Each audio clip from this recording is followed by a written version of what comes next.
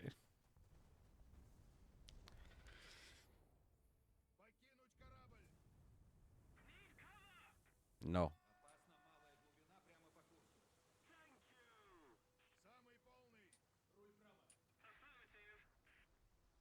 Like a mini destroyer.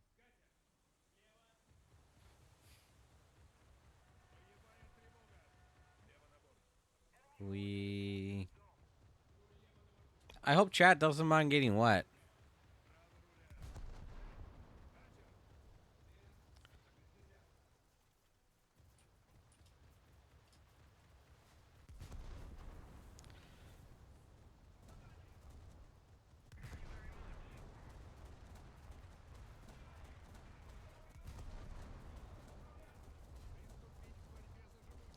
How is that thing still afloat? There we go. Ooh. Ooh. Ooh, time to head home. Awesome. Have a safe trip, Allie. Going home time is the best part of the day.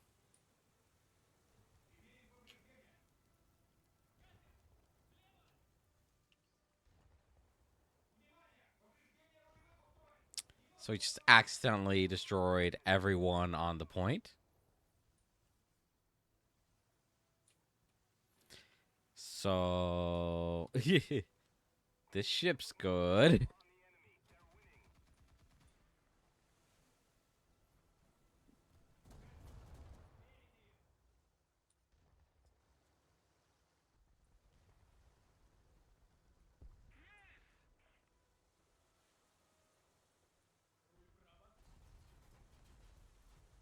Oh, we're sunk.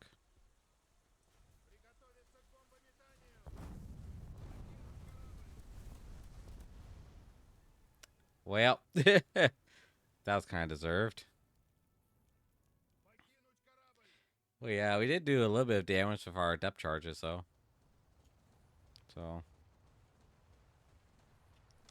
we got strict Brunkfoos. Who's cruising tonight? Heck yeah! Got me some good old vodka. Got me two kinds of vodka tonight, actually. And one, I'm already got to be careful not to drink too quickly because it is good.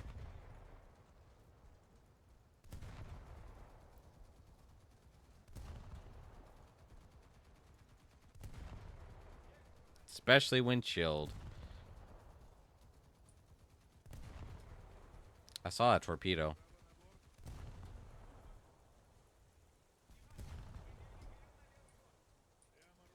Ah, a torpedo wasn't for me. Oh my gosh, hit the boat. Yeesh.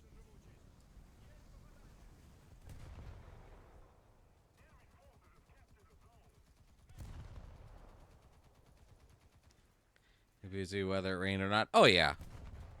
Yeah, that was the plan from the get-go.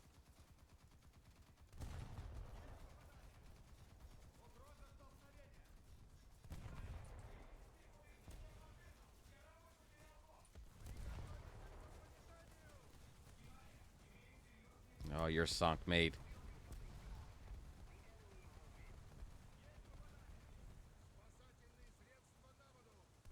Ah, we're sunk. Well, put it out. You're surrounded by water.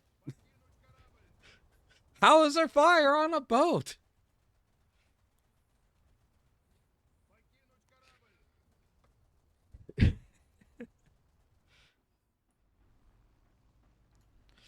I love how I'm the only one on my team that's like actually here.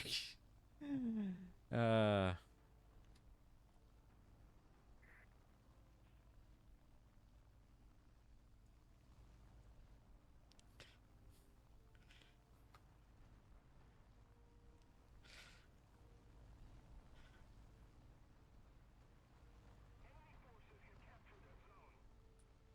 That's true.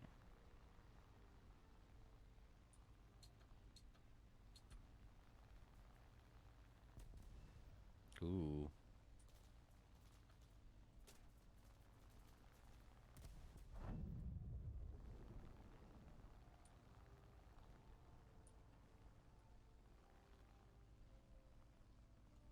Seriously, I got like 8 kills now. Someone capture the point. There's not too many. There can't be too many of them left.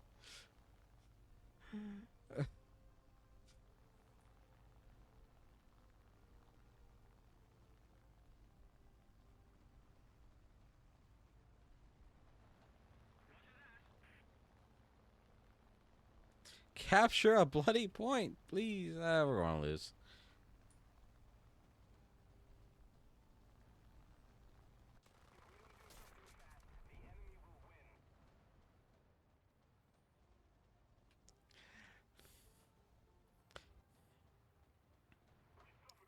Carried the team. And yet. And yet.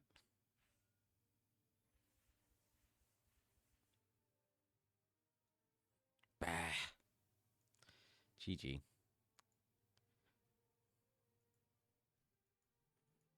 All right. Let me go to a different preset here. I think one of these must be like preset 5.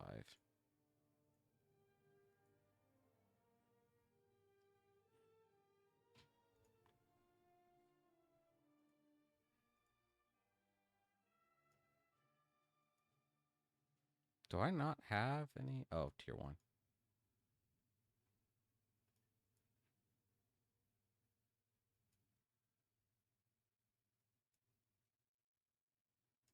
There we go. There we go. And it's a 3.3. So let's get a 3.3 aircraft if we can. I don't think my Russian aircraft are that high. I got 3.0.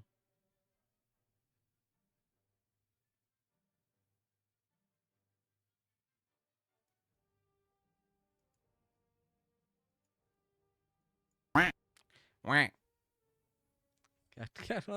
You want to pilot the next? Okay.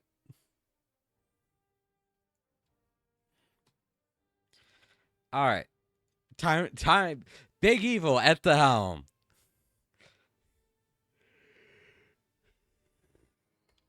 I need a drink for this. That's fast. All right. Actually, I'm gonna try some of this Burnett's vodka here. It's I put it in the freezer rather than the fridge, so I'm curious how it tastes, even though it's just straight. Mm.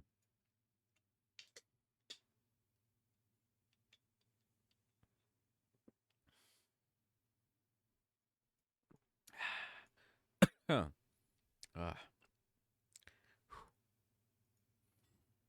That's good.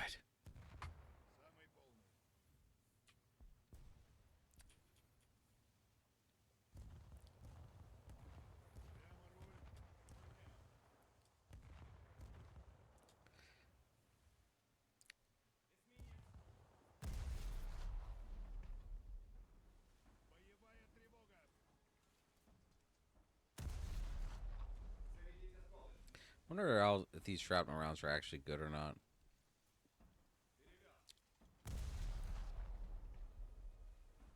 I should have gotten a snack. I had some like carrots and oops. What's oops? How you doing, Magical? Hey, don't worry, you got this. Oh, I'm sure you got. Yeah, you got this, Big Evil. No pressure. Hey, welcome in, a dead pog. Hola, yes. Be curious. So, no, no.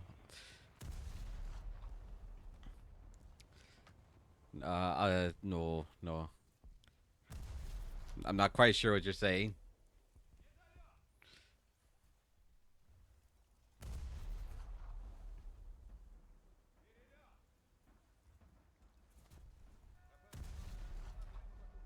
Sure.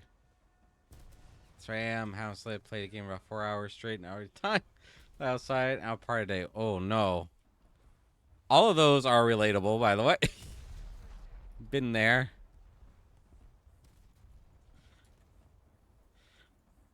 I just hate it when you look outside and it's daylight already.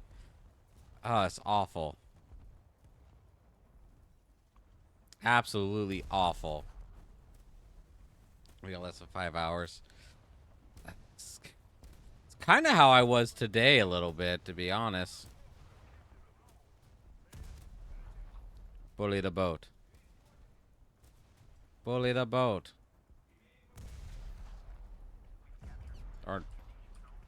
Or not.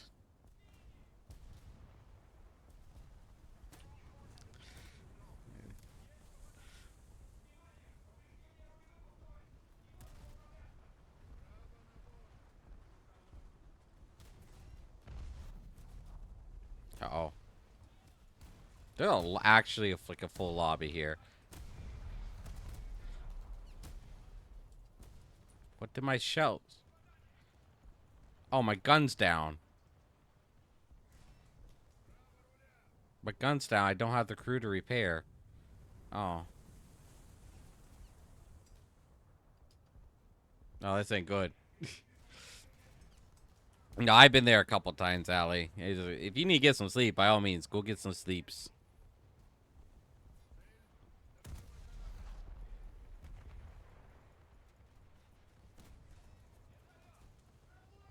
Reload!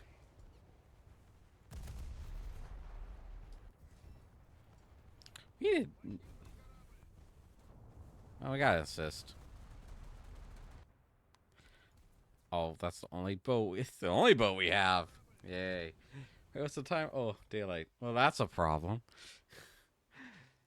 Yeah, or magical alley. What the, too many too many A's. Too many. But no, it's I'm drinking. That's my excuse. I'm drinking. Uh not again. I have a I'm drunk. I have an excuse. I'm not drunk yet. But I probably will be before the night is done. You got right different person's name. Oh, I'm sorry. Well, it wasn't on purpose. It wasn't on purpose, I swear.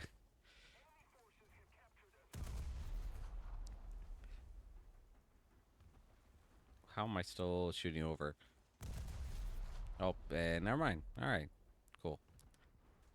Just wait till we get closer, I guess. What was I gonna say? Oh yeah, but it's great to find a game you get so immersed and you enjoy so much. Is that by the time you look up from the screen, it's like, oh, the sun's out. The sun's shining. The sky wasn't that dark like 5 minutes ago. Can I get lucky?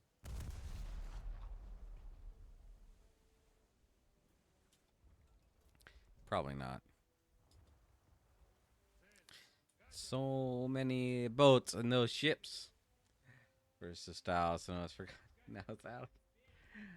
Oh, I'm so drinking. I think this Botora.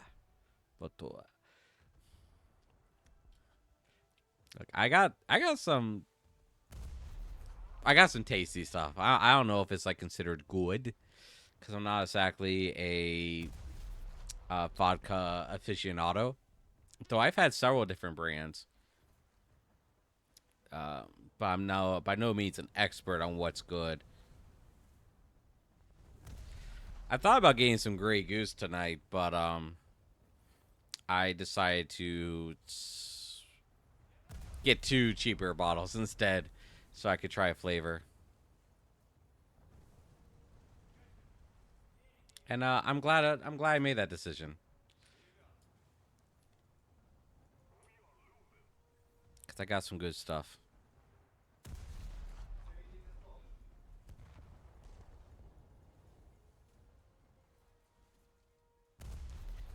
Oy.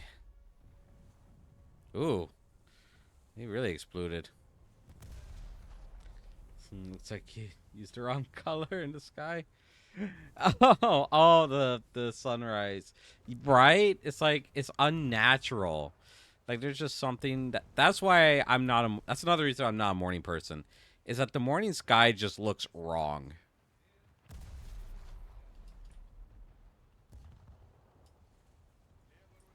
It just doesn't look right.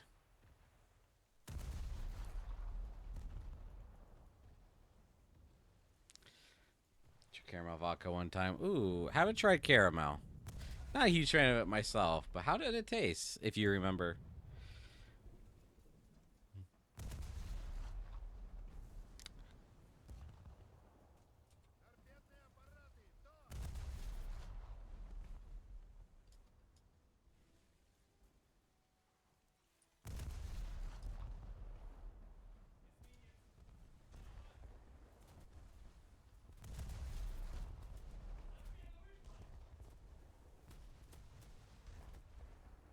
For our Lucas and Torps.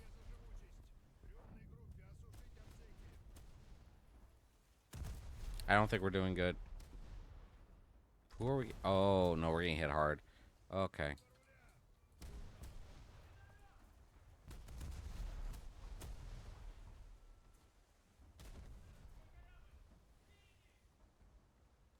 What happened to our torpedoes? Where'd they go? It's like, what's the range on them? Trial distance 13. Oh, okay.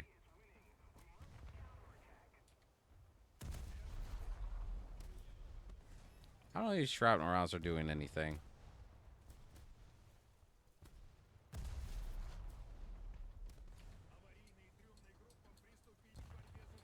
Launch all the torpedoes.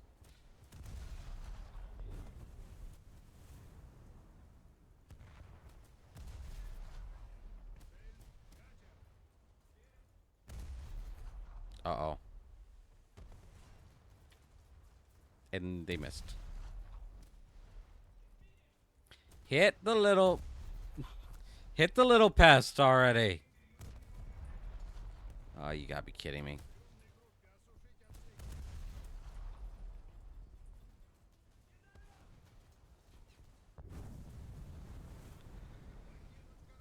Ah. She gets sleep, but now I'm not sleeping anymore because this light outside. Ah, the death loop.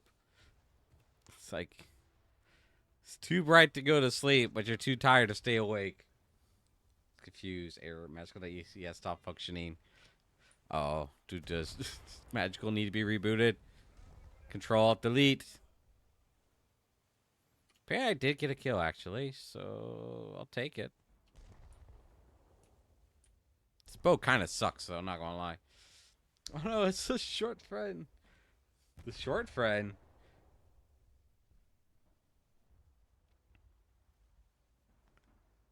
It's just kind of a little sample size. Remember it not burning. That was very sweet.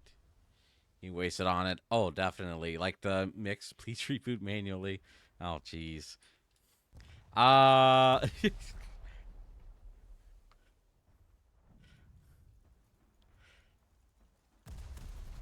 I'm not exactly sure how to reboot a magical.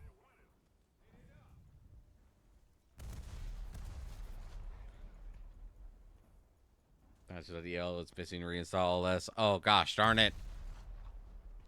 I don't want to. I'm tired of reinstalling operating systems. I'm never going to get those files back. Darn it!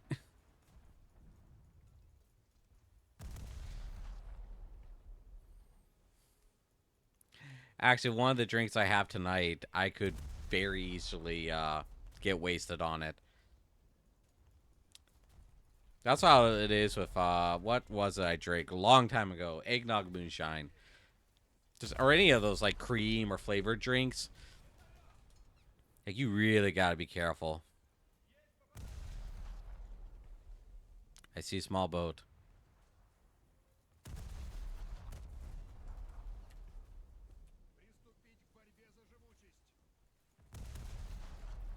Maybe if I was smart, I could read the top left-hand corner and realize that all my shots are landing short. Oh.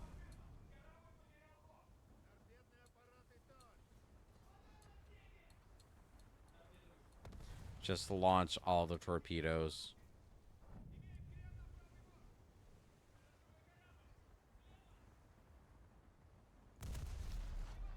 Please yeet your device out the window.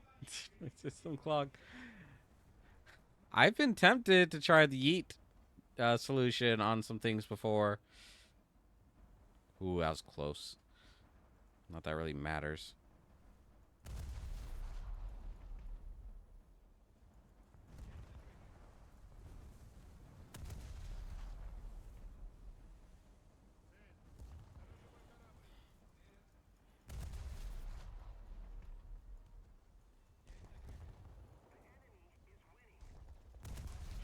The enemy is winning. Nah, really. I didn't notice.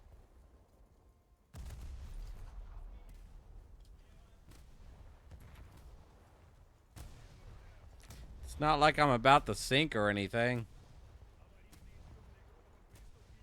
Half my crew is dead. We're at critical buoyancy.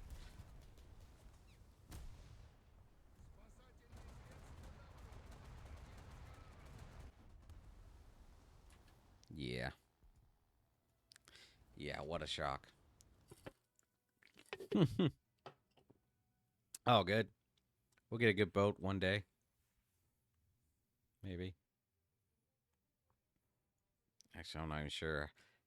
I don't think I've done like anything on we actually need to be researching this one instead. Actually, no, we need to be researching this one because it's less research points. Then we go back and research this one. Oh, hey, cool.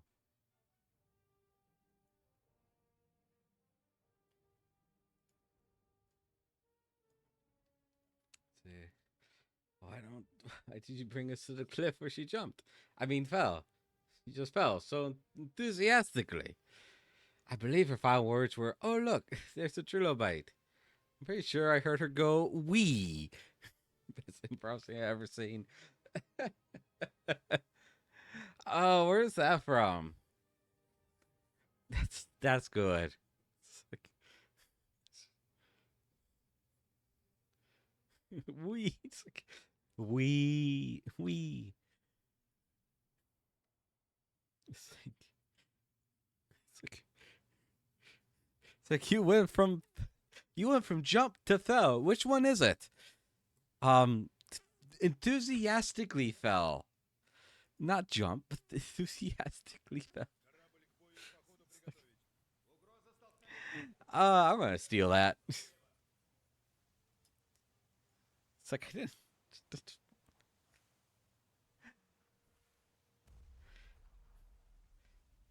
From your hip improv long form called the Cardboard Stegosaurus. It's on YouTube. It's like I have to check that out. That sounds good.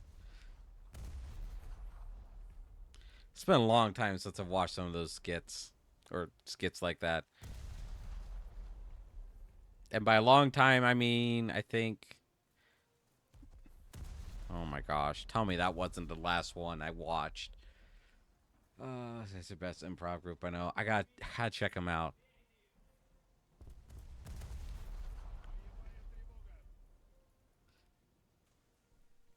Oh, we're still shooting over.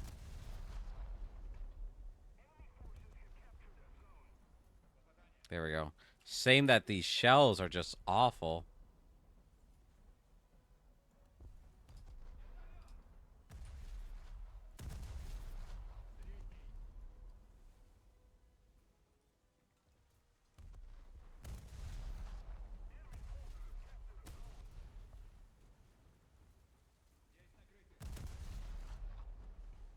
Hit, darn it.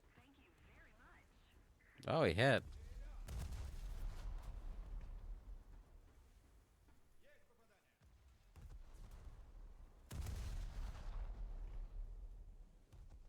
Sorry, I think these shrapnel shells are kind of just garbage.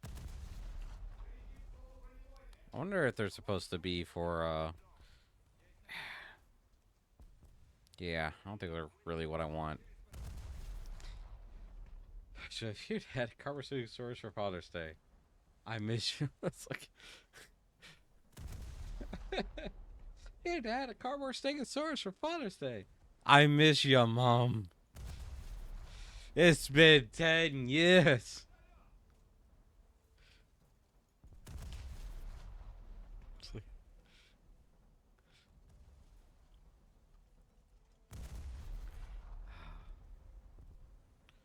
I think the last skit I've watched.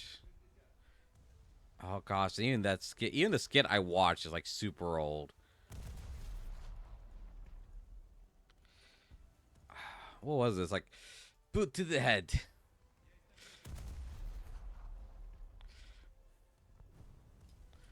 I don't remember what it was actually called.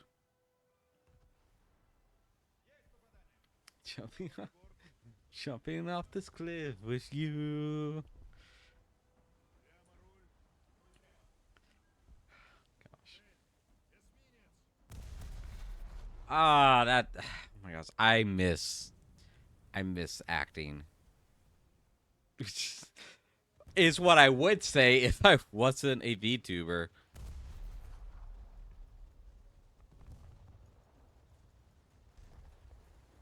I was thinking about that earlier today. Actually, I think it was when you post something on Dalblin's Discord, Magical. It's like I remember when I used to act on in plays and stuff. I miss those days. Wait a minute, I'm a streamer. I act every day. Not really, but kind of know. Boot to the head. Oh, it's an old. That's an old skit. Notes were pretty close to the original. Okay. So I have to look the kid up. I'm a bush. That's why I couldn't leap. Boot to the head. But it's better than nothing. Could be worse. You could be a weed. You could be the could be the arson of a donkey. I'm the bushman. Yeah, you're gonna show them how they. You're gonna show them how they do it in the, or you're gonna show them how you do it in the bush. I might have made a mistake.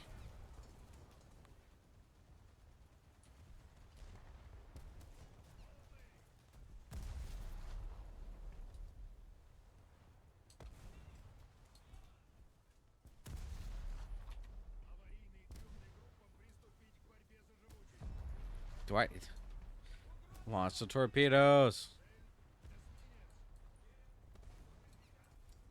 Launch the torpedoes.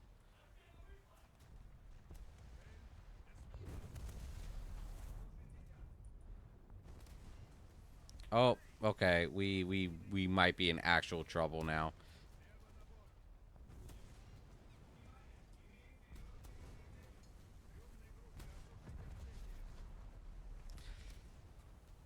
So activate new customer service. Oh man, ain't that the truth? I almost let my mask clip off the other day. But then again, this customer managed to piss off like everyone in the store, which was quite impressive. And when I wake up, I fall asleep. I'm here right now. I'm acting. Wait, what? You mean you're not real? Does that mean I'm real? Are any of us real? Or are we just numbers on a screen? Stellar. Okay, Bushman. Because I'm such good of a Bushman, of course. Please, I'm here. Everyone believes I'm here. No one is real. We are all just figments of each other's imaginations, and just creates this like feedback loop. So everyone believes we each exist, but none of us are actually here. I am somehow still alive. Wait, someone's behind me. Wait, did I just draw? Did I miss that? No, okay. Oh, never mind. It's fine. That numbers, I'm just an insignificant pixel. 7 pixels. Oh. We're just pixels on a screen. That sounds like a like a new age coffee shop song. You know, ones you only ever hear being played at like coffee shops and retail stores.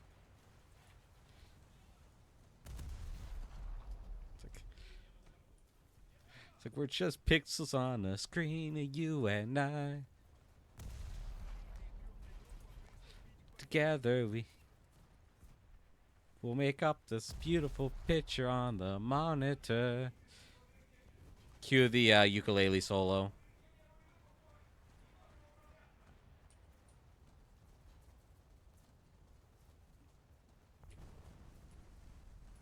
I just realized my guns are not set to watch for boats. Not just planes, but boats too.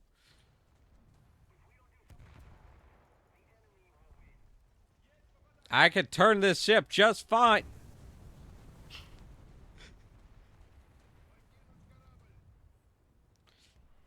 He could not, in fact, turn the ship.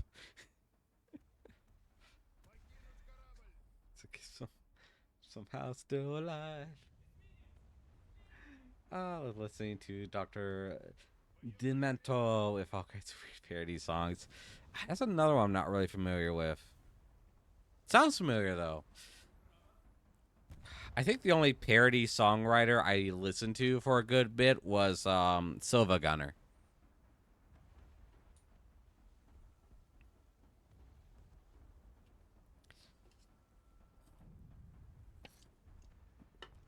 Which somehow got a cameo in Splatoon 2.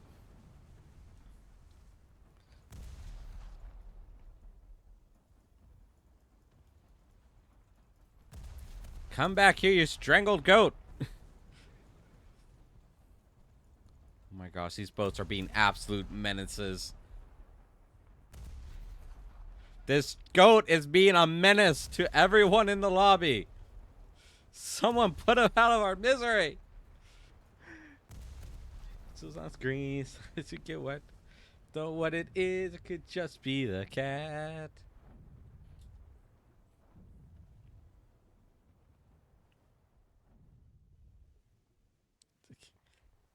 Could be a URL. Could be a hyperlink blocked. But one thing's for sure. None of us are going in the spam folder.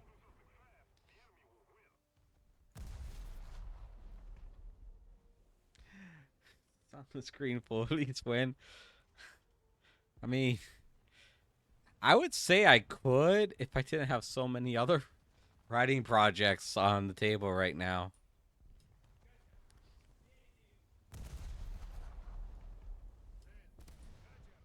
Who shot me? Was it you? Was it you? USS Litchfield? When my guns finally turn around, man, you'll regret ever crossing me. Or not.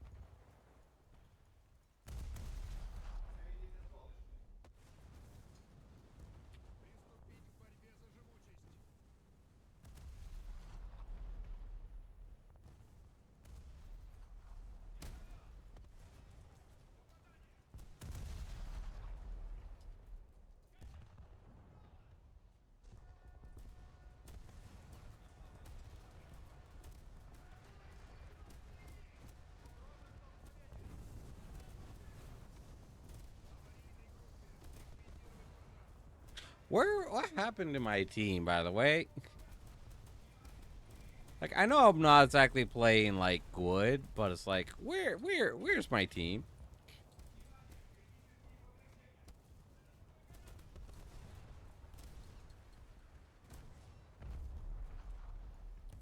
Whatever. It's time for another drink.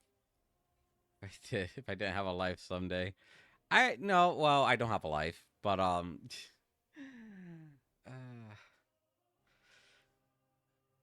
because I got a bunch of projects. Shoot, that's something I was supposed to do today. I was supposed to upload D&D recording, and I forgot to. I still gotta finish editing last week's session too.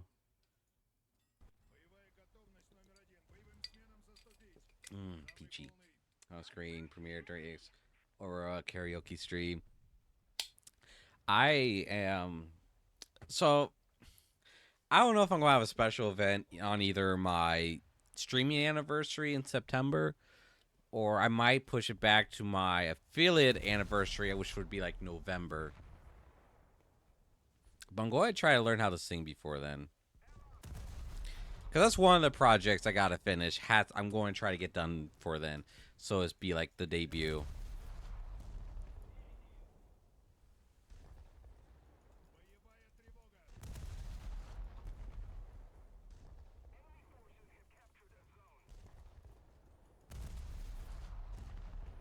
I'll be really happy when we're done with this boat. Like, really happy.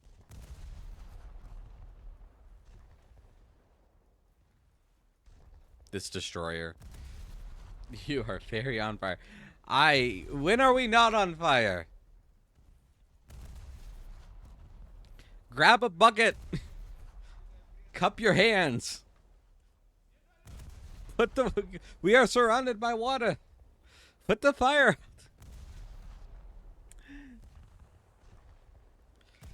Don't need to be good for karaoke though. Yeah, but I don't want to be responsible for people's eardrums.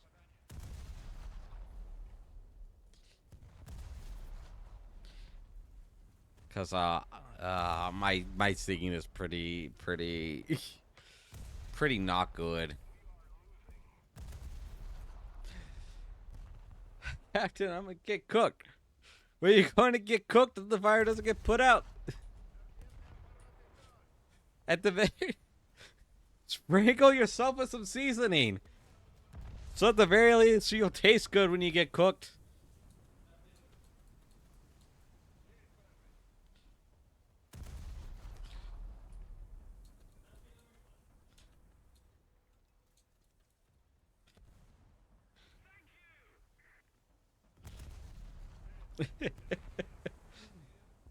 When Carrie could play surgery at your room, people were so loud and so drunk. That was so much fun. Oh yeah. I've never actually I don't actually think there's any near where I live. Like at all.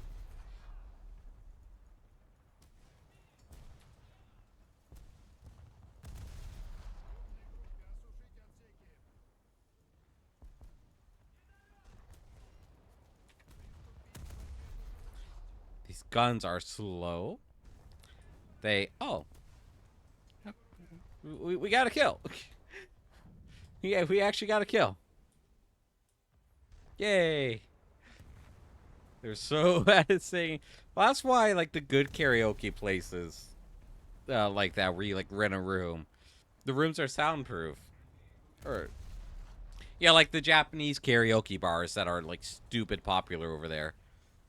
You know, they're soundproof, so you can basically say do whatever you want inside of them, so you're not hurting other people's ears.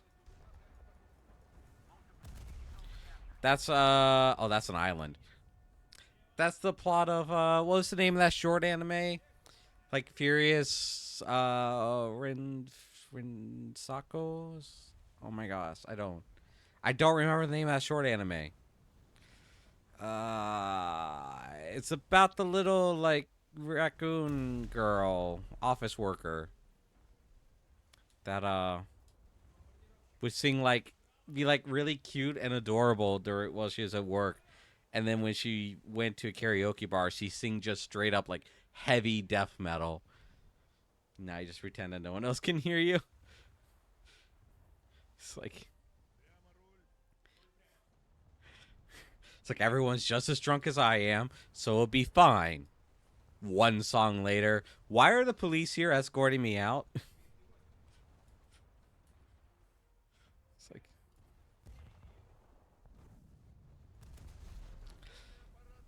I don't know. Considering that people still think dubstep is good, this might give me some hate in chat. Considering that people still think dubstep is like good music to dance to, um, I don't think anyone has really good taste in singing either, or at least those people.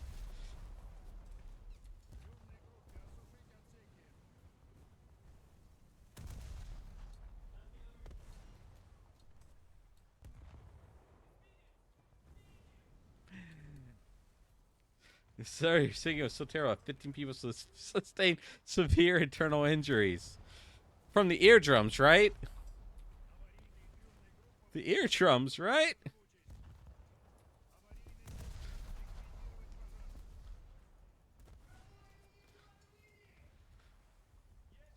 Like, no, you have ruptured this man's gallbladder.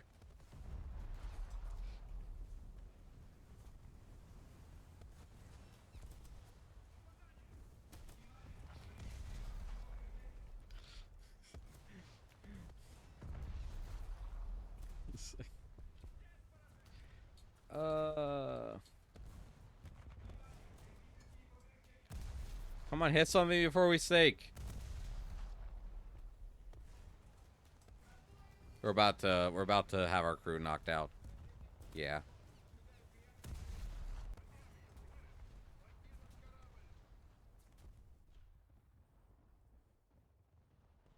I like how the ship I'm shooting at, it's like nothing bad has happened to it, like at all. 3 welded bombs. What? 1,000. Is that is 1,000 kilogram bomb? Okay, yeah.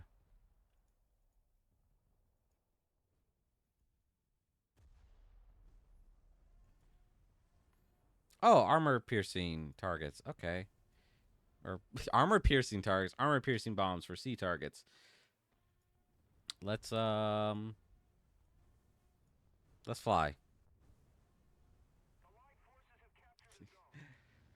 It makes like going to premature labor, sir. it's like, I hope you have a really good lawyer, because you're going to need one. It's like,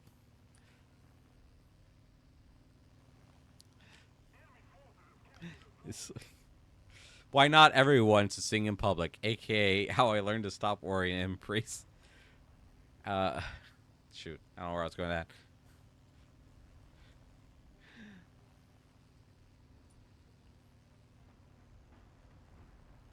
This isn't a dive bomber, is it? No, it's not. Okay, so we just gotta like get lucky, I guess.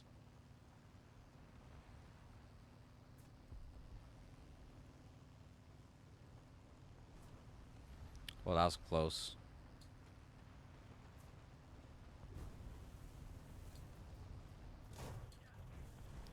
Cool.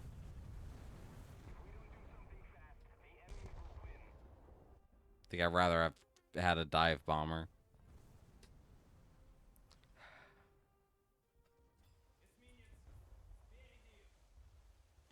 I do gotta figure out to get a snack at some point. IGN Momi. Momi, kawaii desu.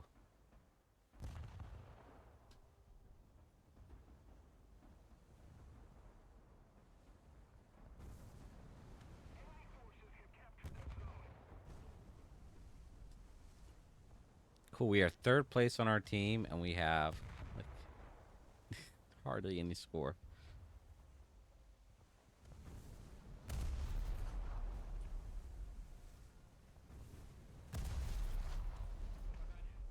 Maybe if we're lucky, we'll get a new ship.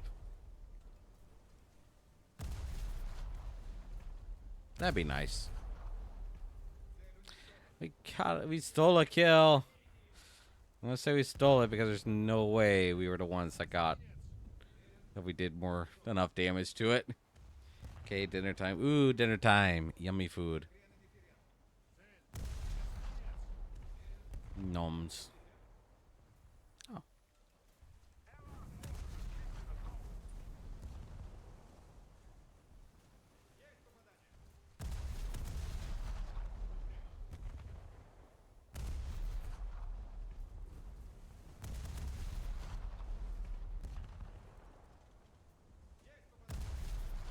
That's right. Turn.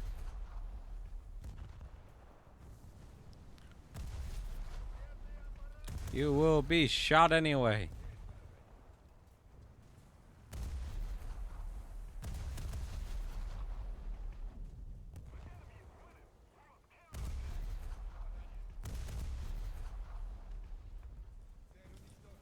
Nice, nice.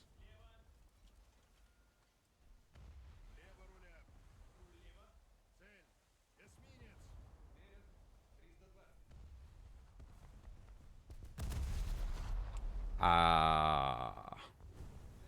Oh, we just stole a kill.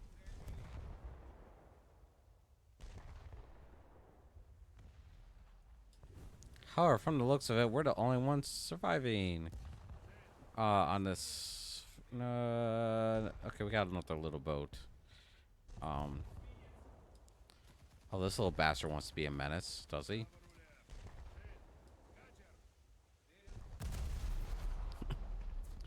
Just wait until I eventually manage to hit you.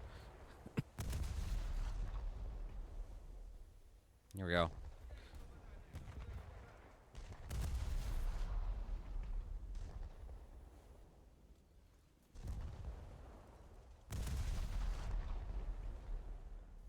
There we go. Menace.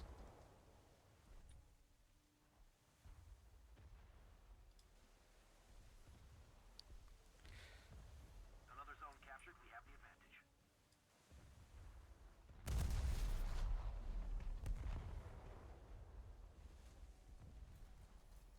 Ah.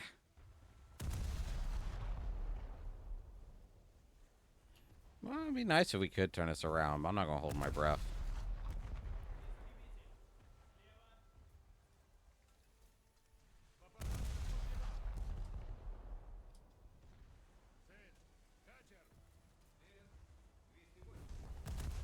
Oh. Never mind. Wake up, it's feeding time. I feel like that's a reference to something, but I don't know from what.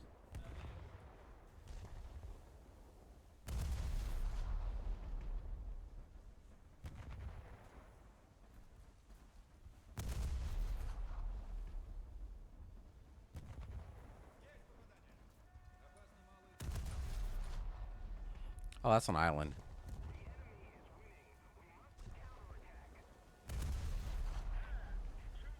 Oh, I'm sorry, game. I didn't notice that the enemy was winning again. Or still.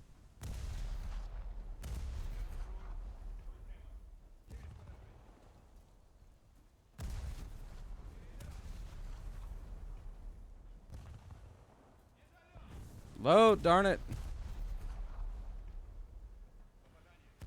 Give her the broadside.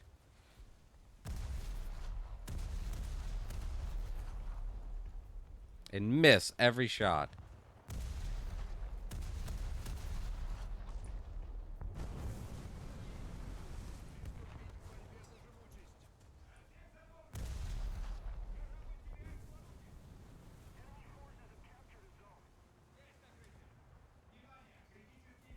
Oh. Well.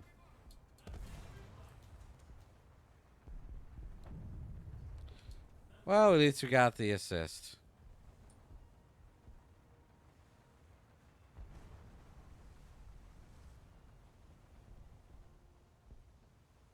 It's the cafeteria. Well, I guess we need to abandon ship then. They got the cafeteria. I don't know what we'll do about the food. Oh! Well, there we go. We just made some fresh food. Go get it.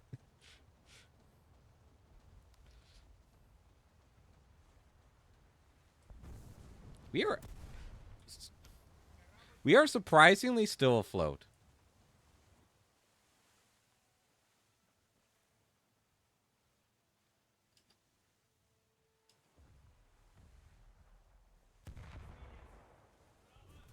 I don't know how, but we are.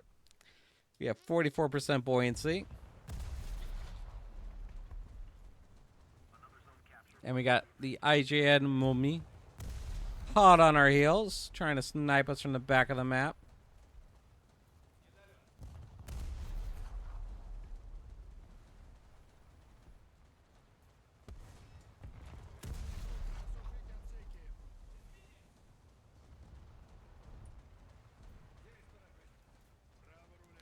We have very little actual control over our ship.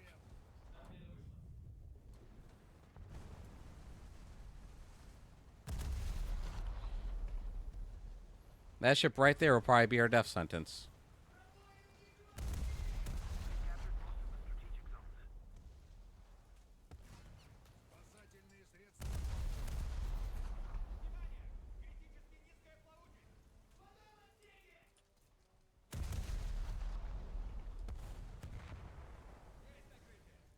There we go.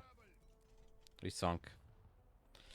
All right, get the floaties out. We gotta swim for it.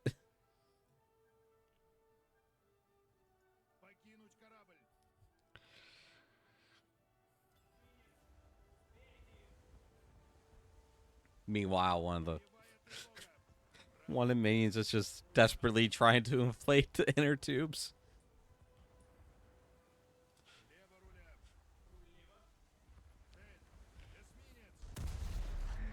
It's like, do you think he can afford actual lifeboats?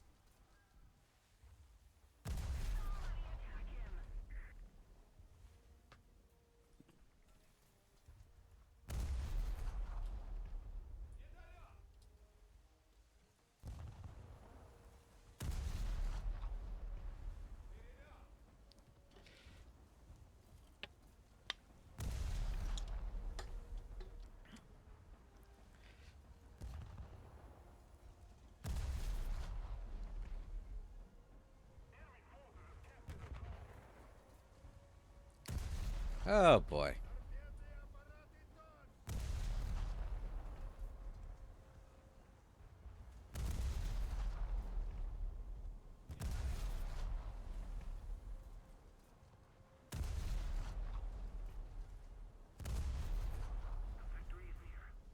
Oh. Boiler room. That's a good shot. That's a good hit.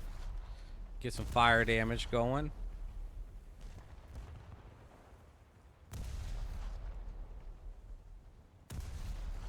Actually, the boiler room was destroyed. Like, that's a death sentence for a ship. Most of the time.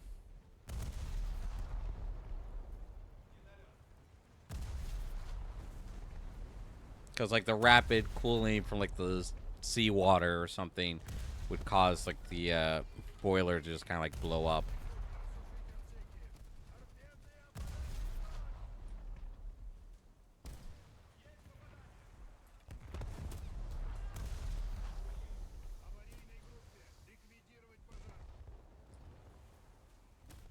Terror of the Ocean. Oh, wow, we did really good that match, actually. Tower of the Seas. Bismarck and the Kriegsmarine. Oh, we got the camouflage for it. Navy standout badge. Ah, okay. Cool. We got a lot of medals.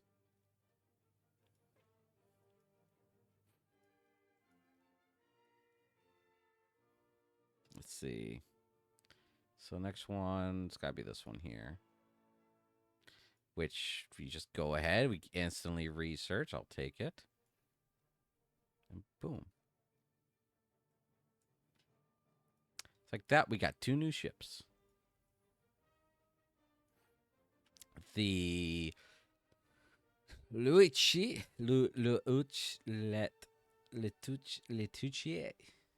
I don't speak Russian. And the Uptini. Uptini.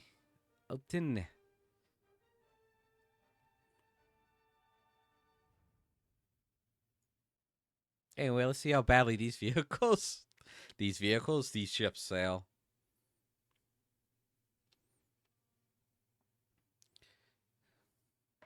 Again, another Drake here.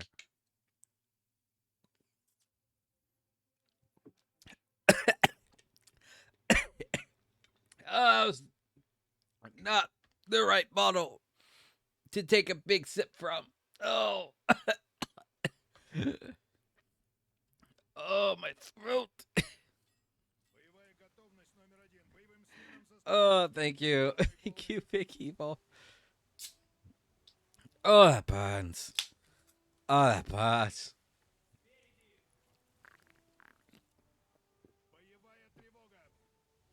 Oh, okay, I'm better.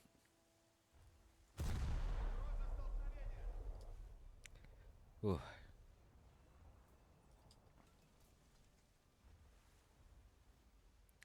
You know how like when you vomit, that feeling in your throat as your stomach acid just kind of lingers there. Yeah, that's what it's like when you accidentally chug vodka.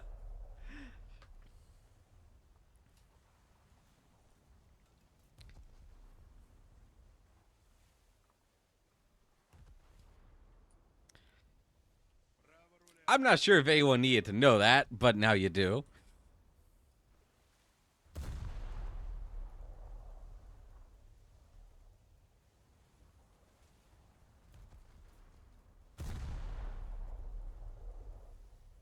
Which I don't know if you're still in here, Dollblend, but whenever you get a chance, I wouldn't mind asking you like I'd like to ask you how your hike went and stuff.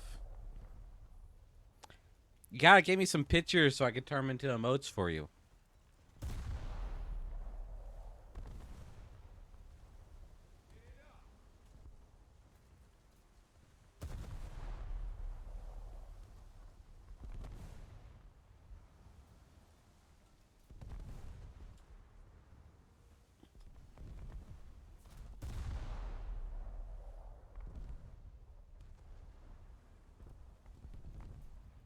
Oh no.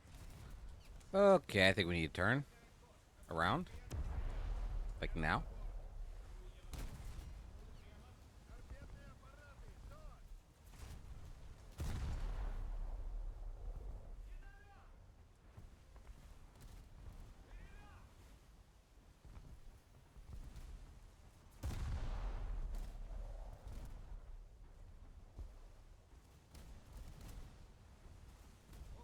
Oh, that's right. Russian torpedoes suck.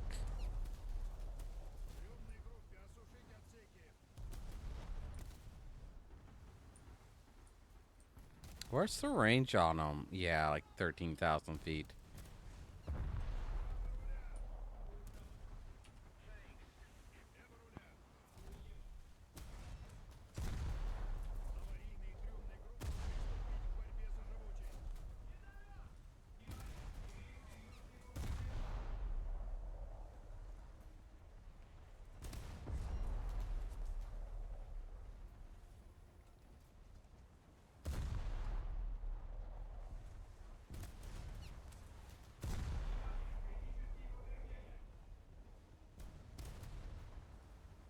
Oh no. Oh, my headphones are dying. My headphones are dying. Oh no, they're not. Because I never had them plugged in. Okay. Oh, and now there we go. So I have no sound now. Cool.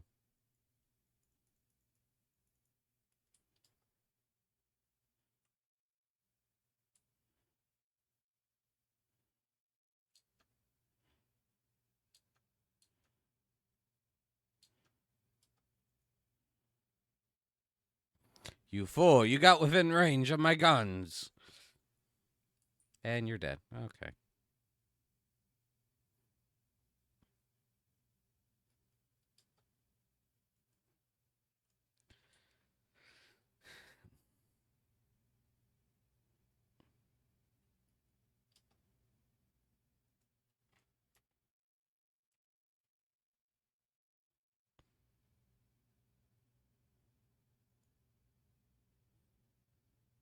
404. No ammunition found. Uh, oh, we missed terribly.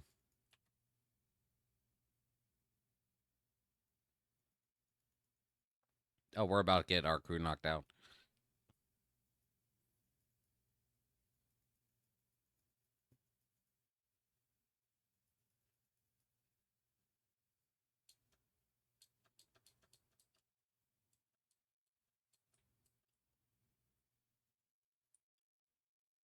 Oh, I realize you're critical buoyancy.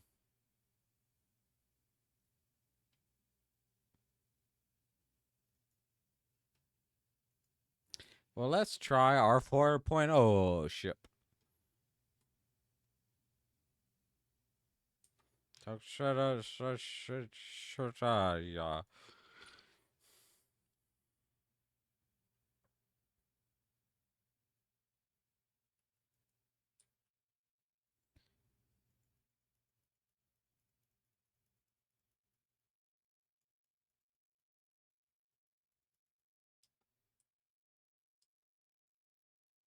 So I think sometime next week, I want to stream the 2016 Doom. I never finished it. I wanna do that. So sometime next week, I want to stream Doom.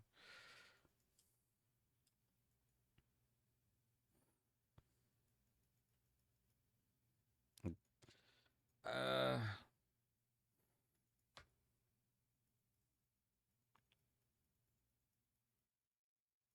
I also, oh, I also bought Kingdom Come Deliverance, but I'm not sure if I want to stream that game or not. I just don't know if it'd be entertaining to watch.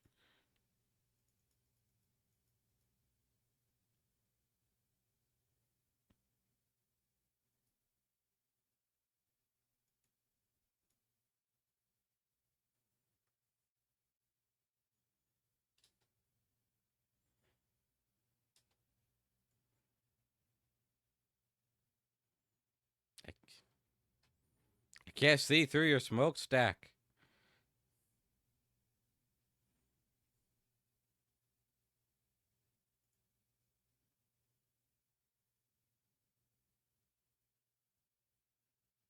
All those are short. Oh no, I got like a little bit of a hit.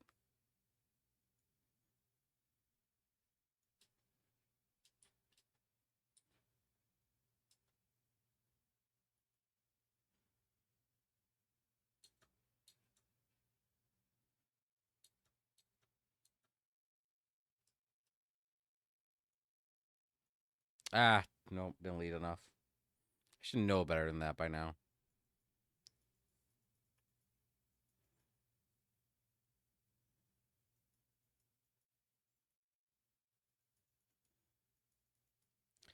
Non penetration, but the ship is on fire.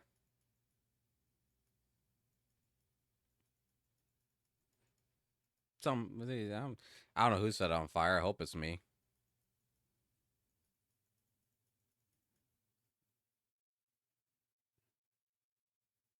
Hey, we got the kill. Ow, what? Oh no.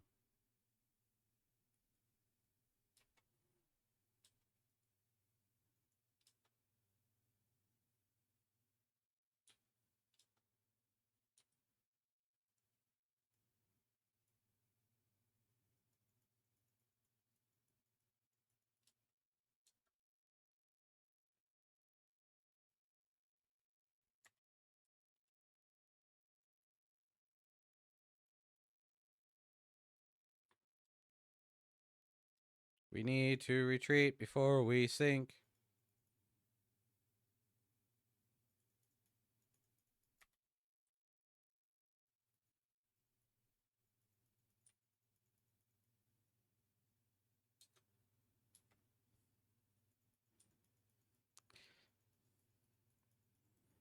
Well, this is it. Abandon ship.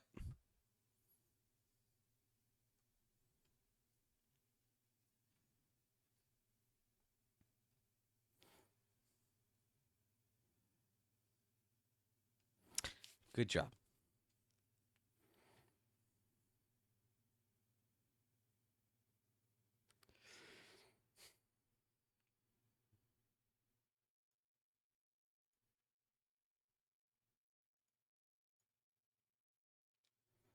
To the air.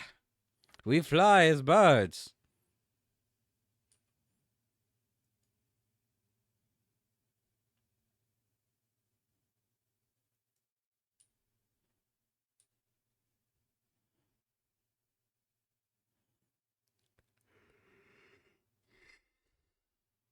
Yeah. And we have nothing to fear. For if we do go down in a fire, in a hellish fireball, we will die knowing that we are delicious.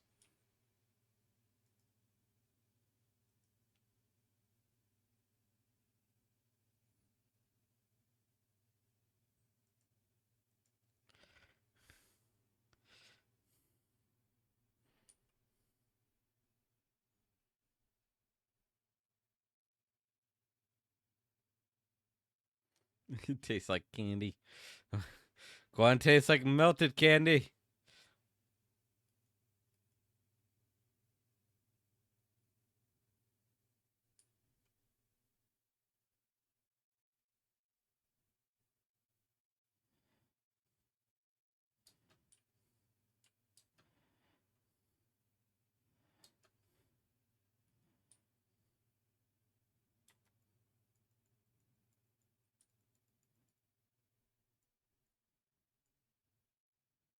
Everything. Oh no, we did get a hit.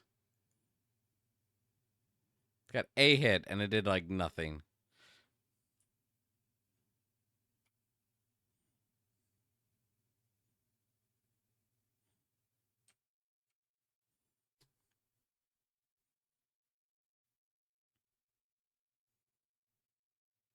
Zucchini. Captain, we lost our wings. It's fine. Use your own wings. We don't need wings to fly. We got hope and bubblegum. Just flap your arms.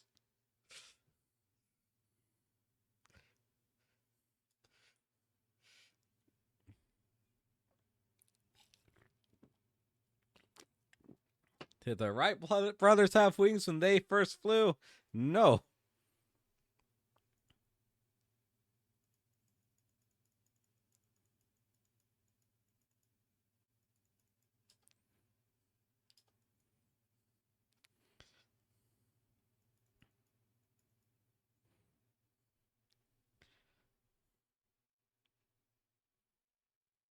Ooh.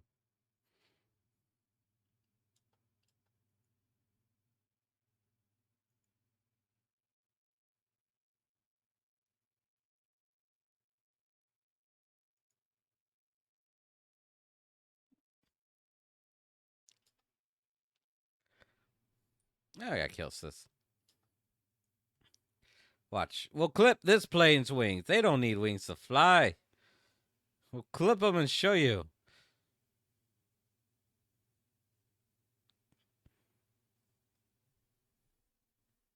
Uh, well, maybe they just didn't believe enough.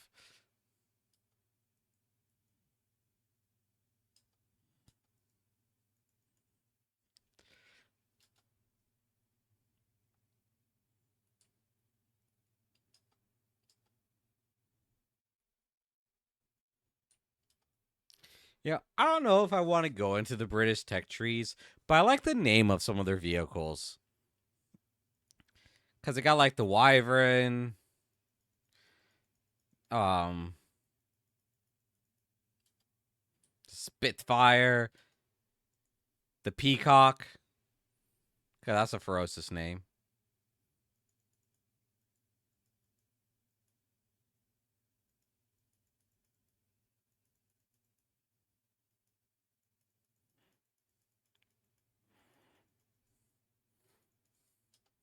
You got like the.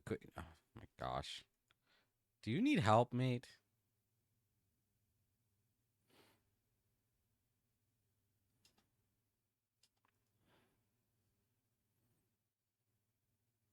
Like, I would love to help, but both of you are like, okay. I didn't do it.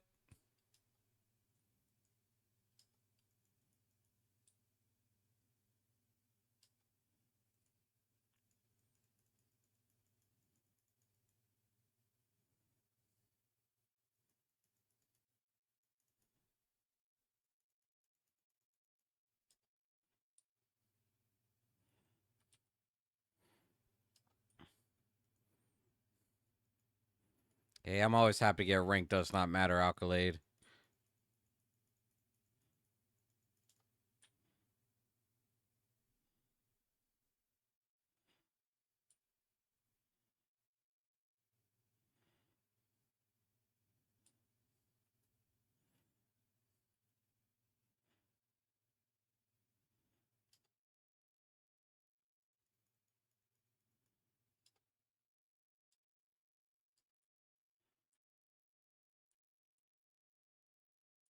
Oh, we're losing C. No.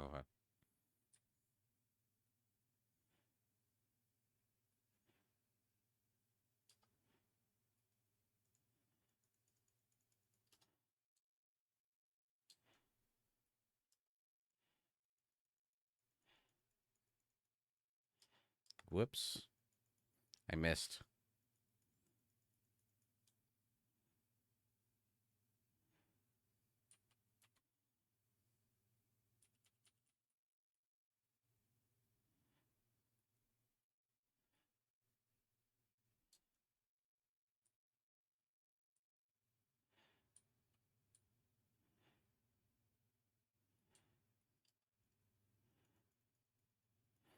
And lead enough. Gosh, start it.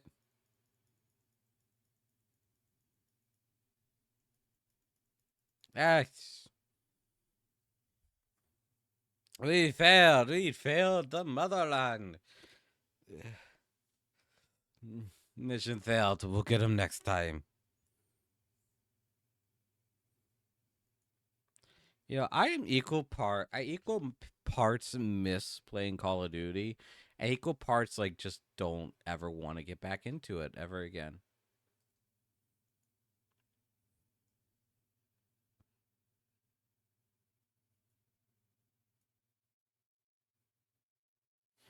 Cause like on one hand, the simple gameplay is easy. It was easy and fun, and on the other hand, you have celebrity skin packs that you can't turn off.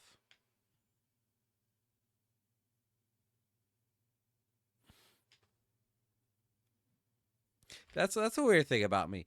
It's I don't really mind a whole lot of the cosmetics, but you need to either do one or two things. You either need me to allow to turn certain ones off, or just never do any sort of celebrity collaborations. Cause there is like one whole celebrity in the entirety of Hollywood that I actually like.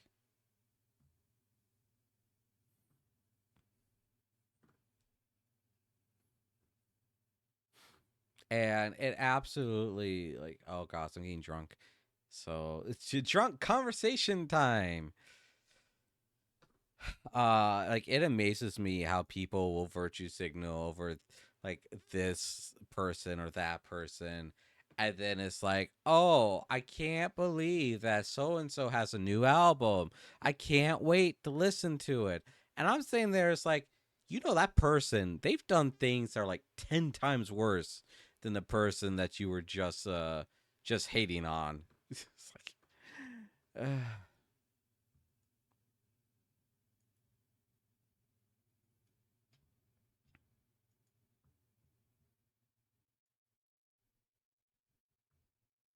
bum bum bum bum bum bum bum bum ba bum bum bum ba bum ba bum ba bum bum bum bum bum bum bum bum bum bum bum ba bum bum ba ba bum bum bum bum bum bum bum bum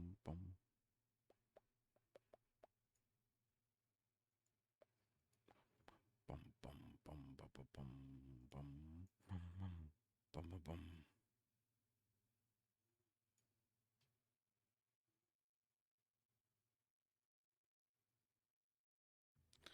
bum bum bum. All right, so that worked for that. However, that didn't work for everything. I got the work. Okay, cool. Now, next match, I will try to finish up that. Um, Forward! Captain has the helm. Prepare for battle station, crewmates. Tonight we shall dine on Davy Jones's locker. I hear they got buffet, so it should be good. Yeah, I forgot to pick up super glue to fix my chair, and now I'm like falling through it. It sucks. It sucks.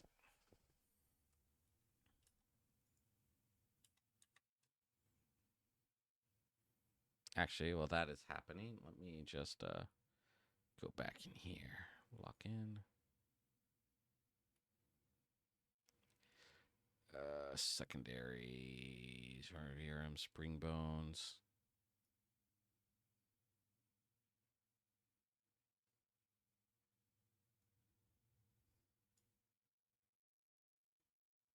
Okay.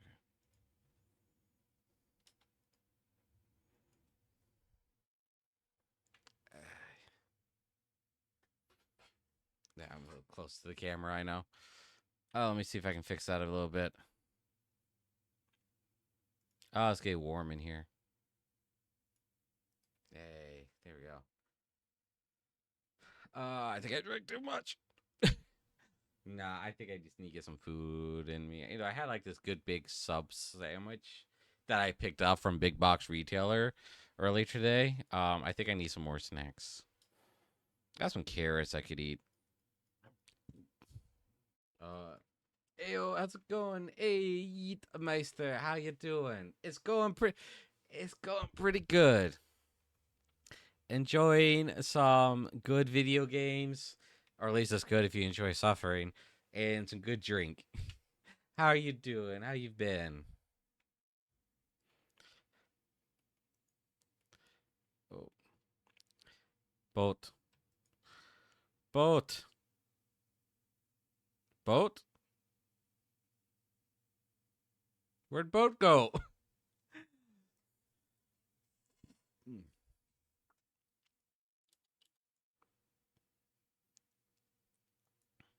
We're going to miss that shot. Oh, there, boat. How did boat get over there?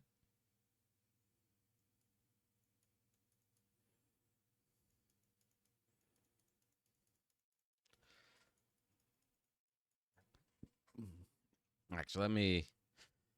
Since I like, since my crew can't like hit anything outside of 20,000 feet, let me see if I remember how to do shout outs.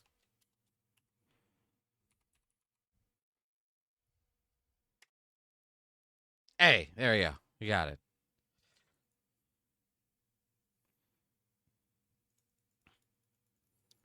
The clickety clack of the keyboard. Oh, okay. Our most part, Sky look history of simultaneously watching anime. Ooh. Ooh. Watching I don't even know what like anime's on right now. I'm so far behind on my watch list. It's not even funny. I hope you're watching some good stuff.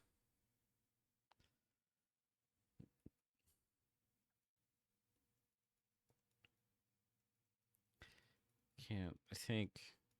I think the last anime I finished watching to completion was Oshinoko from last year, and I need to start catching up on the new season from this year. I've been rewatching Overlord. Ooh, I've heard that's a good one, and I see a lot of things. I've seen a lot of fan art and merch from it. I haven't watched it myself.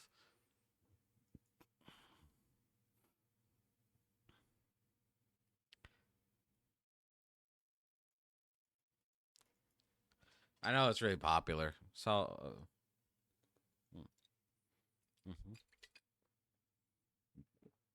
Saw a lot of merch for it at the conventions I've been to.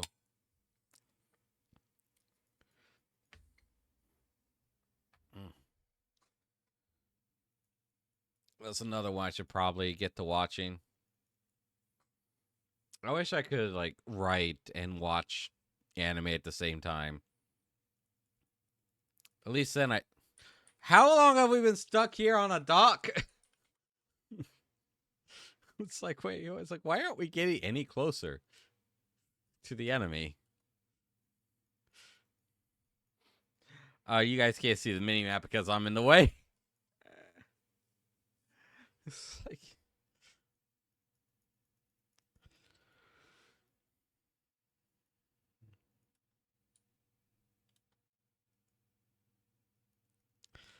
it's been stuck in spawn the entire match. Uh who who who let the bird drive the pilot the ship? It's a terrible idea.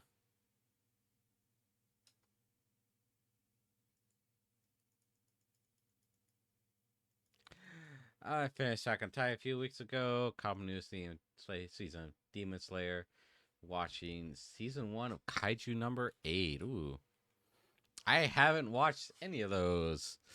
Though my boss wants me to watch Demon Slayer, but I just can't really bring myself to want to watch it.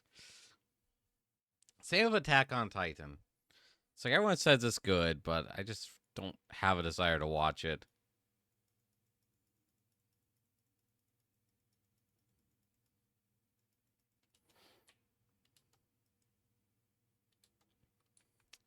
And Kaiju number 8.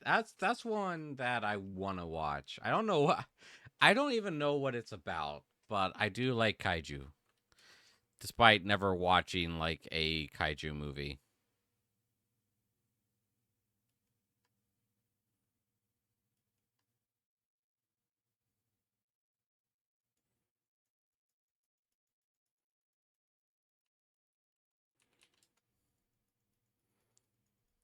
Have you seen Solo Leveling? I haven't. So I've heard that's another really popular one, and that's one that was on my watch list. I ended up I've watched like the first 4 or 5 episodes of Shangri-La Frontier when that came out, and I really enjoyed that one.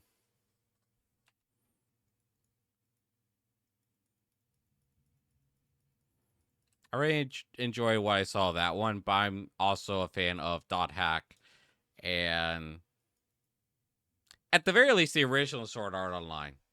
I never watched Gun Gale, but I did enjoy the original Sword Art.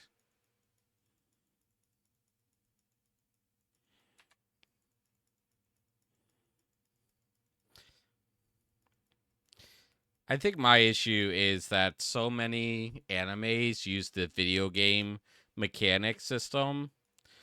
Like so many isekais use the this world runs like a video game, but we're not going to call it a video game. Like Rising of the Shield Hero, another anime I enjoyed but never finished. It's like it's just a video game. It's like cool. Every anime is now Sword Art Online. How original.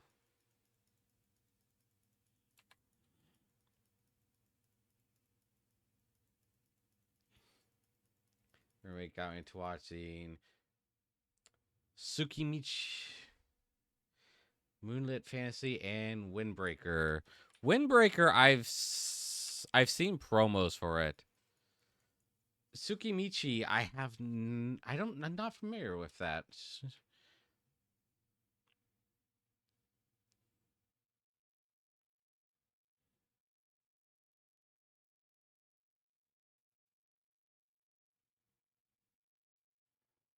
Don't worry, we're just going to dock here, I guess.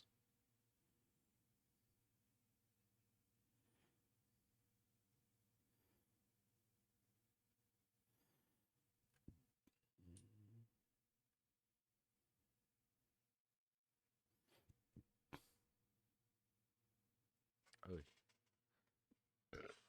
whoops, excuse me.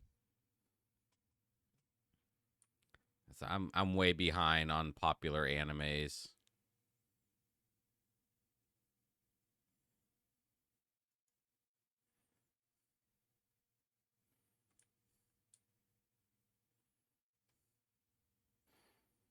If I need to go and finish, need to catch up on Oshu no Ko season 2.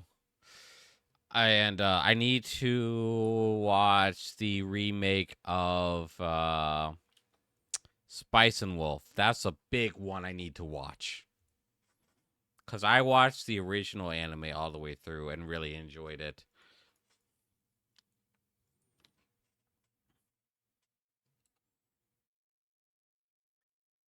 I need to go watch the remake that came out.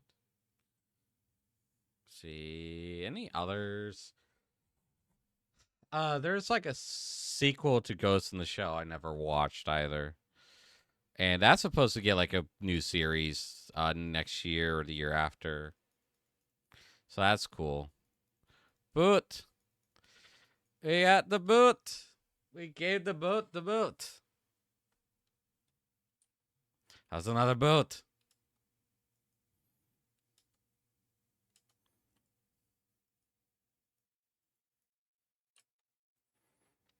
Well, once I turn this ship around, we got the boat. Oh, hey, look, a friendly boat. Wait for 2025 when they release the first half of Fire Force Season 3. That's another one I want to go watch. I keep forgetting about. Which I can't. It's that. Is that the anime that had a video game back on like the Sega Dreamcast or something?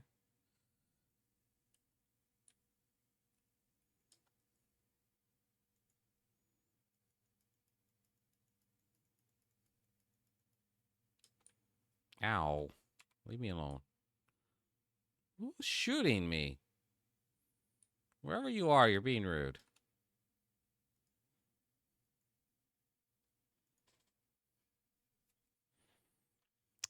Chicken bricky.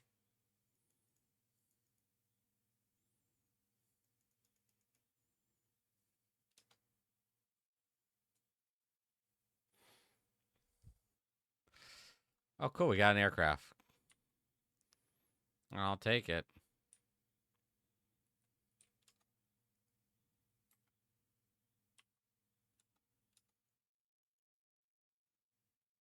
Ooh, lucky.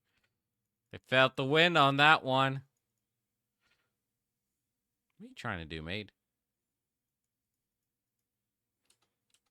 That I don't even feel like I should have gotten that kill.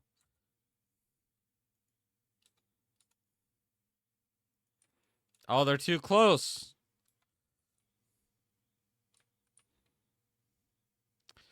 GG crewmates. We tried. We tried. Negative. That was Fighting Force. I don't know. It wasn't Fighting Force. There was a video game on the Dreamcast. It was about a rescue, like it was about like a rescue crew. It was something to do with like rescuing or firefighting. The only reason I know this game exists is because it had a track on Sega All Stars Racing. Sonic and Sega All Stars Racing. One of those. I forget if it was the original or the sequel. That would be a fun game to play again. Like, it had a level on there.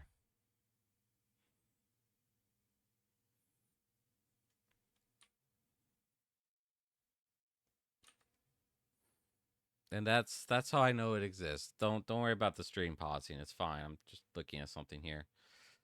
I need to copy that. And then I need to paste armature tail start bones shoot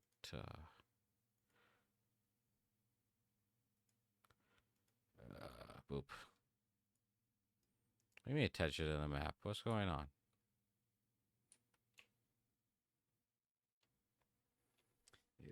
I don't know. What was I? Okay, I gotta look this up now because I'm curious. Because that was like a really cool track. And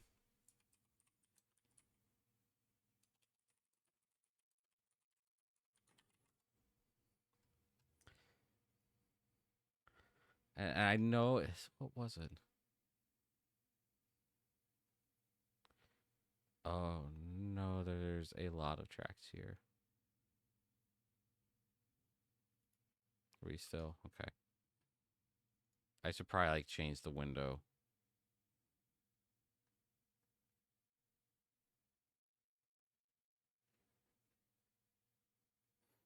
I know it's like completely off topic of anime, but it's like now I'm curious. Okay, it wasn't in the original. I think it was in the sequel. Oh yeah, it was in the sequel. That's right, because you got to like transform into boats and stuff. Um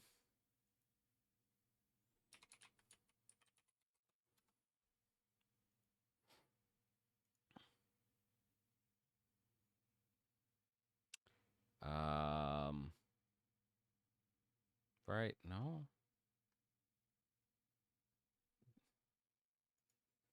But what's the name of the sequel? uh, we're gonna lose. I need to try to change full screen window to just windowed. Oh, ill. Oh no. Okay. Oh, ill. Well, I can deal with that. It's just a bit screen doesn't line up on my end. But if it means that the game doesn't freeze, hey, okay, worth it.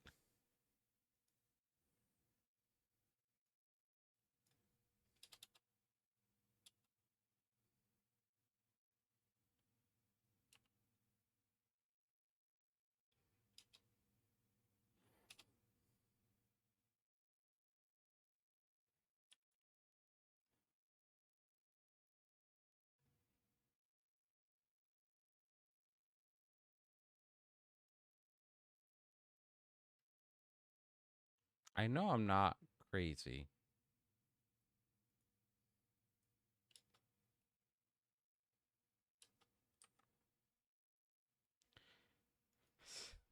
Amanda, I got off on a tangent. I'm sorry. But now I like gotta figure out what this game is.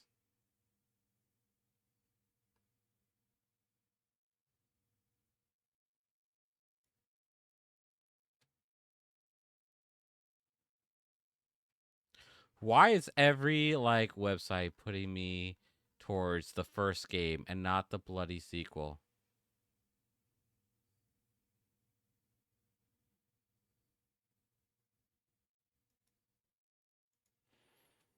Man, Team Sonic Racing was a game I wanted to like, but I never could.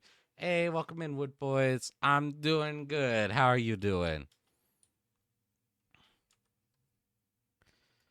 I'm having a good time. Good time. Tracks. Here we go. Diverter. Mission View. Choice of Arcadia. Burning. Is it this one? Oh, okay. I found it. It. Wasn't fire. Okay, okay. You were right, Meister. It wasn't Fire Force. It was like Burning Rangers.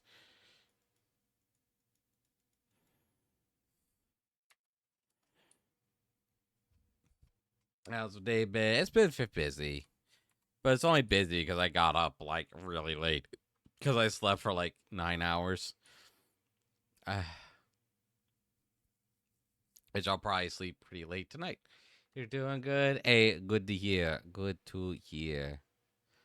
Always good to see chat doing good.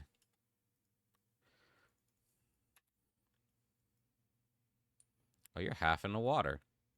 Let me help you out with that.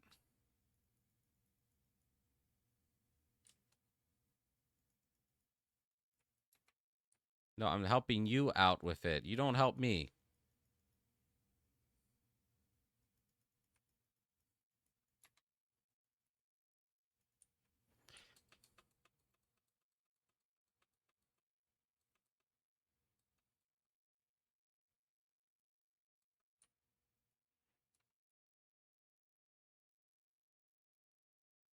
Okay, cool. I got a torpedo hit. Let's see if we can finish them off.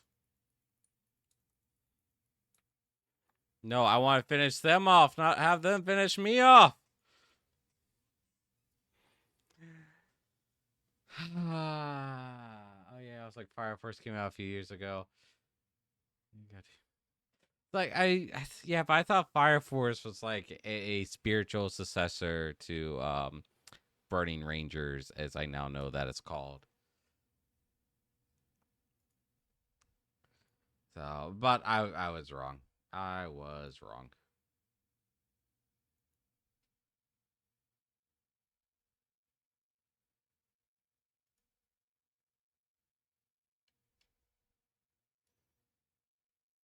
Yeah, don't worry about your typing.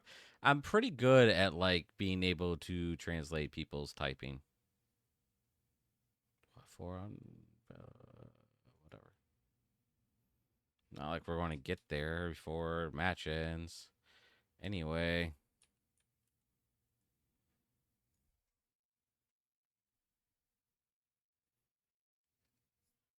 You went to a Milan. Ah.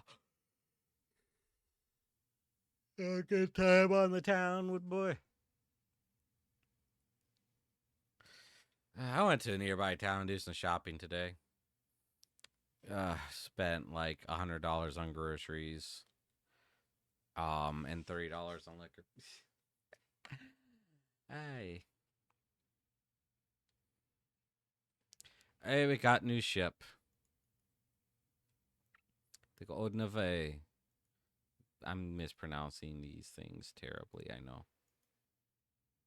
So now we research that one. Boom. Boom.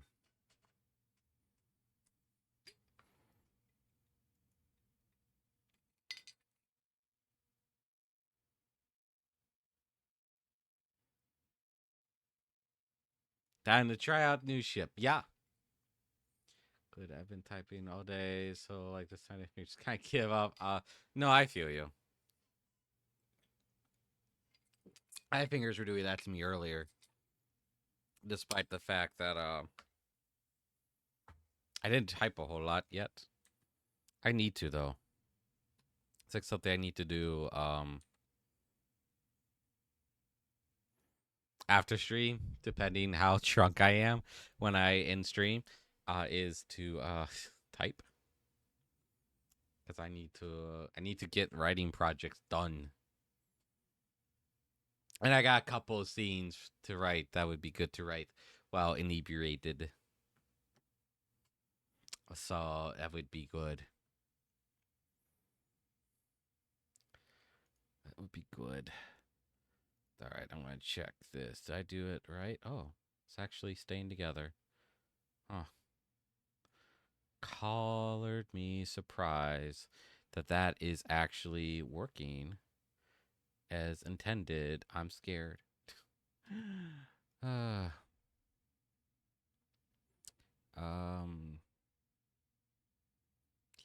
VRM string bone, string cheese. I could go for some string cheese.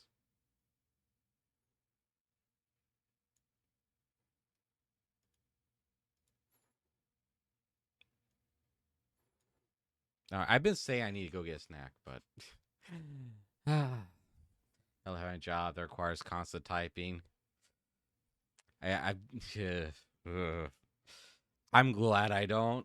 My job requires intermediate typing, but I'm glad my job doesn't require a lot of typing. I think I would hate myself if I job required a lot of typing. Not because I would not enjoy it per se, but just because I want to be able to type for the things that I love doing, which is writing and streaming.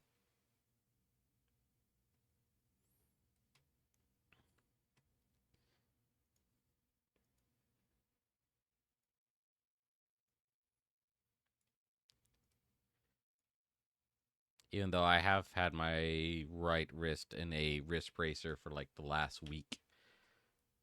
Cause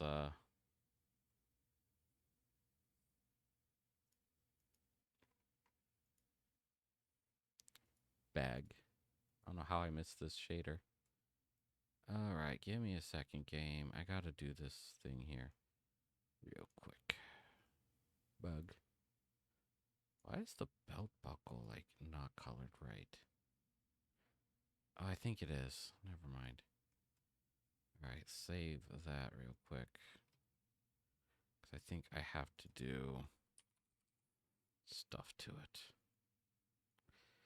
Alright, let's take this new ship out to sail, shall we? Gotta get a job at a call center then.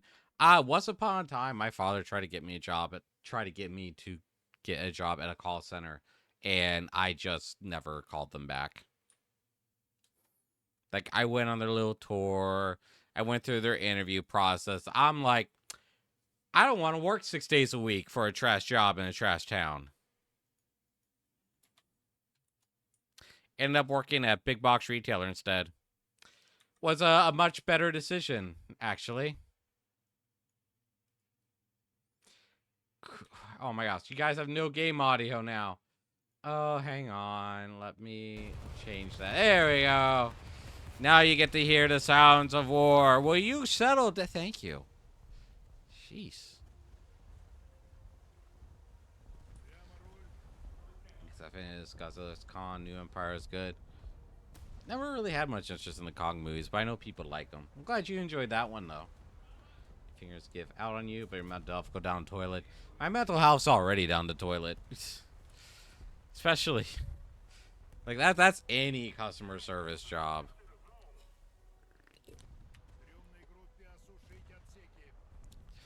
I say it a lot, but I think I very much almost lost my job 2 days ago. Because that's just how bad this customer just absolutely pissed me off. Not just me, but some of my other coworkers too.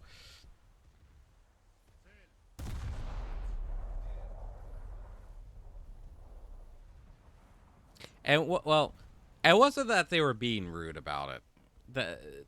They kind of were, but not in the typical Karen sense. Well, I guess it was kind of the Karen sense, actually. Because, like, they wanted me to install a new battery in their car, but the hood wouldn't stay up on its own.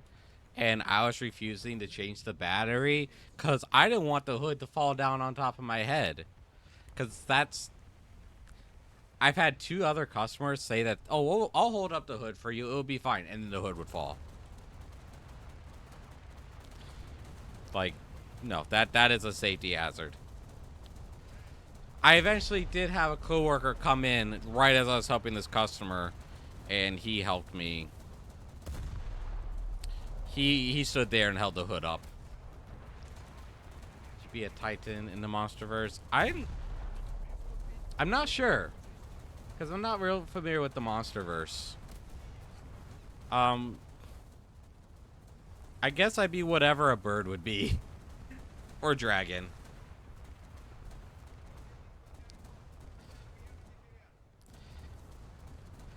But what really pissed everyone off about this customer is that they were there for like half an hour at the store, and we eventually did help them. Like, I helped them to the best of my ability, and it turns out the battery wasn't even a problem. It was the alternator. And I actually mentioned this like right as they came in. It's like, you know, I'll go ahead and like do what I can with the battery, but it's probably your alternator.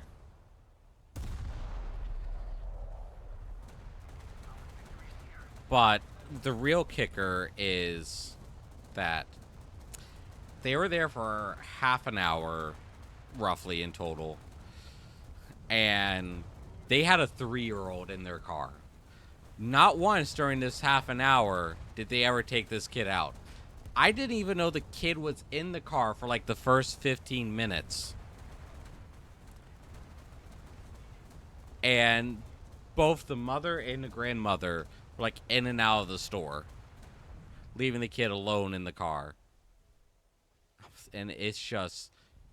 And they even made a comment about social services already being on their ass. It's like, can you not get your 3-year-old out of the car for half an hour for this? Like, you are standing outside and leaving your kid inside. That car seat isn't even secured properly. And it's like, that didn't just piss me off. That pissed everyone off. Oh, if I can afford it, I'll go back to my job at the car wash. Oh, was it fun to wash cars? I mean, I guess it's better. It's better than other things. Though, if it was my luck, I'd always get the customers as like, my car stopped working after you washed it. Therefore, you need to pay for my car to get fixed. It's like,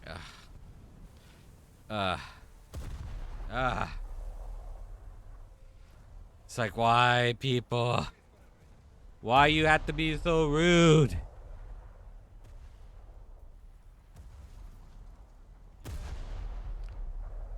You got to be so stupid.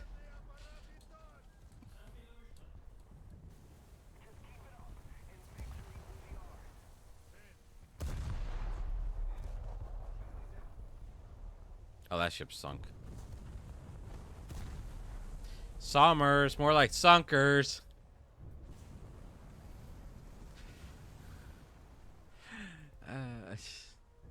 Well, I worked at Express Wasp, so we just sent them through the tunnel. Oh, okay. So you have to deal with like a whole lot of BS then, I take it. Which is good. Which is good. I do kind of miss working at a place where there was a lot of employee camaraderie. Not that there isn't where I work now, but it's definitely not like we're comrades in how stupid corporate is and how stupid customers are.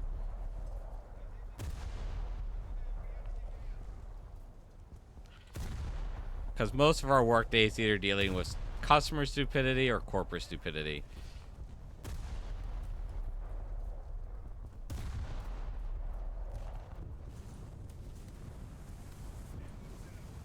There is no in between. But it's a very chill job. Didn't have to worry about following a schedule because check out my coworker, listen to music while working. That's cool. That's nice.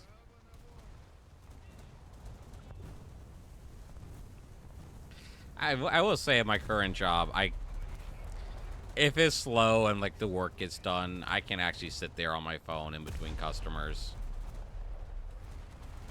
Though lately it's been too busy for that.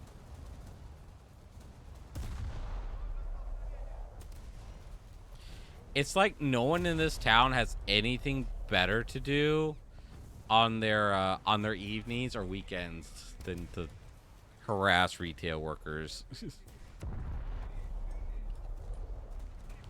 I have 6 assists. What the fudge? Rosa. Think I'm gonna have to take a few minute break after this match.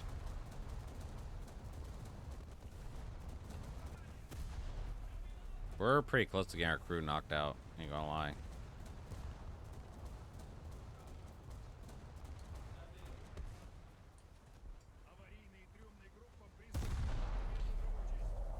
Do that even when it's slow because we have customers' personal information. So go against CPNI policy. Ah, that's understandable. Like it sucks, but I get it.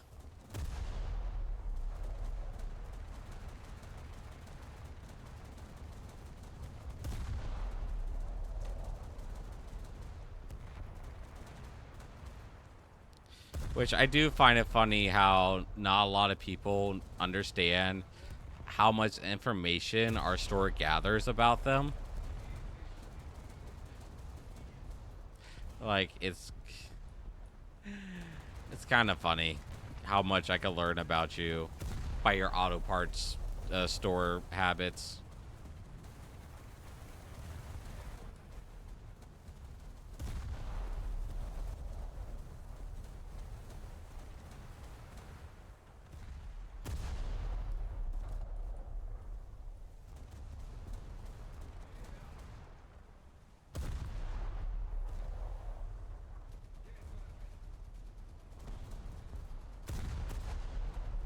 Kaboom.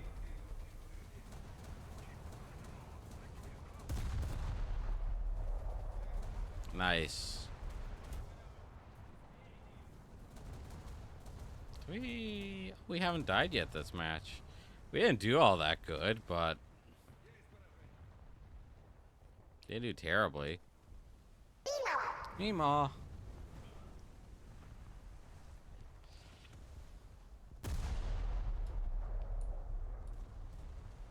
Come on, load the torpedoes already. Oh, the match is going to end before I sail across this island.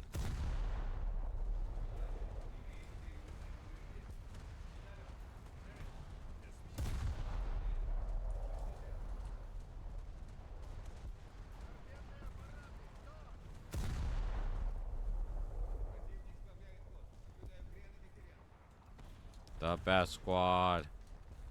Oh. Those torpedoes are coming for us. What good? What good? Yeah. Alright. That was a good match, though, kinda. We got another new ship. We got another new boat that we can replace with this one here, because it's the lowest tier. And then we start researching the Moskva. Then I am going to make the stupid decision of standing up so I can take a few minute break. So I will return with some more drink and maybe a snack if I can actually figure out what I want to snack on.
Hey, I'm back. Apparently my mic was never on mute. That's weird. Anyway, I am not back because I gotta turn my camera back on. Hey, crewmates. I have returned. Yes. I have, because I've been drinking like straight sugar tonight. I have got carrots for my snack. I'm gonna turn this thing on. And I also have my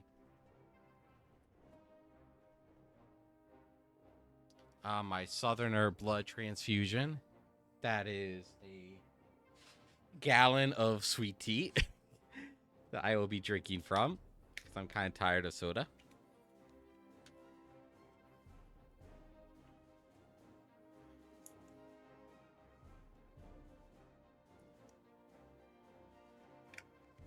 And it should go well with the vodka.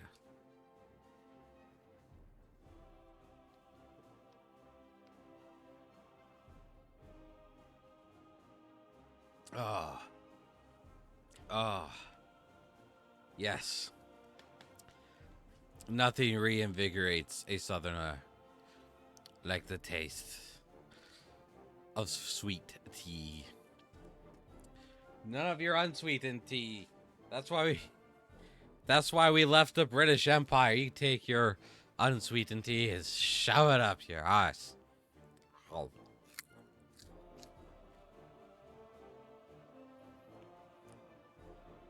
Yes.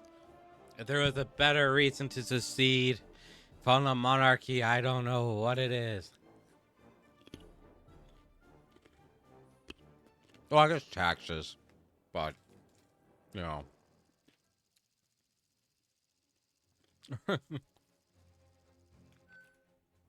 Look at that. Yep.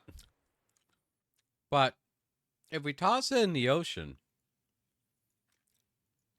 then are we just making like the world's biggest batch of unsweetened tea? You gotta toss some sugar in there with it. Otherwise, you're just making unsweetened tea, and that's blasphemy. You gotta balance it out somehow. По местам стоять, якори сниматься. Угроза столкновения.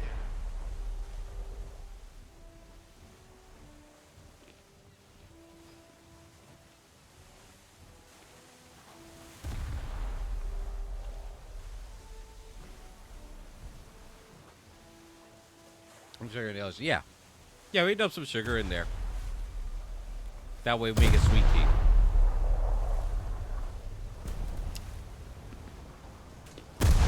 There's gotta be real sugar.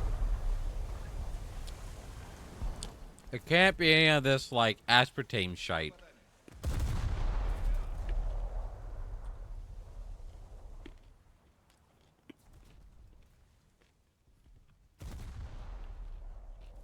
Oh. That's just as bad as unsweet tea. Like, I would drink unsweet tea before I drink tea sweetened with, like, aspartame. We'll make the world's largest sweet tea.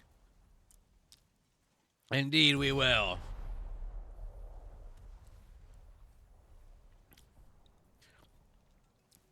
Not only will we dump the tea bags, we will dump the sugar and make sweet tea. We will turn the fish Southerner. Or did the Southerners.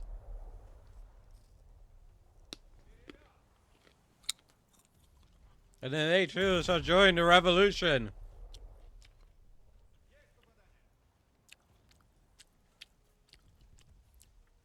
Is it full of poo though? Yes, it is. That is true though.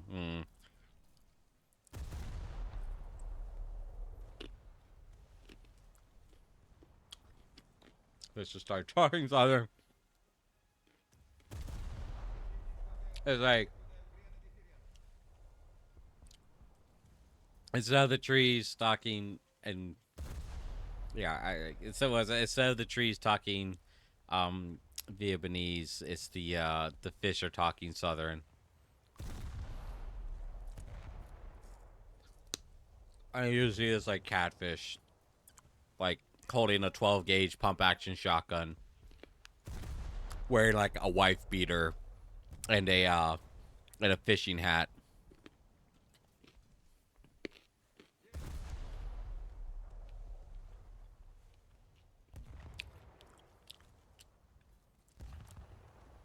Look, they're my people. I can make fun of them. I think that's how it works.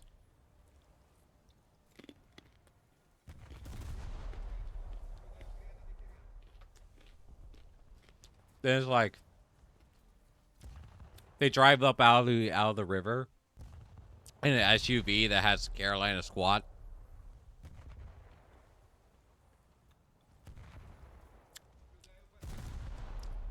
Yeah, I think this plan may backfire here. I think we're going the wrong direction.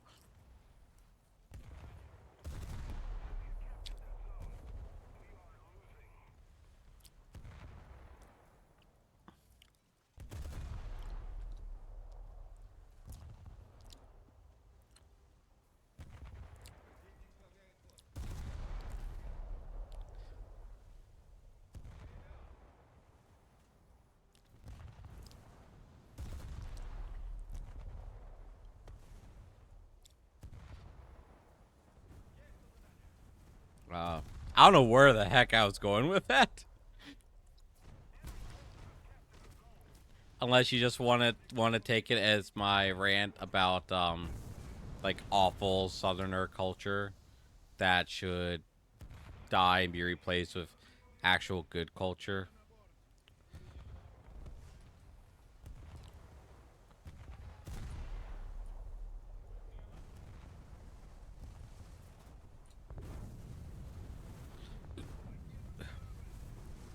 What happened? What do you mean what happened?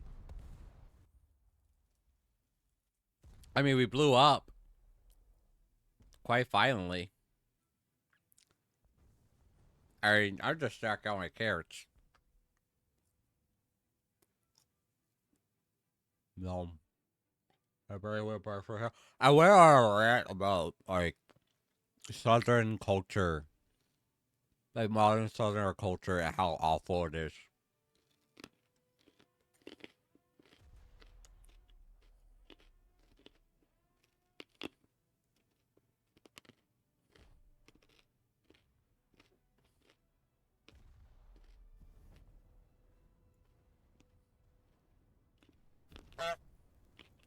What?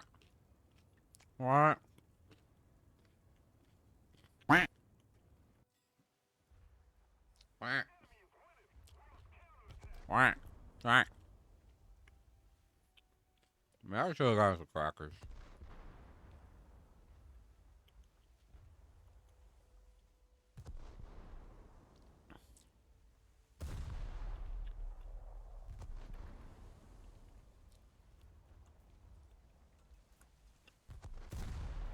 I would got like some frozen blueberries in the freezer.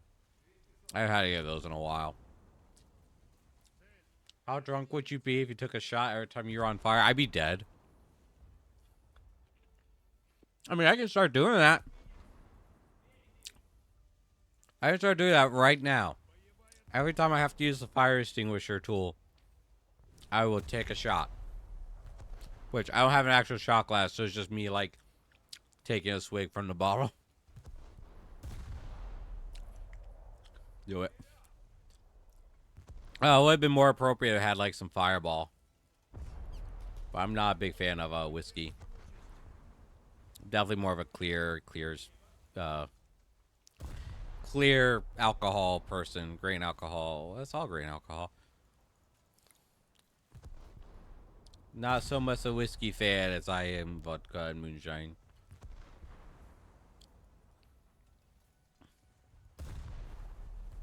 Though, if I had some Irish cream, that'd be different.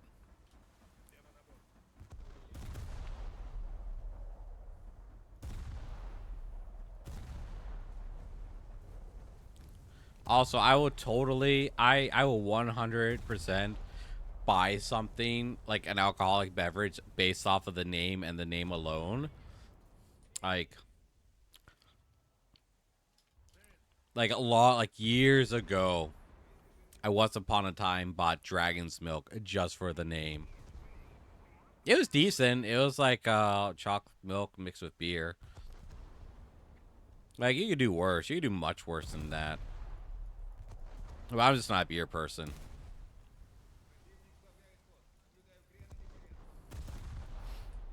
I almost bought some Grey Goose today because Bird, but I went with some other stuff because instead of buy one bottle, I bought two.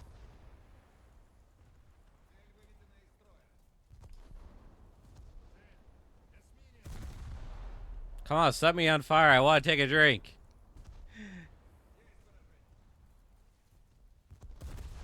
Oh, the lobbies are getting smaller. Gosh. We might actually have to, like... Oh, well, there's a shot.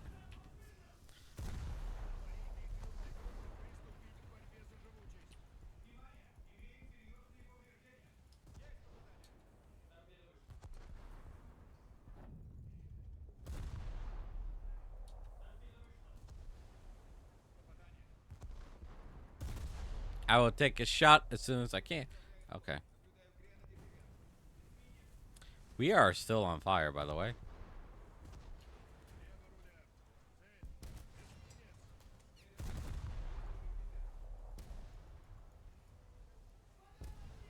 Nope, we missed.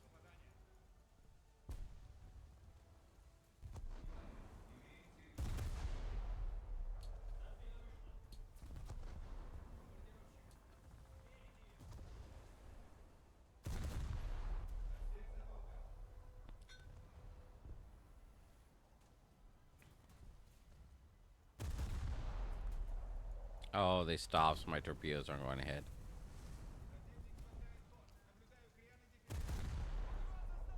Oh, we got assist. Alright, shot time. Fresh run out, they're winning. I don't think we're going to succeed in this battle, mate.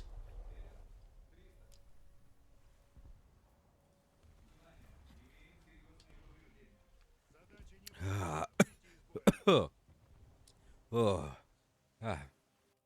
That was 100% improved stuff there. Puts feathers on your chest. Like real bad.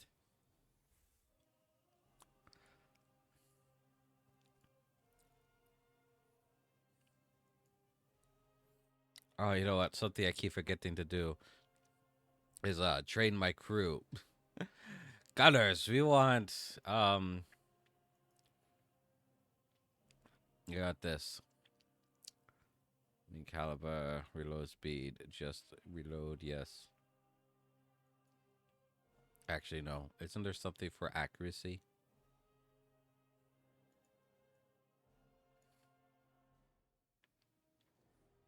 It's alcohol named after memes. I would, depending on the meme. Like, I would totally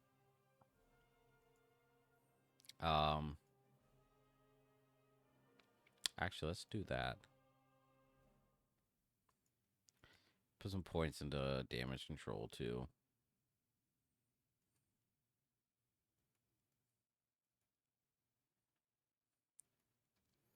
I would totally buy alcohol just based. I'd totally buy it just based off of the name.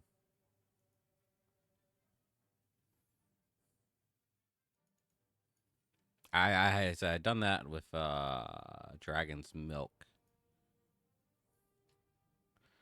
And I did that with a candle too. I bought like a candle just because of the name. Whoops.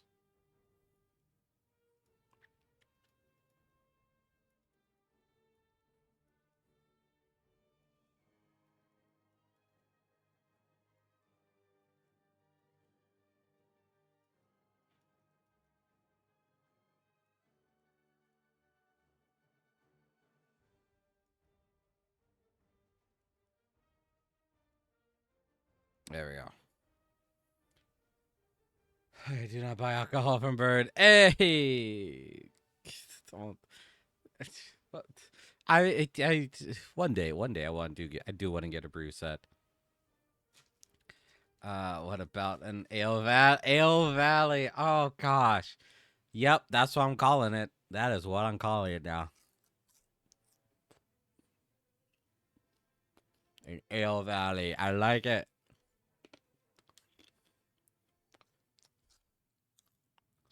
I like it.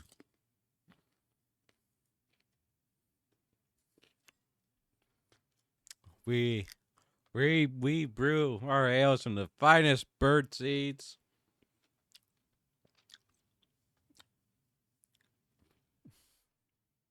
And small fruits, berries. Угроза столкновения. Самый полный.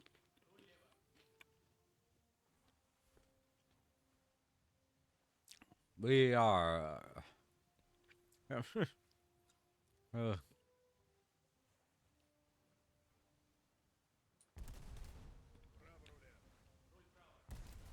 oh, that's rude. В борьбе за живучесть.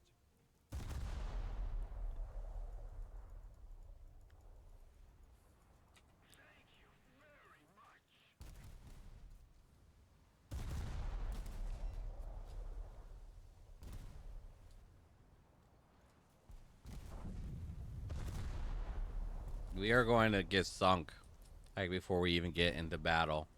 This map's awful.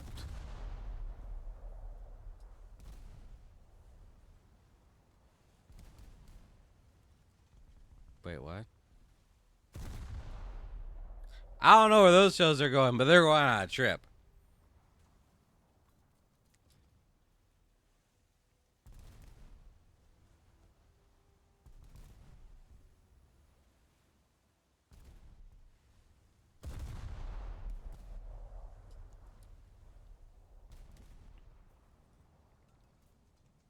Yes, I would like.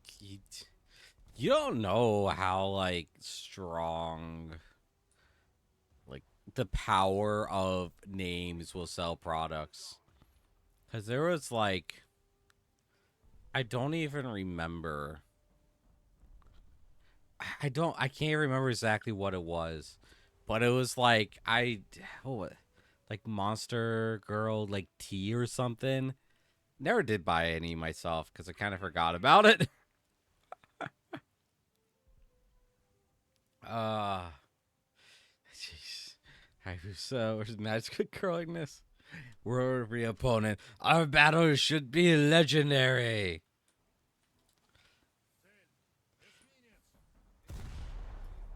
That is when Magical Girl Ignis kind of stumbles onto the battlefield, already drunk because they're still coming to terms with their newfound powers. I got like an idea. I got a couple ideas for a story for that.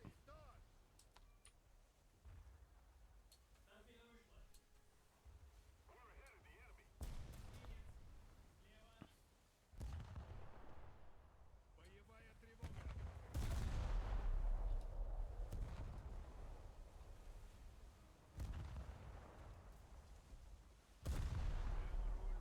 God, terrible shot. А ну, чики-брики в дамке! Chicky Ricky.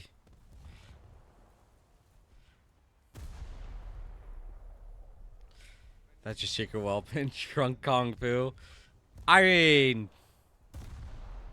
it's not a bad idea. Drunk magic. Like, I definitely, I don't advocate for, like, over drinking or whatever. But, like, I do like classes in video game where it's like the theme is, it's like, where do you get your power from? Oh, I drink.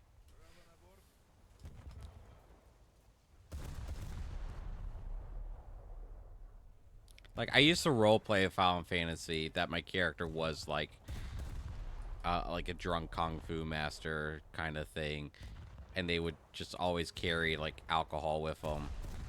Though that game never had alcohol as like an actual item that you could carry, so it was like really difficult to do. It took Final Fantasy 14 like 3 expansions to finally let my character canonically drink alcohol.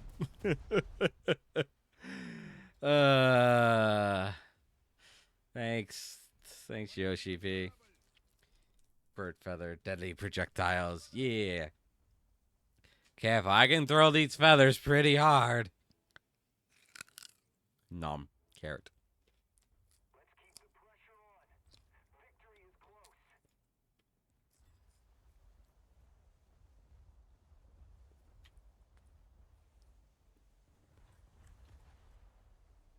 Лево руля.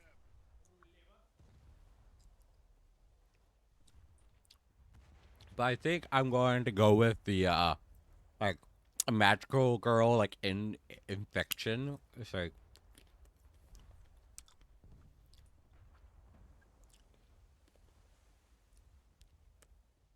kind of thing. It's like where you see gets bit by like planet hopping.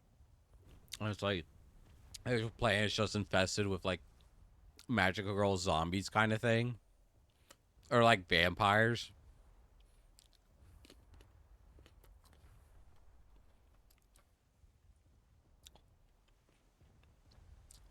Vampires can cut through anything. Give them enough speed, yeah, they can.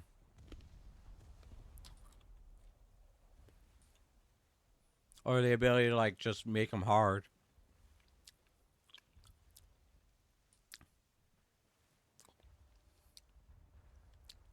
Suddenly I'm reminded of like spicy My Little Pony fan fiction.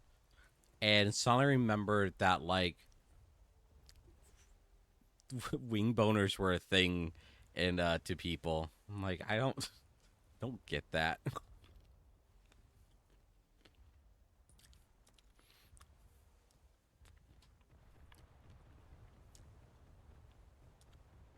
I don't know if I should point this out.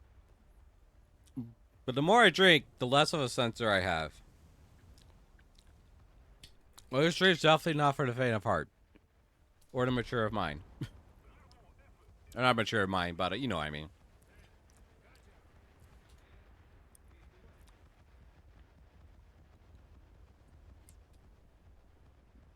Yeah. Like,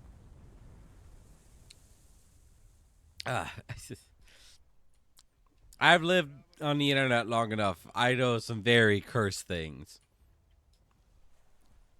Or at least they're cursed to people who don't enjoy them.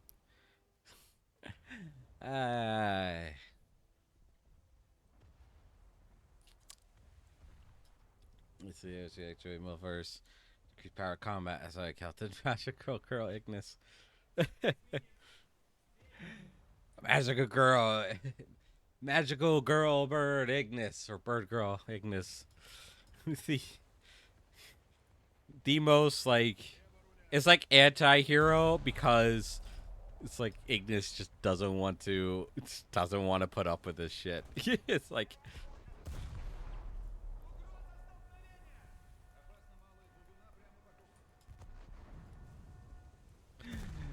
Ignis Botora.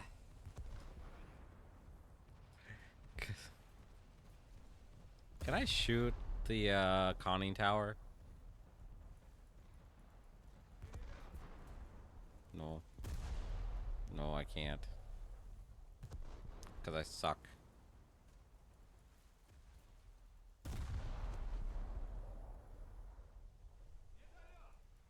I will shoot you one day.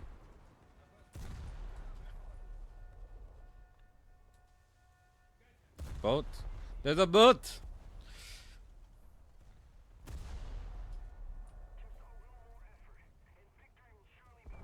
Oh, boat gone. The boat blew up.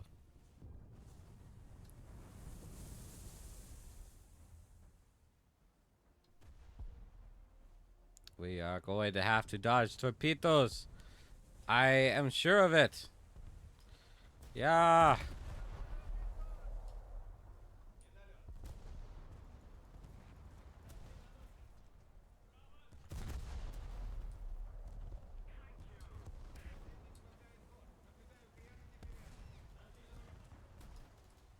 I got... Oh, they're coming from the other direction.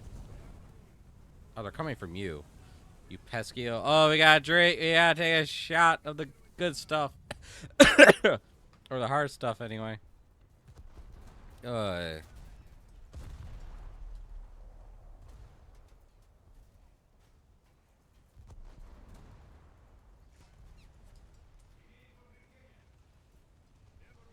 Did we get the kill? I think we got the kill.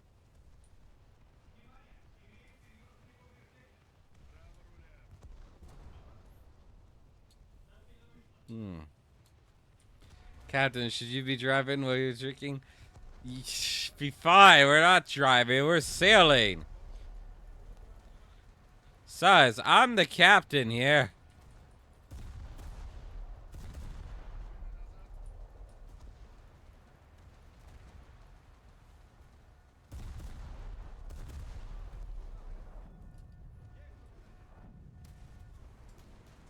Oh, these are bots. I was like, why are they being so easy? Oh, they're bots.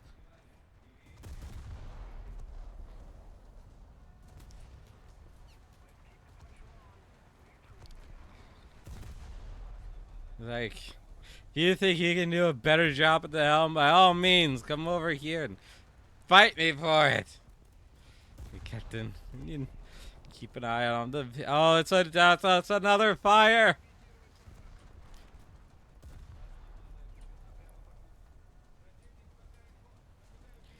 Someone get on fixing the paint. We just crashed the dock.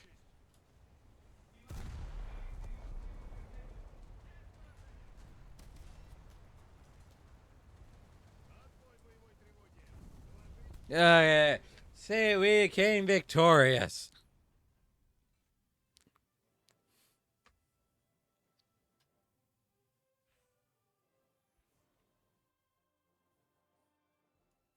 And only some people died. We needed the boat repainted.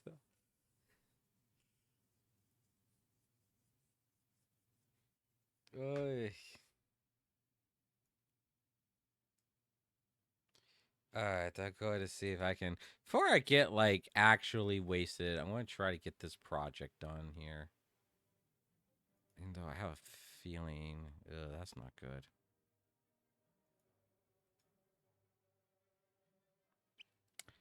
Oh, shoot.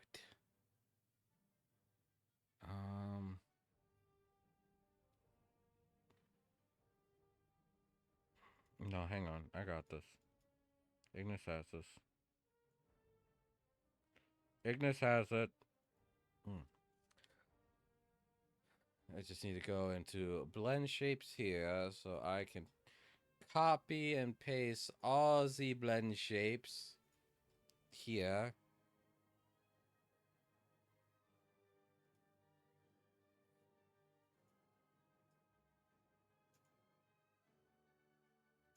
Yes, replace the files in the destination. And then I can add. I need to make. Oh, I can make a new one. Where's the list? Yeah, I'll keep that in there for grins and giggles.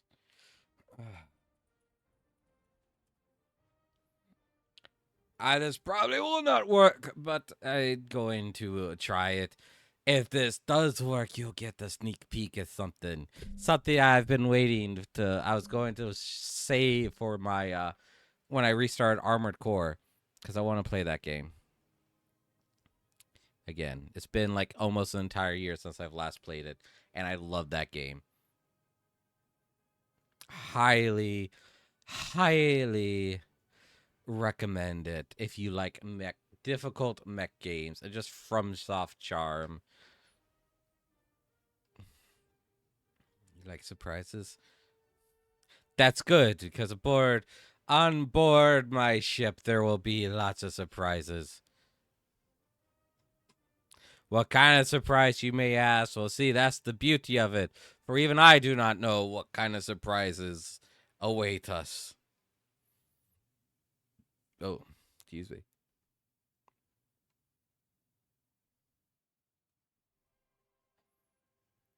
There you go. I need to hide that snoot squish. Okay, I just fluff. Yes, okay, good. Save it. And then watch this crash. New mod.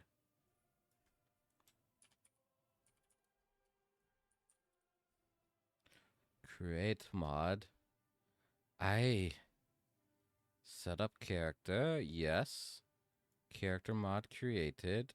Cool. Build mod. Oh, the good ship Birdopop is a drunk trip to. The good old ship Birdopop. Drunk trip to a boozy shop. Way, hey, where's the anchor? If I was like less drunk, I could probably continue that.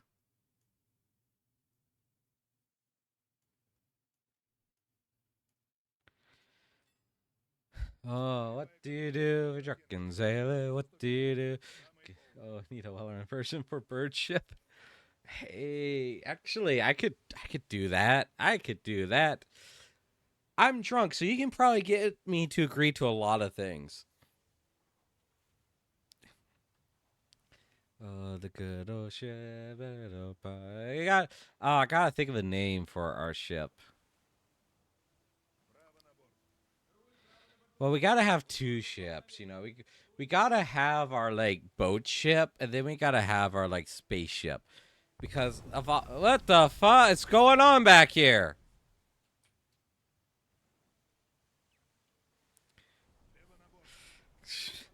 Bad news, Captain. Enemy blew up the booze. How did you let him blow up the booze? You had one job. We had one mission priority. We'll make them pay for it. That was our boost. Damn you.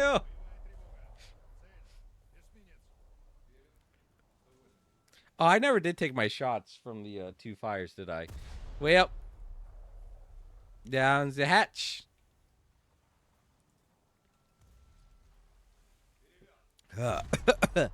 That's one. I may not been drinking. Oh, that's when it's like it's like just like, Captain, I'm afraid to say that the booze has been blown up. And the person reporting it is like bloated because they've been drinking all of it. It's like, gosh darn it. Oh, good night, Wood boys. I hope you get some good sleeps and have a good rest of your week. Have a good weekend, actually. That's right, because it's the weekend here soon. Not the week. I'm good. I'm good. Magical flagship boat girl Ignis Botora.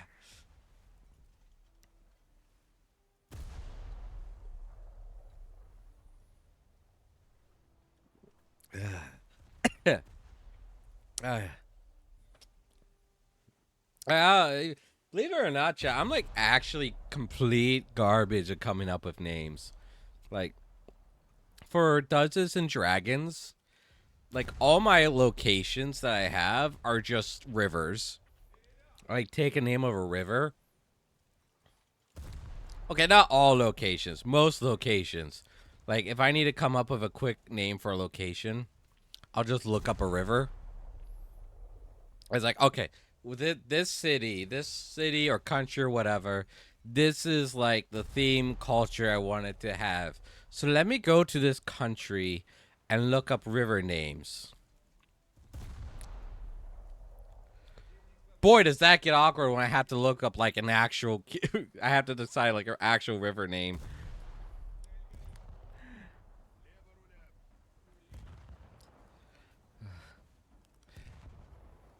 First mate, why is the rum gone?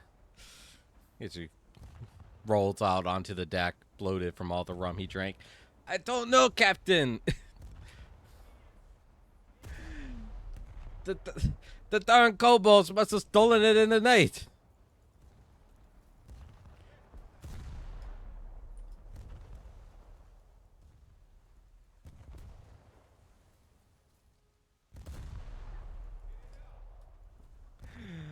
Perfect name for a ship. Oh, What do you now?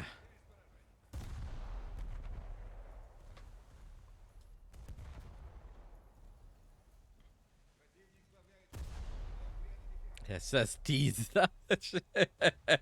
uh, that is slightly better than like Bodie McBoatface. I don't know if I want like a meme. I don't think we me. I don't know if we want a meme because that will age eventually. Because if we like called it like the cake is a lie, it's like no one's going to get the meme. I don't even see these nuts jokes like as much as I used to. It's kind of like Updog. You know, you don't hear about Updog anymore.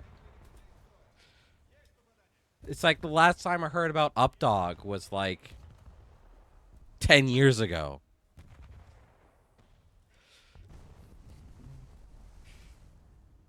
Just sell a boat and rename it over and over. Just keep. It's like whatever the meme is. It's like the SS current trend.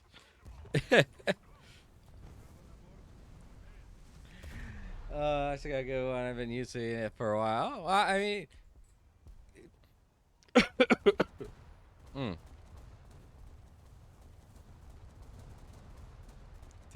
That's Omega. That is a cool name for the Omega is a cool name for a ship. Why can't I shoot? What? Oh.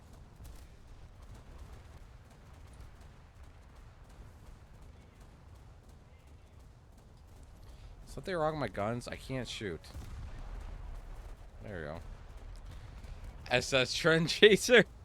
Oh, that's really meta, but like for a streamer, as a content creator, is like that is your job, is to chase trends. Like that's really meta. We are lagging like really badly in this map.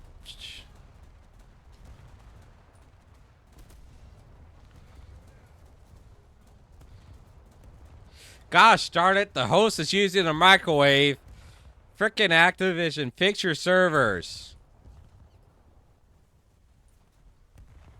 Come on, mitigate the host already. Someone who's not running a toaster while their microwave's on.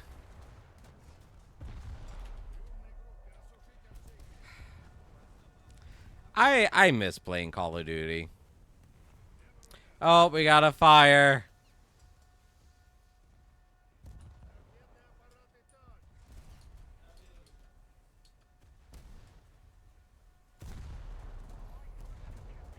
So we're running on potatoes.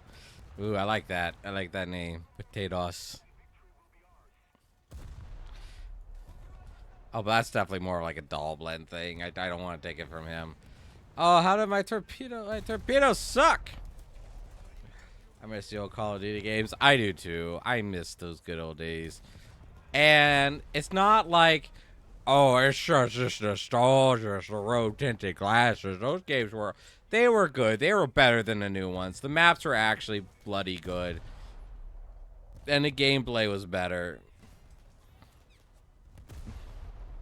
Because it wasn't so floaty.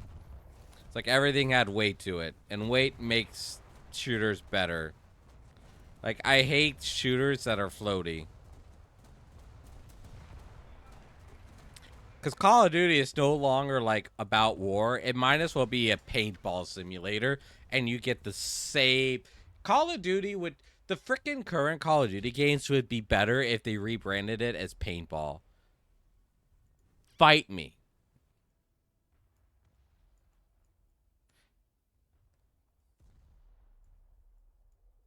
They'd be better. Just fear. These new ones don't hit as hard as the... No. I will say Treyarch still does a good job. Cold War was still really cool. I still liked Cold War. It's just... The only bad thing about Cold War, like my biggest complaint, was that every match I just get spawn camped by a quickscoper. I don't know what it was about that game, about quickscoping, but every match Like, it's just getting quick scoped, spawn killed by a quick scoper. Round to do art, make gang, make a potato doll, blend and throw. Oh no. Doll blend potato head. Or doll blend flavored ramen noodles. I don't like how they rebooted the Modern Warfare games. They I gave Activision the benefit of the doubt with the first rebooted Modern Warfare 2019. Even though the campaign was pretty trash, so was the original like Call of Duty Modern Warfare. I know this is a really hot take that would piss a lot of people off, but the campaign of the original Modern Warfare wasn't good. Like, it was pretty boring. It was nowhere near as good as World of War. It was just so boring to me. So slow and boring. It didn't even look as good as people made it out to be. I was going to be wearing a shirt with a picture of corn on it. Is it a potato? Is it the knee of corn? Which one is it? I didn't pay attention to the OG Modern Warfare story. It was pretty, like, the theme of it, like, the idea behind it was fine. But, like, just playing through it my first time, I felt pretty bored. Like, it didn't have the high-octane action movie feel of it, which I guess that's why a lot of people like, is that it didn't have, like, the action movie aesthetic. It didn't have, like, the action movie aesthetic as, like, Black Ops 1 or... Yeah, like Black Ops. It didn't have the action movie of, like, Black Ops 1 and Modern Warfare 2, nor did it really have the edginess of Black Ops 1 or Modern Warfare 2. Not that Modern Warfare 2 is really edgy.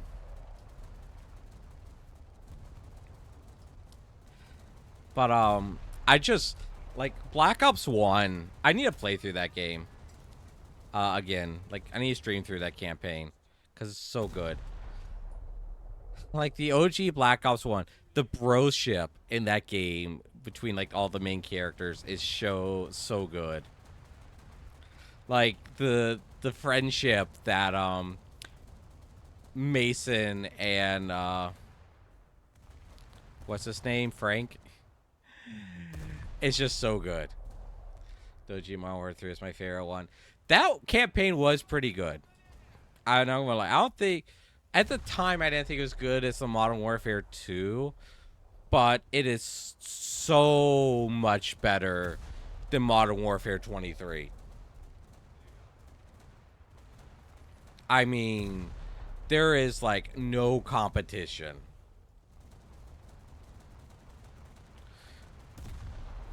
Like, like, that was, like, peak action movie kind of thing.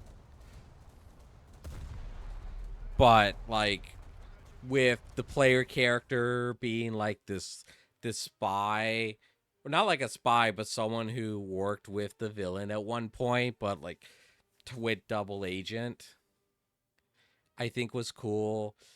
Soap's death was handled really well. And as unrealistic as that story was, because it's really stupid for Russia to like invade America via the European Union.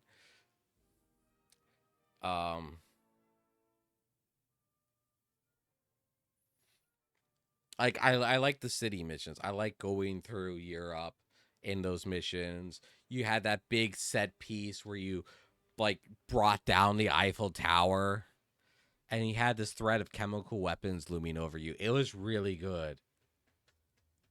I play Call of Duty Infinite Warfare. It's fucking awesome. Don't know why people hate it. I don't know why either, but I think that's because I barely remember it. I barely remember Infinite Warfare, because that's the one with like space fighters, right? По местам стоять, с якоря сниматься. Самый полный. Like, it could be that because the games surrounding Infinite Warfare were all just kind of garbage, except for Treyarch's game, which I think that was Black Ops 3. because like Advanced Warfare, like I would say there is a trend. Yes, Call of Duty Space. Okay, that I remember having fun in it, but at the same time, it was like really forgettable. Like it was decent to me. Like I don't really remember it. I'd have to play through it again to like form a more educated opinion on it. But it's like it wasn't bad enough to be remembered, like Advanced Warfare or Call of Duty Ghosts, campaign wise, and it wasn't good enough to be remembered, uh, like Black Ops 2 or Black Ops 1. Advanced War was fun, but the story I didn't care about. I don't really remember playing the multiplayer because I either like had to rent these games from Redbox for a weekend to play the multiplayer to see if I wanted to buy them, or two, I pirated the PC version so I could play through the campaign. And pretty much every game, with the exception of Treyarch, like between like 2013 and like 2019, like there was like 6 or 7 years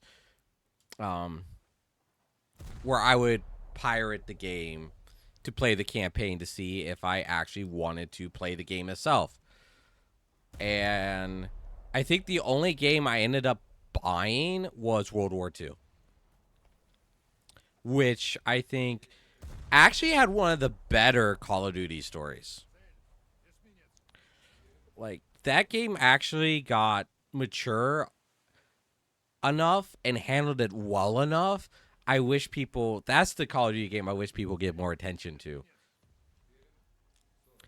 And I regret not playing the multiplayer of that game more because I think it was the last game to have custom camouflage. Which was so fun and good. Yeah. Like, I didn't play a whole lot of the multiplayer because I think at that point I was just burned out on Call of Duty. And I just kind of lost my gaming groups. And playing with my coworkers from Walmart, from Big Box Retailer was just not fun to me.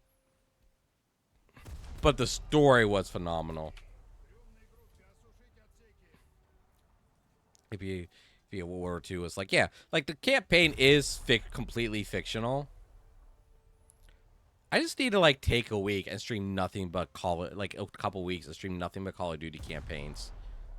I could do that next week. I could start that next week. If I want to play Doom too. I could just take August and have it be like first person shooter month. Because I need a break from Elden Ring. Like, yeah, the story of World War II, aside from, like, I think the Normandy invasion. Yeah, let's do it. Yeah, I think that actually sounds like a really good idea. Like, I might start with playing Doom next week. And playing a little bit of Armored Core. But I think I'll actually, like... Because I think I might actually get this year's Call of Duty because it's Treyarch. Which, if it comes to Game Pass, I'll get it for free. So, yay.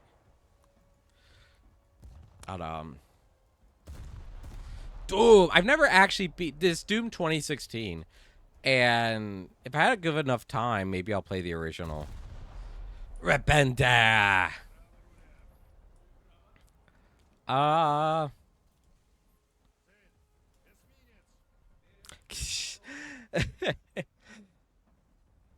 I was going to make a joke about, it's like, you know, I can always do like unlisted or private stream of H Doom. Yeah,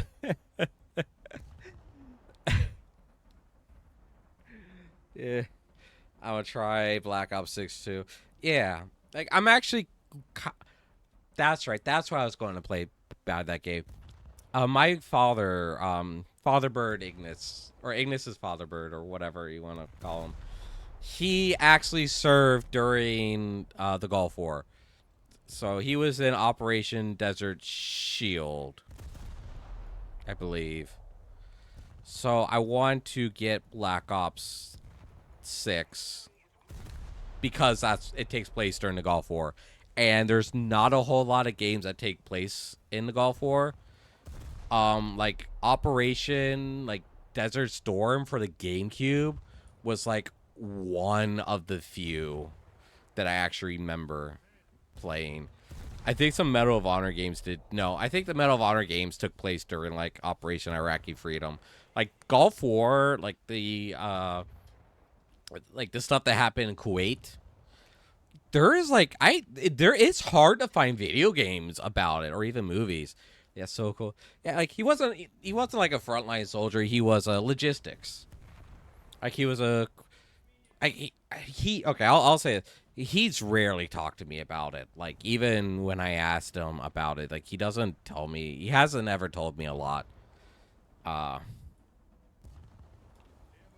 of me wonders it's because he didn't do as much as he like claimed he did. But yeah, he worked on the helicopters, the CH-53E. That'd be hard to talk about. Unless something happened that made it really hard to talk about. Like, maybe. Considering how, like, gung-ho he is about being a Marine, I find that kind of hard to believe. That he really doesn't want to talk about it.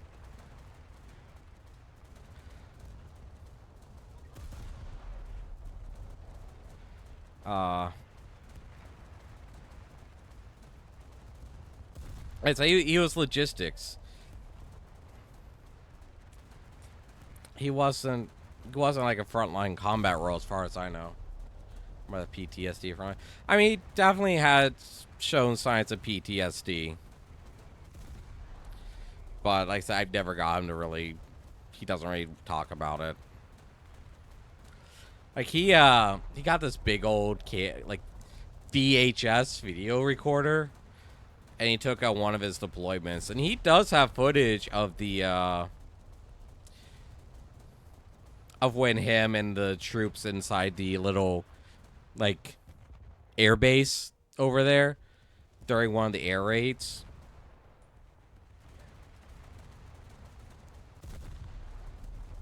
And like of them like taking shelter during an air raid. Not really air raid, but like a missile strike. Though I don't think any of the missiles actually hit the area. I do remember that there were threats of nuclear weapons at the time. Not nuclear weapons? Chemical weapons. Chemical weapons, not nuclear weapons. Chemical weapons.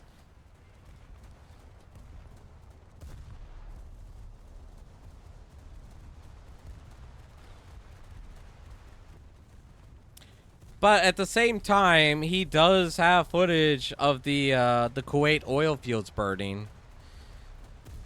So all I can really assume is that, you know, maybe something happened. Or either that or like the chemicals just really fucked with his head.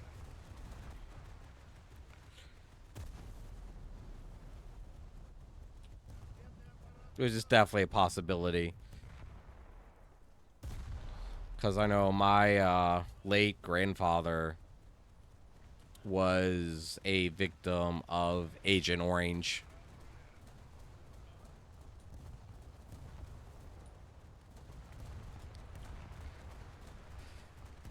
So yeah, all that to say, yeah, I plan on checking out Call of Duty Black Ops 6 when it comes out. Like, I'd probably buy it just for the campaign. I'm not going to pre-order it, probably. But, I'll probably buy it just for the campaign. Even though I know it's probably going to be half-assed because they gotta have a storyline for Battle Royale. Actually, I really hope they don't have a Battle Royale based on the Gulf War story. Because that's going to be really insensitive. I'm not one to care about, like, offending people or sensitivities. Oh, time to drink. But, I'd be pretty upset if they based the Battle Royale story around, like, the actual Gulf War. Fictional wars are fine to me, but, like, I know they did it for, like, the, oh, where's the song? Like World War II.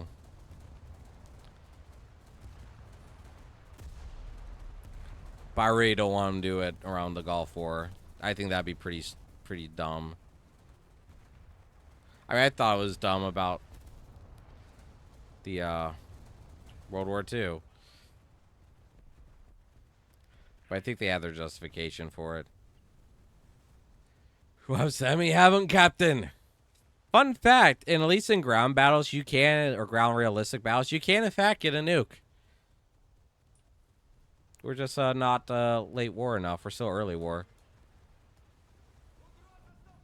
Come back here, Boot. Yeah, it's Cold War. It's the only Black Ops game I didn't play. Really? Oh, Cold War, not Black Ops 1. No, I understand it, because it was not... It was cool. Like, it was probably the best of the newer games. Not necessarily in gameplay, but aesthetics. Like, the aesthetics of,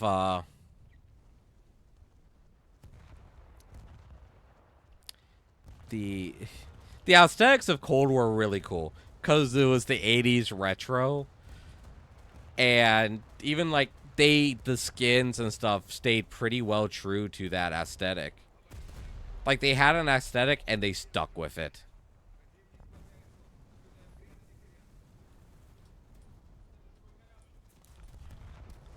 So, it was pretty good. What? Yeah. So, you'll never see one from... Probably will ever see me get a nuke in the game.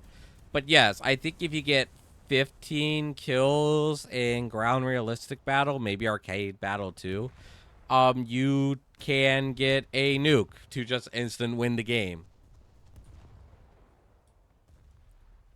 Though I don't know if you have to be a certain, like, tier for it to happen.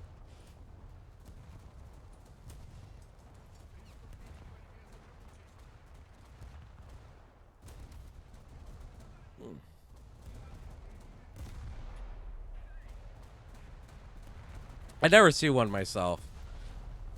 But again, I'm not like that high of a tier in the game, I think, to actually see one. Because I'm wasting my time here in naval battles rather than trying to get to high tier ground battles or air battles. What the heck is with that shell that went so far off? What the fudge? Who was manning that gun? Who is manning that gun?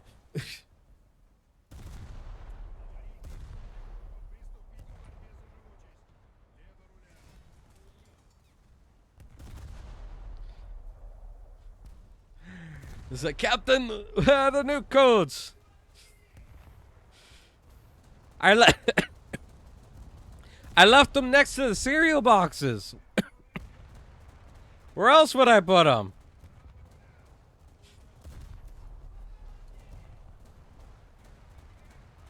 It's too dangerous to keep them anywhere else. It's one of the minions. Oh, gosh darn it. Alright, we did get set on fire, so I need to take a shot. Be having a word with that minion.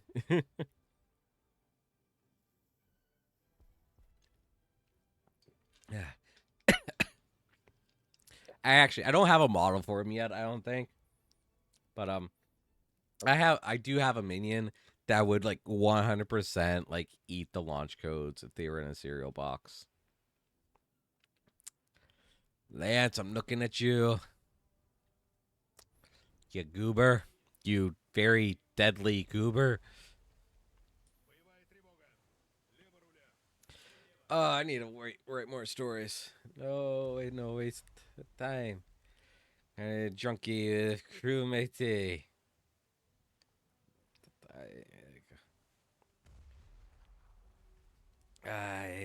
Boxes. Some boxes like a prize. It's like, yeah, it's in the Cracker Jack box. It's the prize. It's like, the Cracker Jacks now a possible nuke codes. Actually, actually, it's kind of funny. Like hang on. Like I say, it's actually kind of funny. Like if you give like a random person on the street the U.S. nuke codes, they wouldn't be able to do like absolutely jack shit with them. Like, it's like, what would you do with them? If you knew that they were the new codes, what would you do with them? You couldn't do anything except like sell them, but they'd only be good for like a little bit. Cause I'm pretty sure they like changed on a regular basis.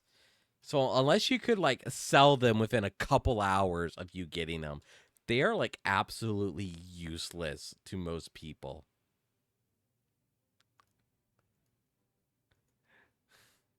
Yeah, sell them. Yeah, collectors. Yeah, like even if you could find like a collector, like yeah, I guess say like yeah, it's just a collector's item. It's like yeah, I had this string of numbers that were once a nuclear code. Granted, I could write just a random string of numbers on a piece of paper and like claim that, and I'd probably be right. Can't do it. Gotta go to the White House to use it. Yeah, it's like you have to get on a secure line to call it in to be able to use them. But even then, like, you probably have to have some sort of like identifier or something. Like, you can't just pick up the phone and call like I don't remember the base. I don't remember the Air Force base in Colorado. Or like okay. You can't just like call the Air Force base in Minot, North Dakota, and be like, "Hey, I got the nuke codes. I need to launch a nuke." It's like you ain't going to do anything with them. It's like I would almost say that. By the way, hello FBI and CIA. How you doing tonight? Don't mind me. I'm just a crazy furry. It's like their new codes are useless to normal people, like majority of people in the world, to a point to where I would actually be surprised if they've never been leaked to a random person, and like the government never knew about it.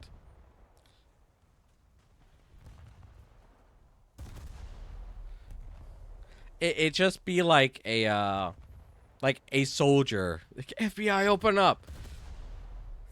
Nah, my house has slopes on it. They'll never raid me. My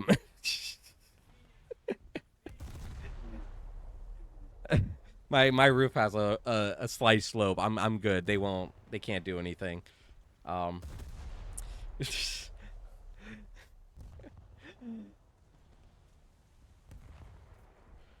But yeah, I'd be surprised if just this random like airman gave the new codes to like a 12-year-old kid, and like that's it. The kid like went to school the next day and was like, hey everyone, like my uncle gave me the US nuke codes. And everyone's just like, yeah, right. It's just a random string of numbers. Come on, show me your Pokemon card, noob.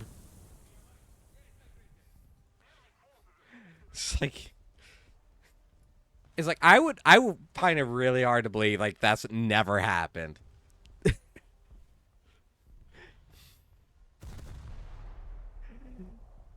It's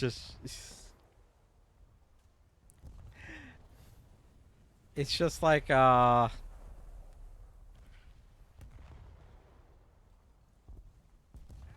just like if like the government confirmed to like a single person, it's like, oh yeah, we actually do have an alien in Area 51. Here's a picture of him, and you just showed it to like one person in the world. What would they do? What would they actually do? Because everyone now sees him as a lunatic.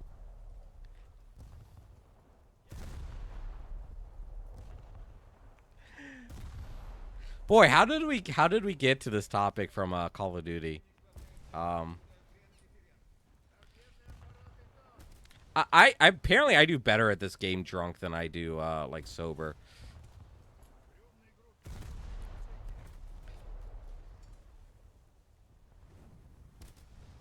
Kinda. Plus, he had a picture of people just assuming a shop. Yeah, exactly. It's like, nah, mate, that ain't real. and it'd be like, you know, people have like really stupid reasonings for it too, to not believe it. It's like, no man, that's not what aliens look like. They'd be like green men. They'd be gravy. They'd be gray. Now they have like big old bug eyes. Or it'd be like, man, you just pull that picture off of like E621. Ain't no way that's real. It's like, come on, mate, get some better bait. Get deep fakes, yo. Yeah, deep fakes. Deep fakes.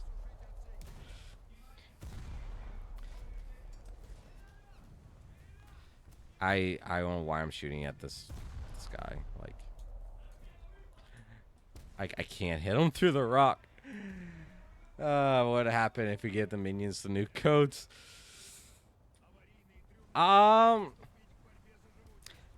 You know, I think most of them would be fine. I think Val and Lance are the only ones you'd have to worry about doing anything with them. Because they probably could, and we're on fire. We're worse than on fire. Like, most of the minions here. Like, most of my minions I do have a list of them down below. Like, I don't have them on I don't have the list on mobile yet, which that's something I've been meaning to do for like 2 months. But on PC, I do have a list of them in the like the About Me pages and stuff.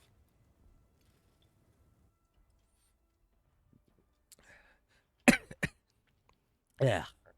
And like, I only have one minion, I think. I would actually do anything with them. Or 2 minions that would actually be able to act on them. Then I have another minion that can just kind of create his own nukes.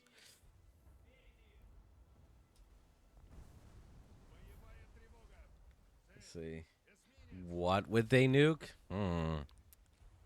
Probably whatever the person that's paying them would tell them to nuke.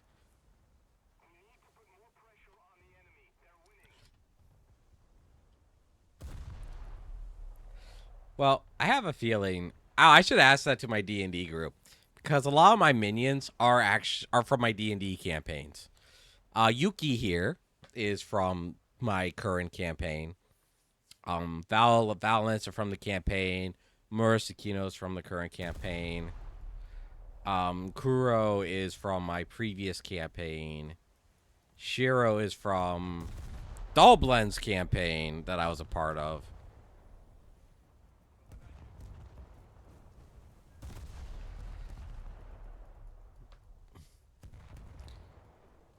It's like, I know where they would nuke in terms of the campaign. But in the real world, I don't know.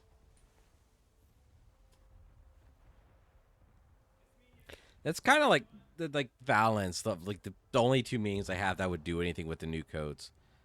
Like, they're really good fighters. Like, they're really strong mercenaries. They just don't really think for themselves.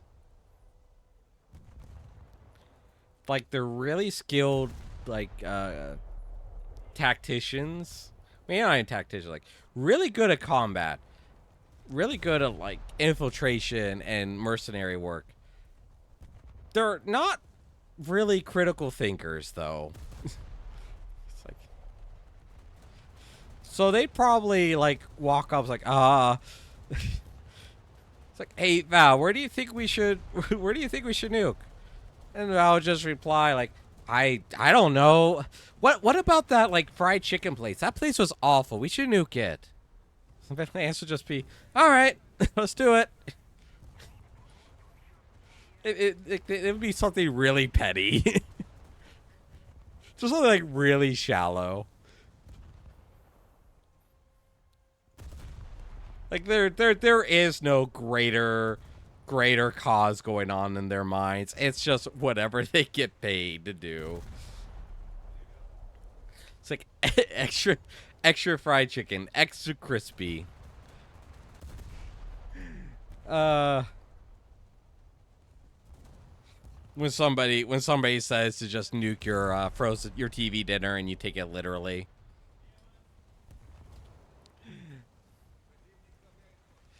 It's like pettiness, the ultimate cause.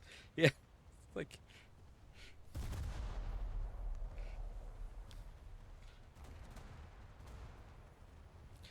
I'll give credit to like even Yuki. Yuki isn't a big thinker either. Considering her profession. Uh, but she still like has the critical thinking enough to like, if I am forced to choose a nuke to launch somewhere, and like I should probably launch it like out in the middle of the ocean, or like somewhere uninhabited, so it wouldn't cause much damage. Like she at least has the critical thinking for that.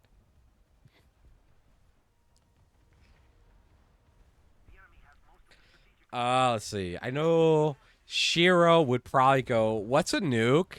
Because she's from a time period that nukes were just not a thing. It's like Ito's like, "Oh, it's just a giant fireball." She too would probably like pick like, well, either like somewhere she knows it's like objectively evil, or just like the ocean.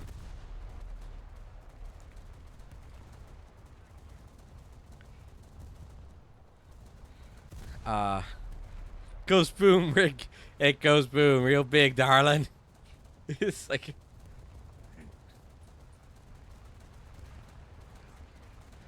I out of all my minions, I think Shiro would actually probably put the most thought into it. Because she would probably take as much time as she could. It's like, well, I have this opportunity to destroy, like, really big evil, but I gotta take into consideration, like, collateral damage.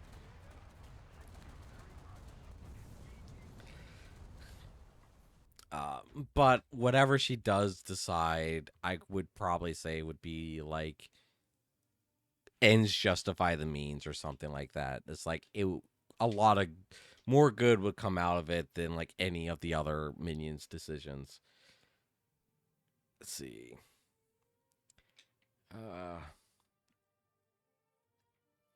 Yeah. I don't remember if I took a shot for that fire or not. You can't destroy me. I'm Big Evil. You're Big Evil, huh? Why play the nuke card? I play. Well, you just activated my trap card. Thermonuclear warfare. I just spilled tea on me.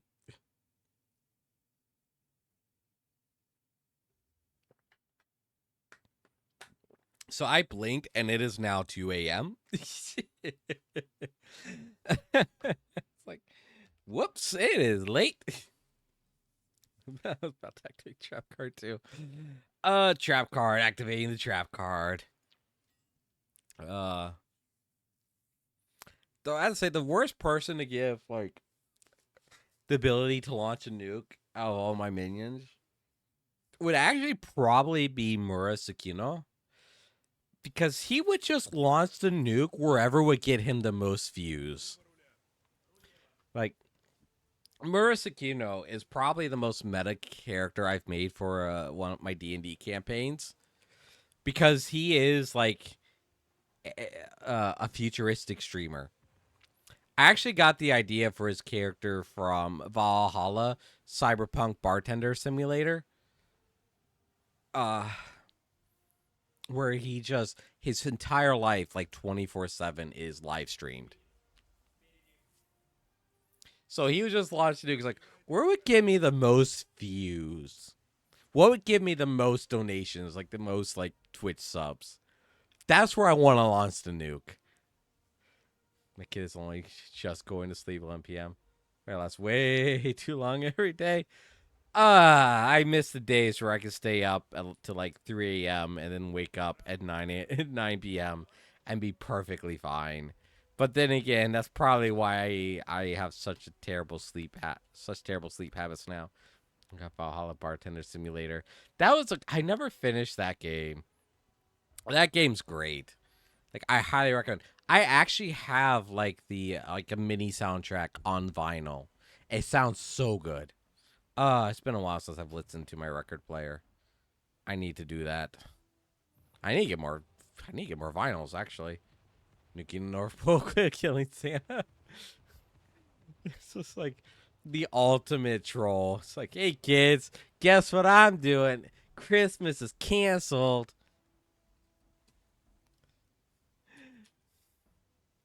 That almost sounds like a Mr. Beast video.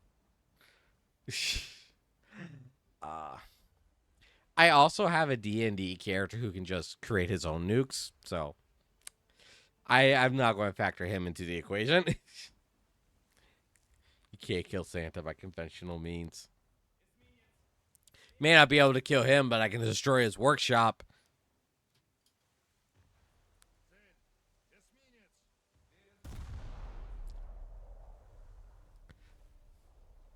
I keep forgetting to do something in between matches.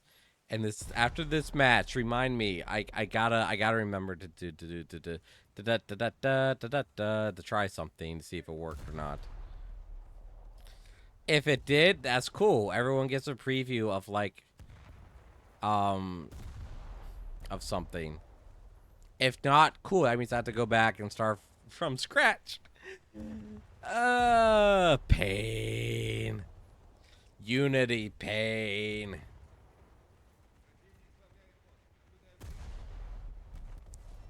Before you kill him, would you smash Mrs. Claus? No, I don't think I would. Like, I mean, like, on one hand, Mrs. Claus would have like hundreds of years of experience. On the other hand, I'm actually like down bad for like monster girls and like furry girls. So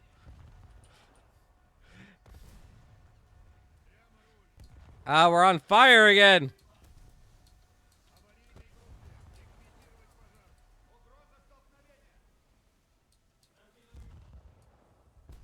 Just launch all the torpedoes. Help. Help, I'm on fire. Chicks that way? Yeah, me neither. Yeah, like, I wouldn't.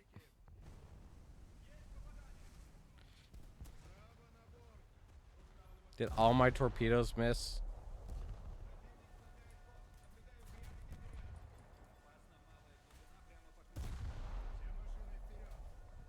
Actually, our ship's doing pretty alright, considering the fire.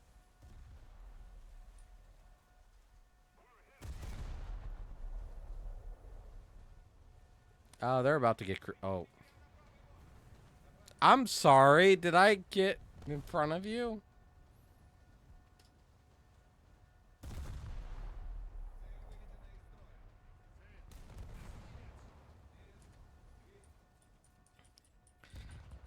Scotch actually antler reindeer. Then maybe.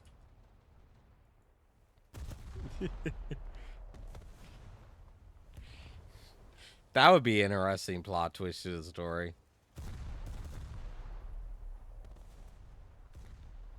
Wow, those shells fell short as heck.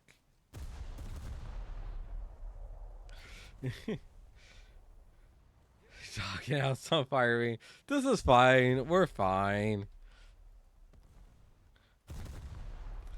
My crew every time we go into combat. We're fine. Nah, this is Soviet Russia ship. They pay someone to sit on ship and tell everyone that everything is fine at all time.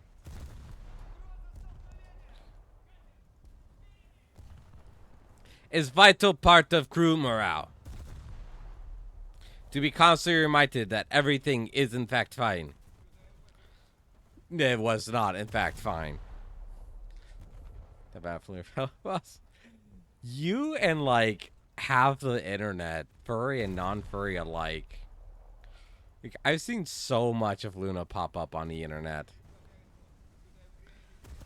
Like, it genuinely surprises me. Captain, have you seen my arm? I have, actually. It's fine. Your arm is fine. You don't have to worry about it.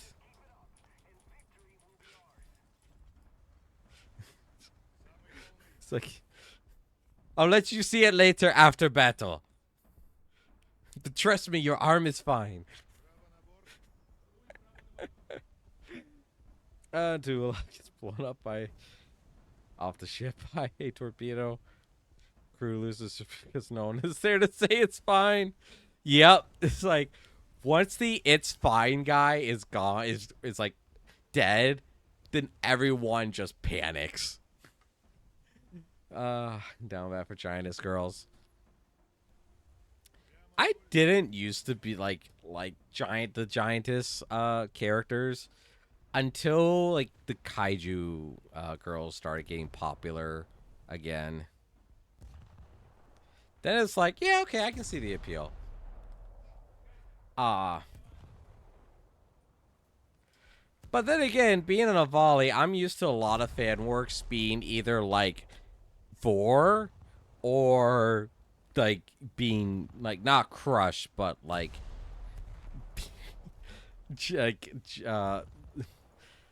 the point of view of like I don't know how to describe it. God, not the kaiju girls. Cute her human form is too. I don't like Luna's human form, though I've only seen it like once. I didn't much care. I think it's the haircut. I don't think that haircut looks good on humans. Ah, it's another fire.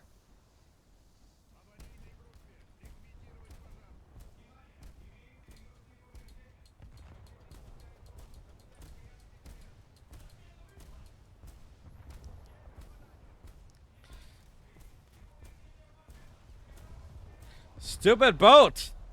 You try to torpedo. Oh gosh. That's gonna see so many fan arts from Arfa. She's got eyelashes and pink sprites. Oh, I have seen that. You know, because she's a girl. I have seen that though. Like, it's like oh gosh, what's it called? Rule 34. Like, if you've been on the internet long enough, you know exactly what I mean. And it is true for everything.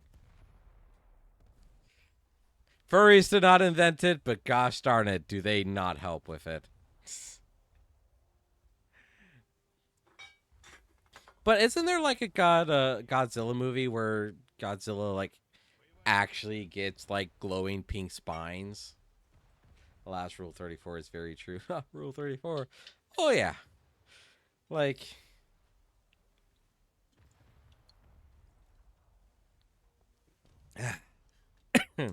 oh yeah. It is alive and well. You have to no worries about that. It is one of the constants of the internet. And if Rule 34 stops on the internet is dead. Can make anything thick and sexy. Yep.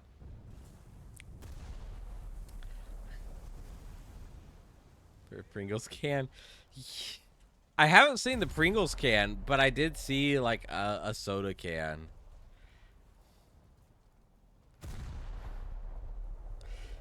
Like, and yeah, you have like the meme stuff, like the actual inanimate objects, like the. Oh my god! Just imagine it. No. Yeah, like you have the meme stuff, like the Pringles can, or like the soda can. Sorry, I've done to myself.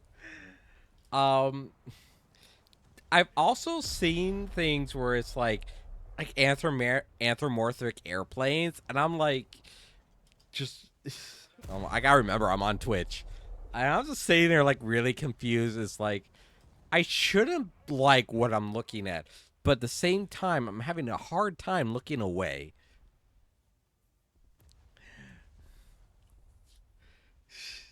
Godzilla X Kong, the new Empire Godzilla has pink spines. Yeah, so I knew it was canon from somewhere. I just didn't know which movie. But I remember seeing it. Pringles got such a thick booty and it ain't very much. Oh no. Oh no. Airplanes, yeah. Like it's actually like I've actually seen like VR chat models too of them. You can it's incredibly rare. I mean it is incredibly rare, but you can find anthropomorphic airplanes and helicopters, I think. Like I said, it's incredibly rare, but it does exist. I have seen it with my own eyes.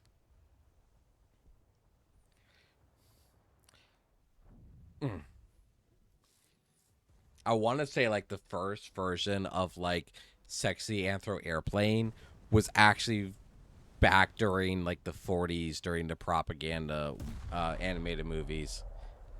What the hell, internet? What the hell? I'm trying to remember. I gotta look it up now because I'm trying to remember. Like I remember it being like it was a military plane because I think there was like a C-130, and then it's like if there's not an anthro like A-10 Warthog, I'm going to be very disappointed. Yeah. There we go. Yep. That took all of one search.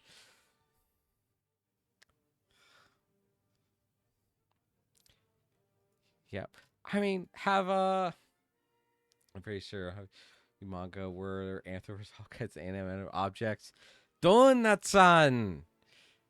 I still refuse to believe that anime was not a fever dream of mine, even though I know it's real. Of course, yeah, 60 browser girls and crap like that. Yeah, I remember seeing like Anthro Firefox was popular, and then someone started a Twitter Anthro Twitter mascot for a bit. So that one's kind of gone. That one died pretty quick. I just messed the animatronics. Five Nights at Freddy's. Five Nights at Freddy's. Down bad I am. Man, do I... Well, big evil boy, do I have a game for you.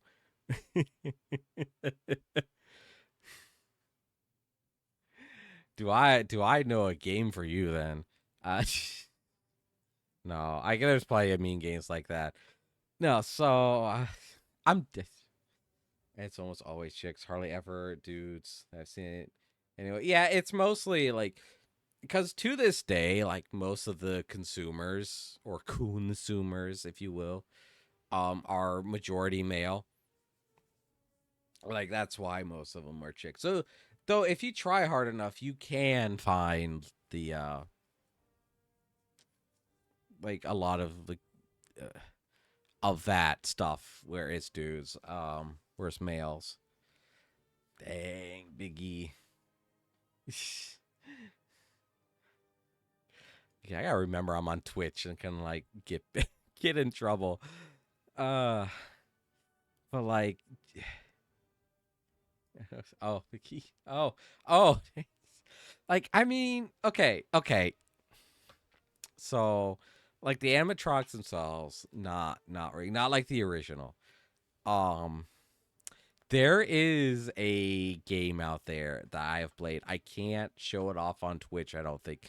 Even the Safe for Work version, I don't think I can actually show on Twitch. The game might be banned.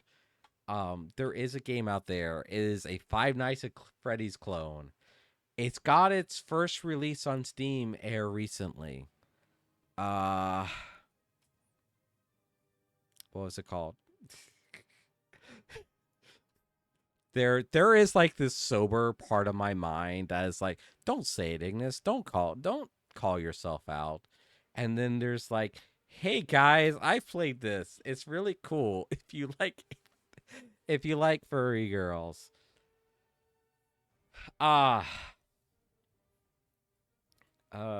was it called? What was the full title of it anyway?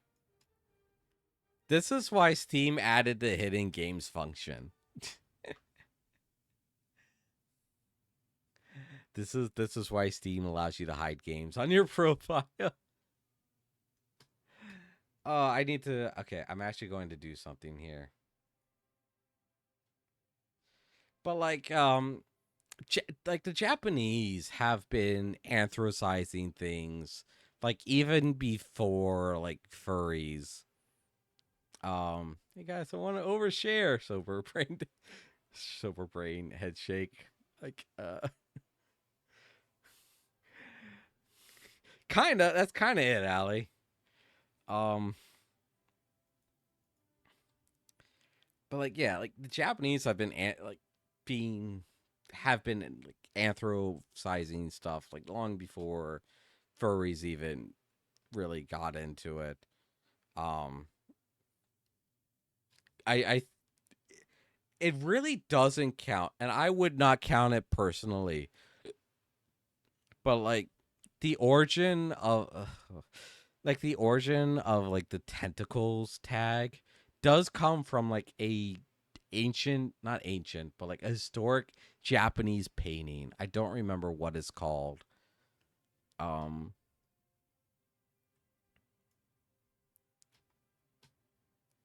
shoot. Oh shoot.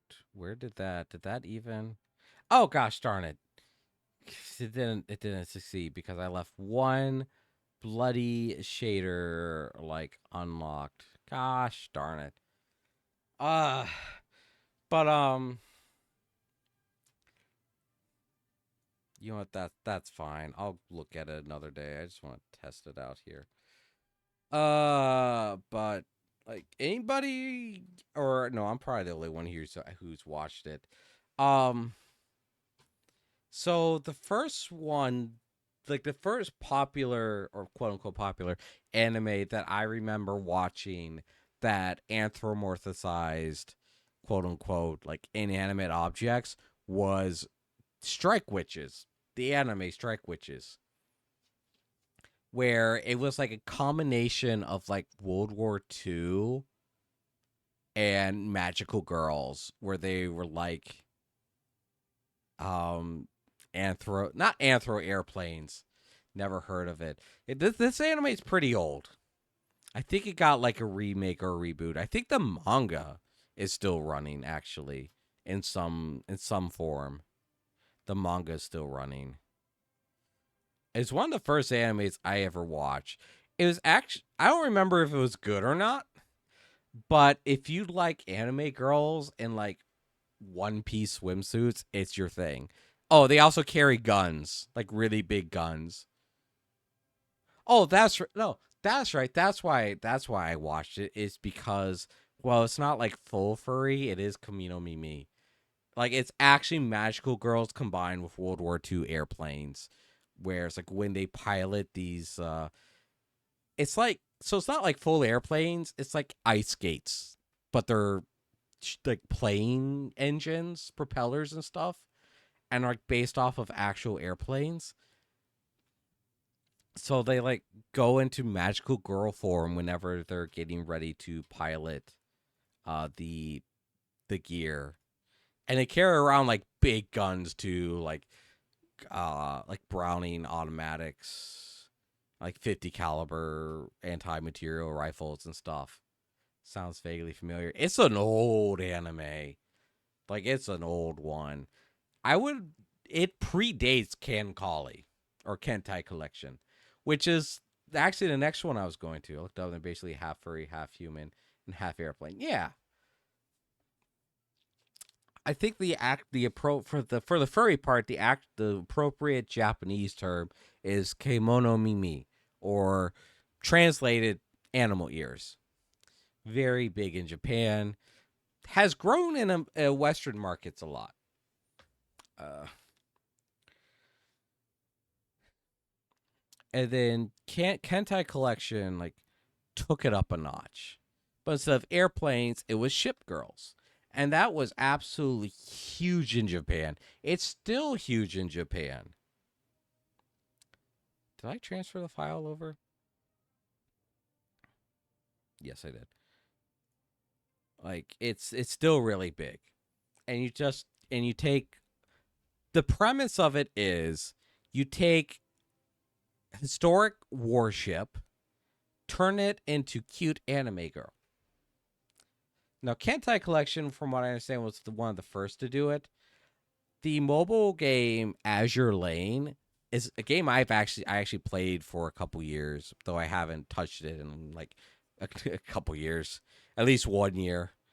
I think did a lot better job with the portrayal of the warships. The designs are a lot more interesting anyway, especially the IJN. The only reason this came to mind is because Ale said Big E, which is like, at least in Azure Lane, Big E is a nickname given to Enterprise or USS Enterprise. I think Azure Lane does better with the ship girl concept than Kentai Collection does. Like I said, at the very least, the character designs are more interesting. Don't watch the first anime. That anime sucked. Haven't watched the second one. Very heavy in fan service though. So fair warning if you look it up.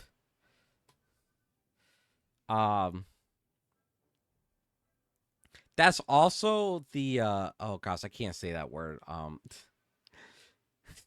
That was also the game where I heard about like Westerners having like a sick fetish, like basically meaning like naturally attracted to sick characters. Oh, okay. What I wanted to do didn't work. It worked in Unity, but it didn't work here. Oh, and a shader's missing. Okay. Yeah, so it just broke. Oh man, did it break? All right, back to the drawing board on that. Oh boy. Maybe I'll have it ready in time. Maybe not. Let me see. Does this? Oh no. Oh no, it broke. Hang on. Hang on. I gotta like reload scenes here. Yeah. Now you can easily buy animal ears and tails. Back in the day, you had to make them yourself or spend time on the dial-up. That would steal your credit card info. Oh gosh, I was too young for that.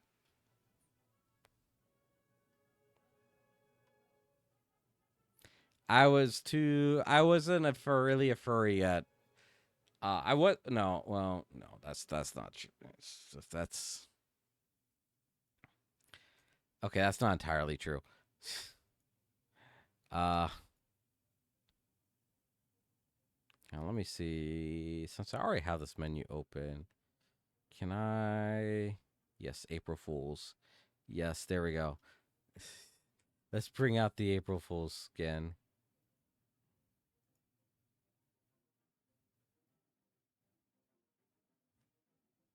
Oh gosh, why is the head leaning? I don't know. But it's fine. It's fine. I think I just need to recalibrate the camera.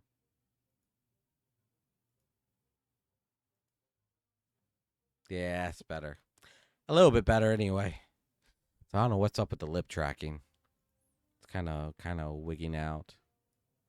The battle. Actually, what's kind of funny about buying like furry cosplay is that it's kind of taken this like 180 where it's actually kind of hard to buy good quality stuff now. Rainbow Bird, tropical version, yes. Look into my eyes.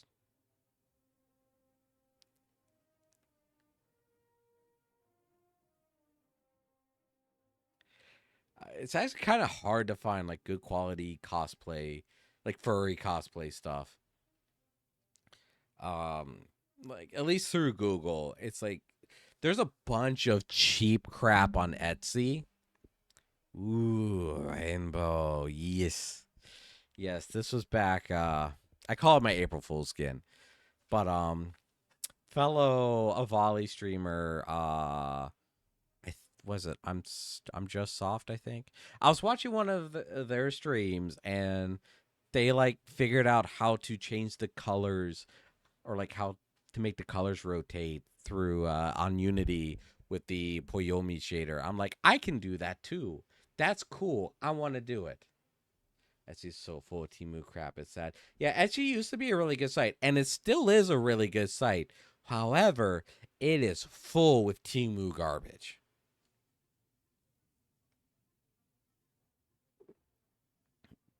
And not only is it full of Temu garbage, they still charge Etsy pricing. Like it's so garbage now. Like, so you still find a lot of cool stuff on Etsy. The patterns that I found for my costumes, I got off Etsy. And the Protogen head base that I'm going to get for my costume, I'm going to order it off Etsy as well. I don't use Etsy. It's like right now Etsy is like the website people use for like small businesses. Like, your business is so small, you don't have your own website. And that's kind of what Etsy is right now. It's a very cool website to find stuff, like very specific stuff on, but there's a lot of garbage on it now. The website used to be a lot better about policing like bootlegs, but now you have to be very careful about it.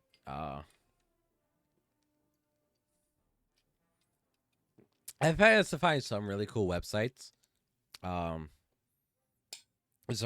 really cool creators on there, like Lemon Cream Studios. Hey, I never did mention the name of that game, did I? Oh, that's some. I just took a fresh sip of vodka, so I got like some fresh liquid courage in me. The Lemon Cream Studios is really only good if you want like furry stuff, furry merch. For sure, definitely found some cool customizers, a thing to use for gift buying.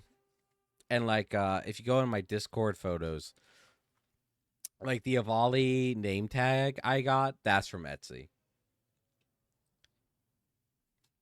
Like I said, the patterns that I use for my costume, I got those from Etsy too. Like there's a lot of cool things you can find, but you have to be aware of. You have to be very conscious of what you're looking at. It's cool looking, yeah. Yeah. Yeah, thank you. Yeah, so that stuff. But basically, word of advice, like if you're shopping on Etsy or any website, when you see something on there, you have to like look at it and think to yourself, is this legit? Or is this something they could have stolen off of another website and now they've just bootlegged it? Which, that's another tangent of mine, because I'm one of those people to where like I do not support bootleggers. I do not support supporting bootleggers. But if you are having a hard time finding something, then I won't judge you for buying from a bootlegger. Because sometimes that's the only way to get merchandise that's been discontinued, is to buy a bootleg version of it. I've admittedly done that a couple times.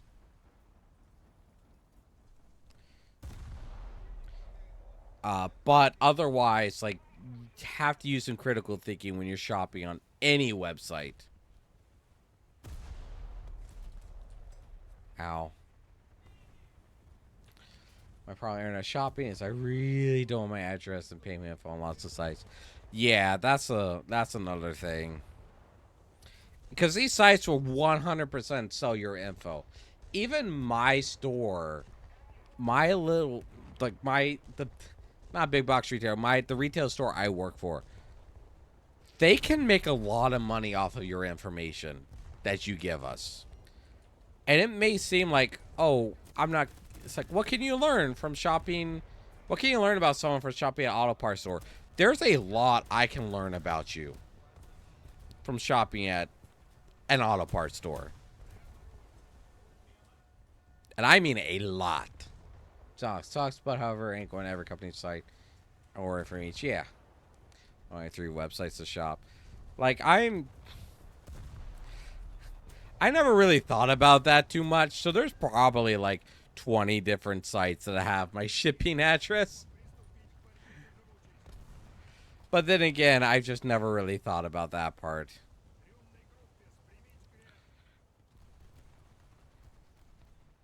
Like, as much as I caution people to be careful about online shopping, like I've shopped for so many niche goods that that my address is on so many locations, and I don't even think my bank takes a second look at my card whenever I buy from a weird website now. Cause I've bought in shite off of like Tawaboa because like it was the only place I could get it, and I think what I was buying from was from the actual seller and not a bootleg. I hope.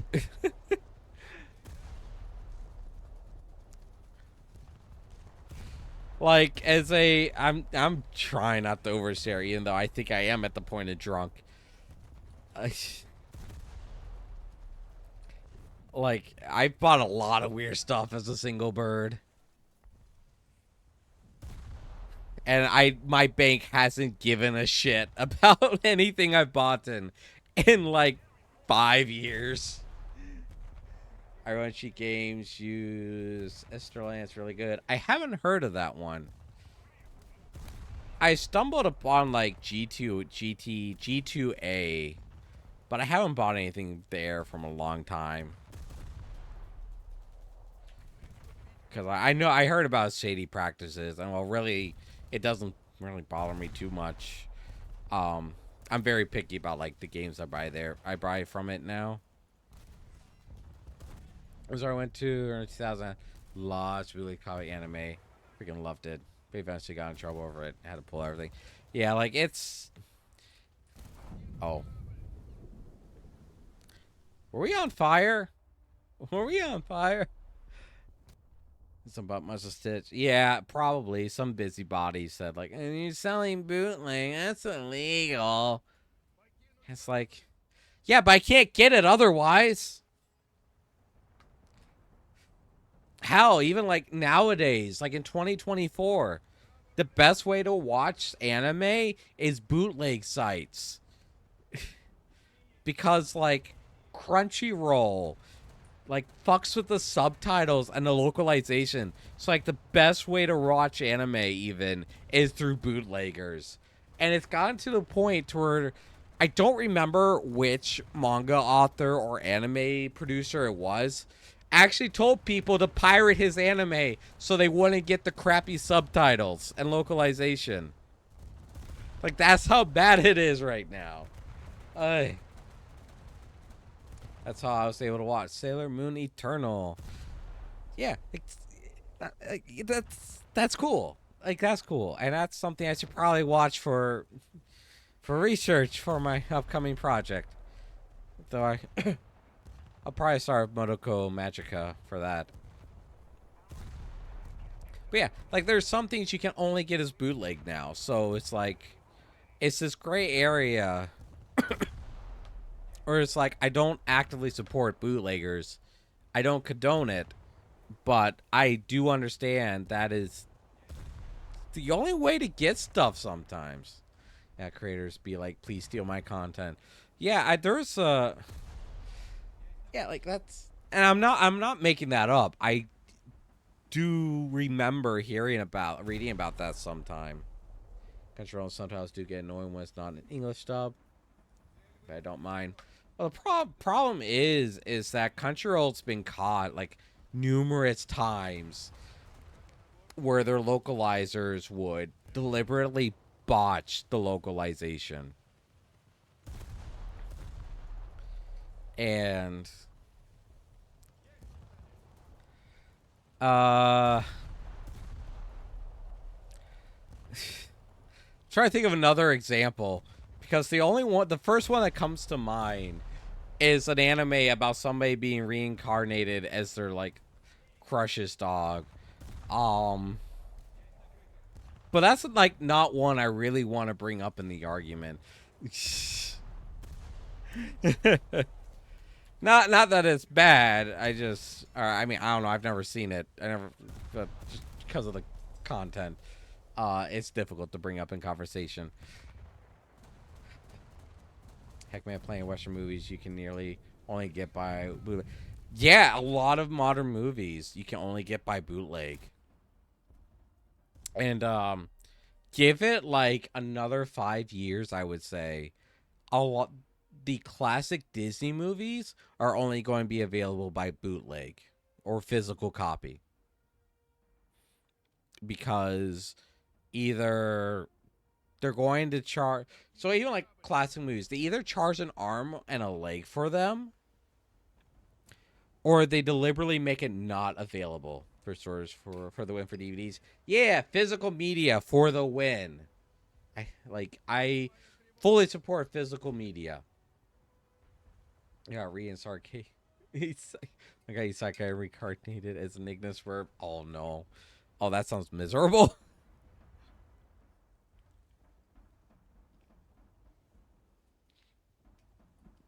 Uh, so if I personally got isekai'd, getting isekai'd into an Avali would definitely be like very high on the things I'd want to get isekai'd into.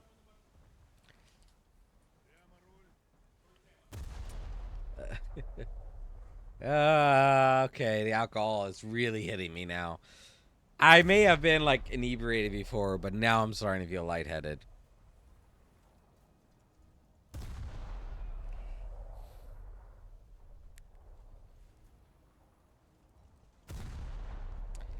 I wish like the model thing worked so I could show it off, but it like didn't. So I gotta go back to the drawing board.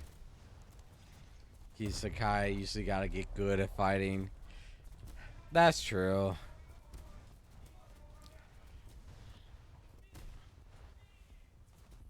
Though not necessarily. There's this one isekai manga I read. Um I have like this drunk version of me on my shoulder. It's like, hey, don't overshare. Don't overshare. Please don't overshare.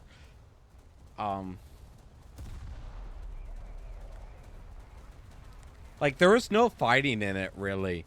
The guy was just really good at biology. Or you get a harem, sometimes both. Like to this day, one of the best isekais is actually Rising of the Shield Hero. But I have a couple volumes of the manga, of the ecchi manga, Creature Girls, and the isekai in that is like the guy is like this biologist. Like I don't know if he even went to college to be a biologist, but he was just like a mythology biologist or like animal, or he's a biologist of some sort. And then he goes around and meets all these like monster girls, and it's like goes into depth about like their biology, and it's like, oh, this is how it actually works. And it's like, oh, that's really cool. But at the same time, like I'm kind of distracted by the artwork here. But I think that's but yeah, you get here sometimes both. I think that's why Konosuba is still really popular because it's like an anti isekai. Do I want to go back in the ship battles? Yeah, because I want to get rank 3, so we gotta just keep grinding. I got like 2 more countries I want to do this with. Delicious and Dungeon, both out eating them. Yeah, like I'll be honest, Delicious and Dungeon was one. It's like I would like to watch, but at the same time, it's like I don't want to watch it for the same reason I don't play Monster Hunter. It's because I don't want to see the cool monsters get killed.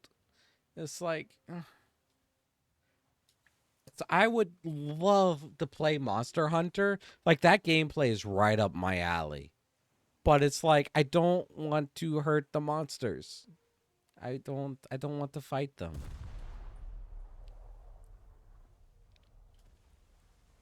Like I don't want to hurt the bubble dragon. Cuz bubble dragon's too cute to hurt.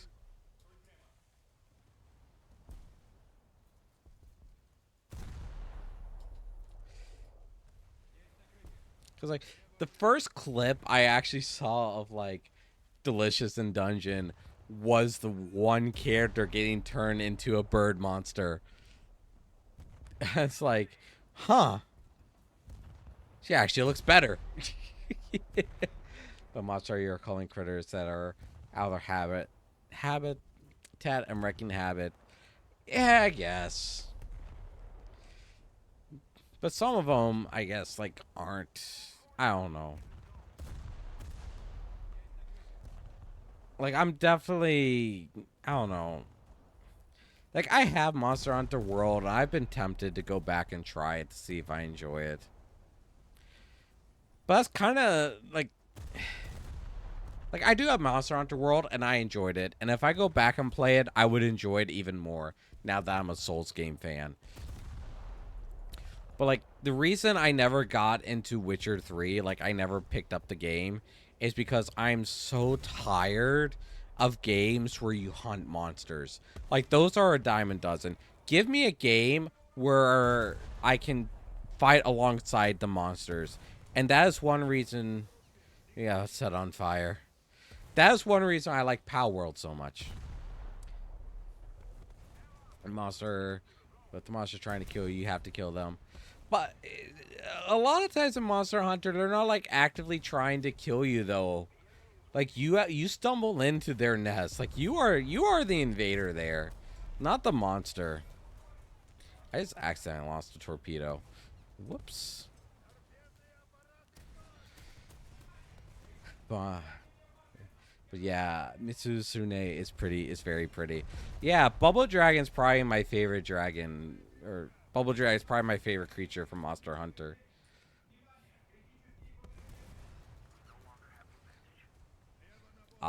Just very, very pretty. Oh. Alright, shot time. I never playing the Witcher games. Yeah, I like played like 5 minutes of one like a long time ago when I bought Witcher 2 and 1 off of like Humble Bundle. But at the time my computer couldn't run them, and I just never really had interest in them. Hunter has fashion hunting. Yeah, Monster Hunter has some really good fashion in it.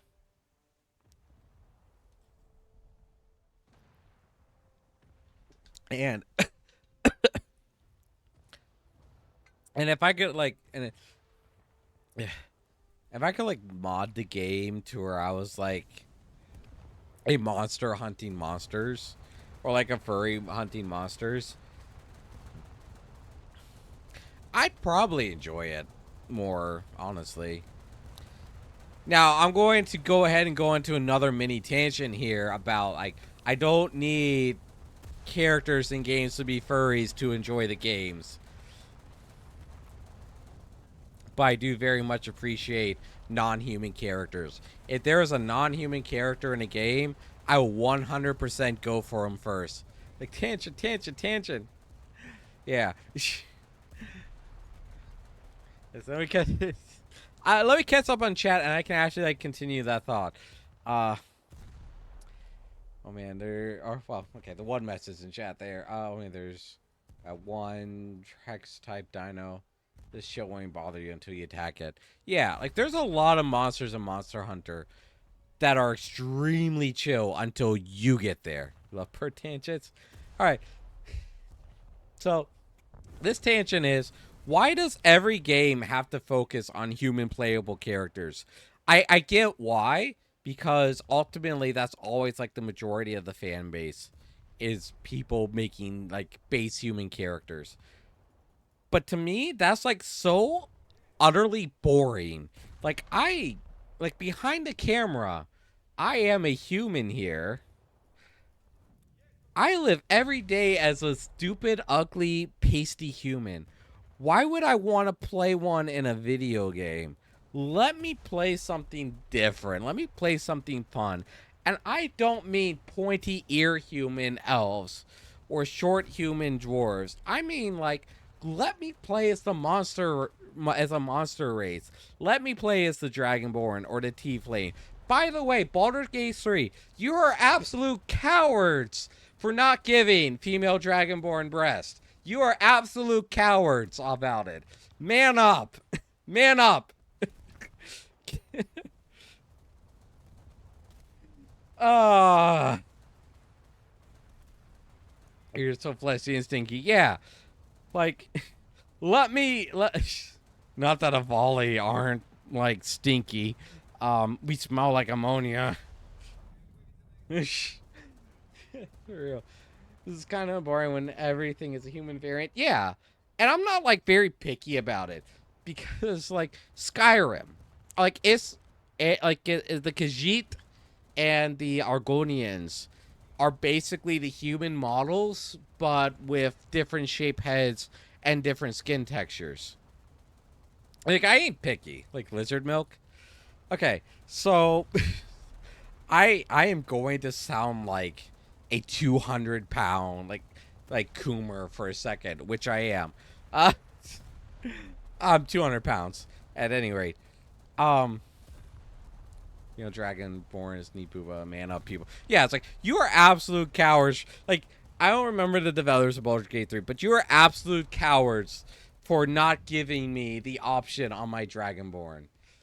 And somebody actually brought this up and made like a really good point because this is like I had no idea like this was such a like a controversial issue in communities. Not like Baldur's Gate community or just Skyrim communities, but like the furry community in general.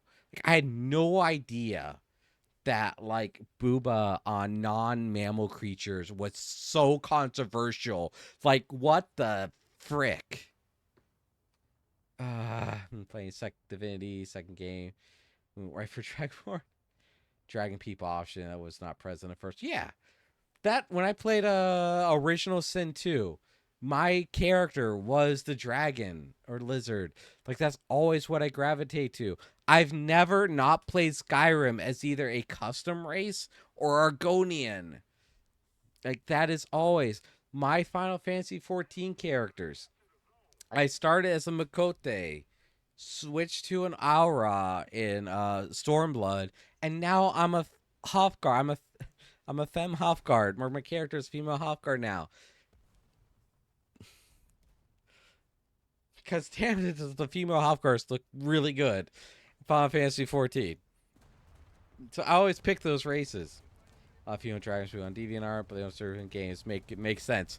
Yeah, so I actually can make it make sense, or not make third decisions make sense, but there's a justification of why like lizard people in fiction should have booba, and that is because not because it's like functional.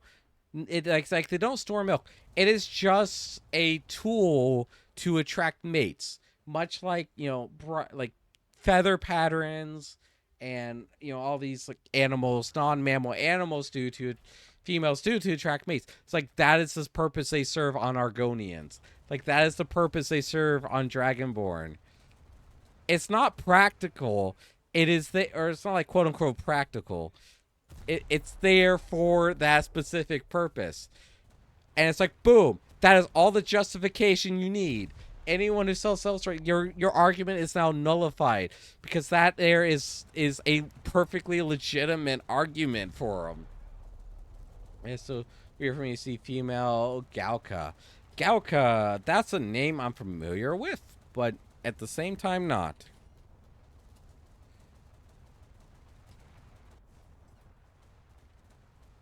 Oh, the you're talking about the I don't remember what they're called at 14. The Hofgar of 11. Well, looking at the picture, they're not the Hof. Are they like the Hofgar? Let me take a bit closer look at the picture. Oh, yep. Okay, they are. Yep. Okay. Yeah, I see the tail now. On the Final Fantasy 11 wiki, I see the tail that they have now. Because I was going to say they're closer to the Rodigans. But I see the tail, so yeah, the Hofgar. I don't know how to pronounce it. Sue me. And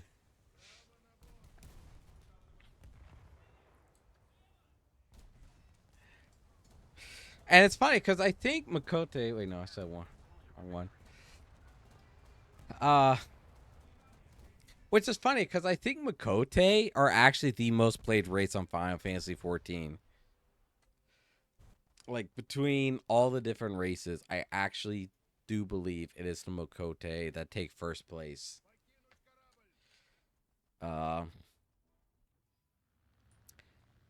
Though I know two people that switched to the Fremhofgar as soon as they became available. Me being one of them. And the animations are so adorable on them too. Like it's so good. Like I could go to Final Fantasy 14 right now and show off my character. Yeah, the Rogadin. Yeah, see that's what I picture when I first saw the Galka was the Rogadin.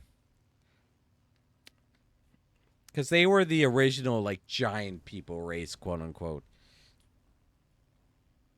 That's why I Final Fantasy guy. Okay. Yeah, like that's what I thought when I first saw him.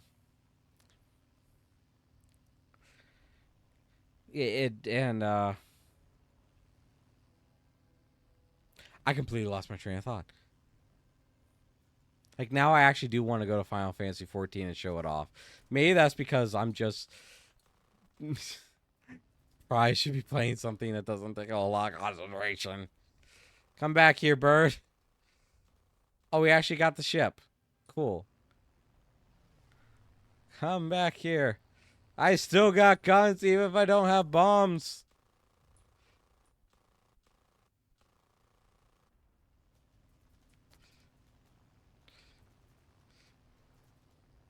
Oh no. Oh no, the Japanese play can turn quicker.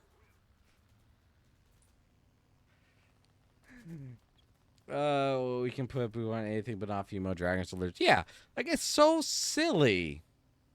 It's so silly to me. Carson, no lizard boo. It's so silly to me, and it's so hard to like make the argument for it without the opposing side just calling you like a degenerate, which I kind of am anyway. But it's like no, like there's an actual justification for and like lore that you can have for this. It's like come on, just do it. You're cowards if you don't.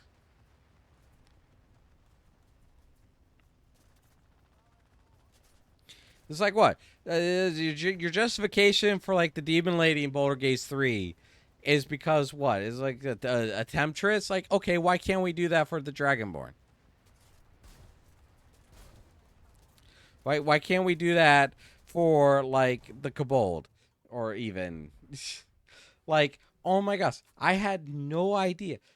Like even for a volley, it was such a controversial thing for a volley. Like, because canonically, a volley don't have that feature. But it was like such a controversial thing. Like I had no idea until like one of the discords I was in. It's like, yeah, we banned discussion about this because people were getting so heated over it. But now it's like we're lifting the discussion about it because we kind of don't care about.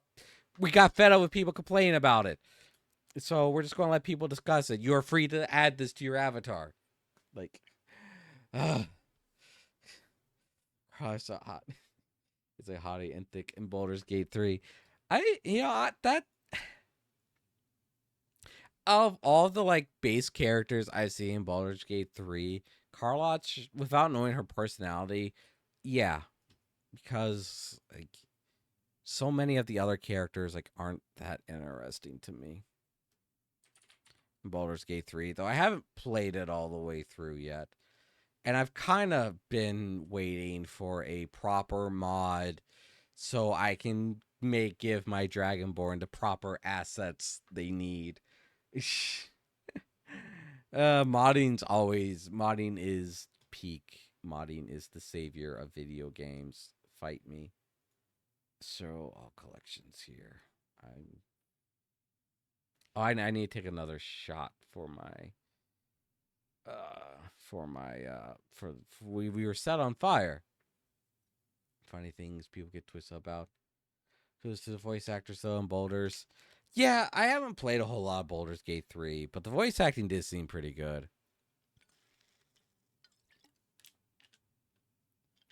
Consider Oh, that burns. Oh, it got under my tongue and it burns. Oh, it burns. Oh, uh, oh no.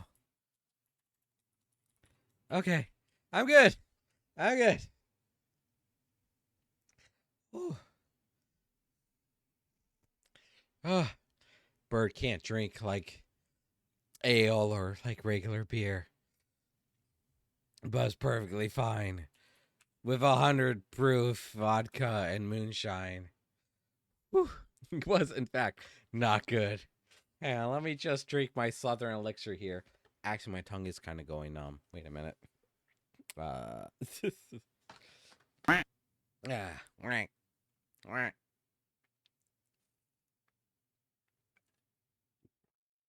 Mm.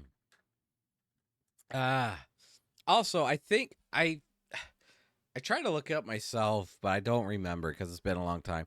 I think there actually is a species of lizards that actually do nurse their young.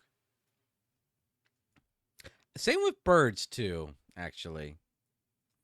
Yeah, there she is. Stretches. All right. Let me stretch. Let me stretch. Mm.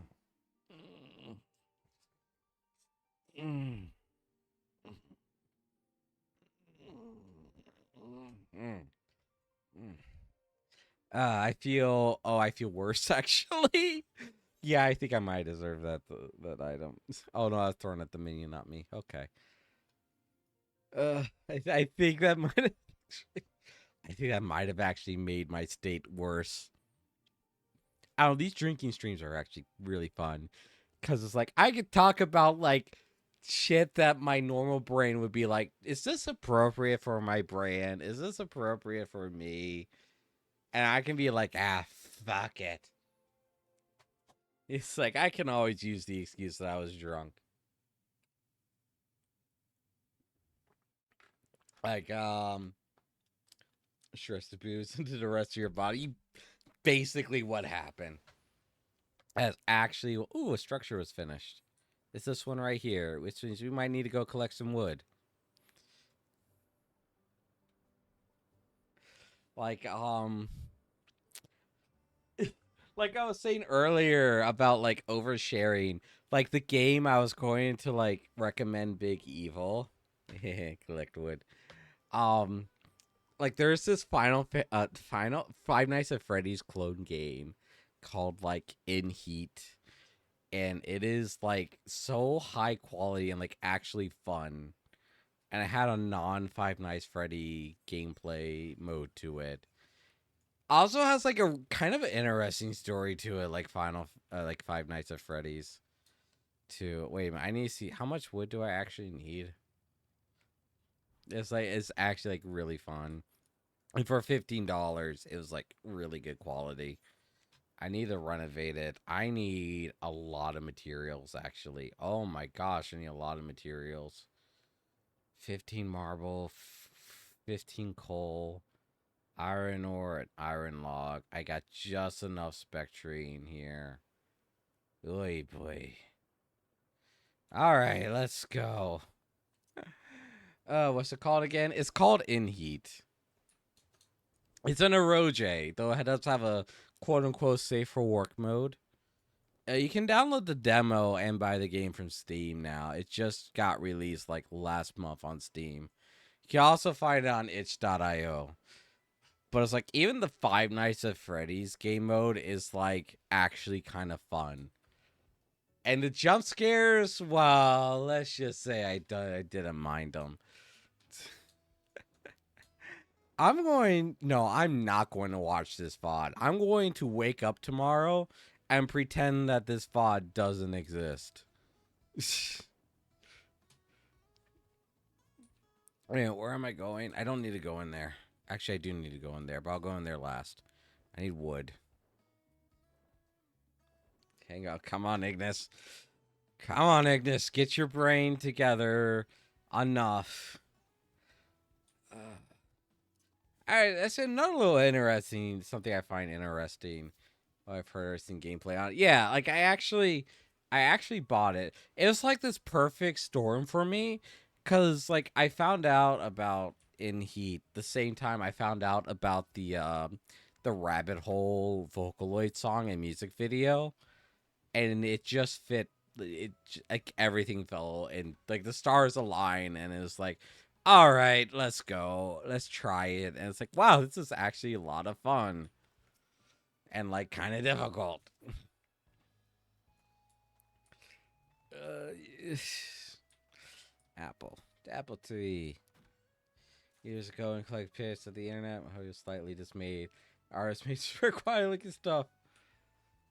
But then the porny aspect, yeah. Like, it's, that is true to this day. That, like, if you want to look at art with an objective eye, like, you take the adult aspect out of it, there are so many adult artists that their stuff is like so high quality and good. It's so much better than like a lot of artists that get their stuff put in a museum. There is a lot of talented artists out there. But like, you know, it's that timeless adage is like adult material sells. So that's like the easiest thing for people like independent artists to make money with. That's even something that I've thought about wanting to write like for a Patreon. Is that like, I know what sells. Like, do I want to write that stuff? Because that's how I'd make money. But no, there's several like artists I follow and like subscribe to on Patreon. Like really talented, but like you said, Allie. We will remind you of it. Oh no. Oh no. Probably. Yeah. No, you probably will remind me that the spot exists. I'll probably listen to it tomorrow just for fun and be like, oh God, what did I say?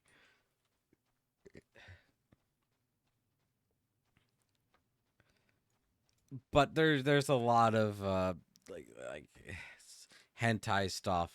Hentai artists. Their stuff's like actually better than like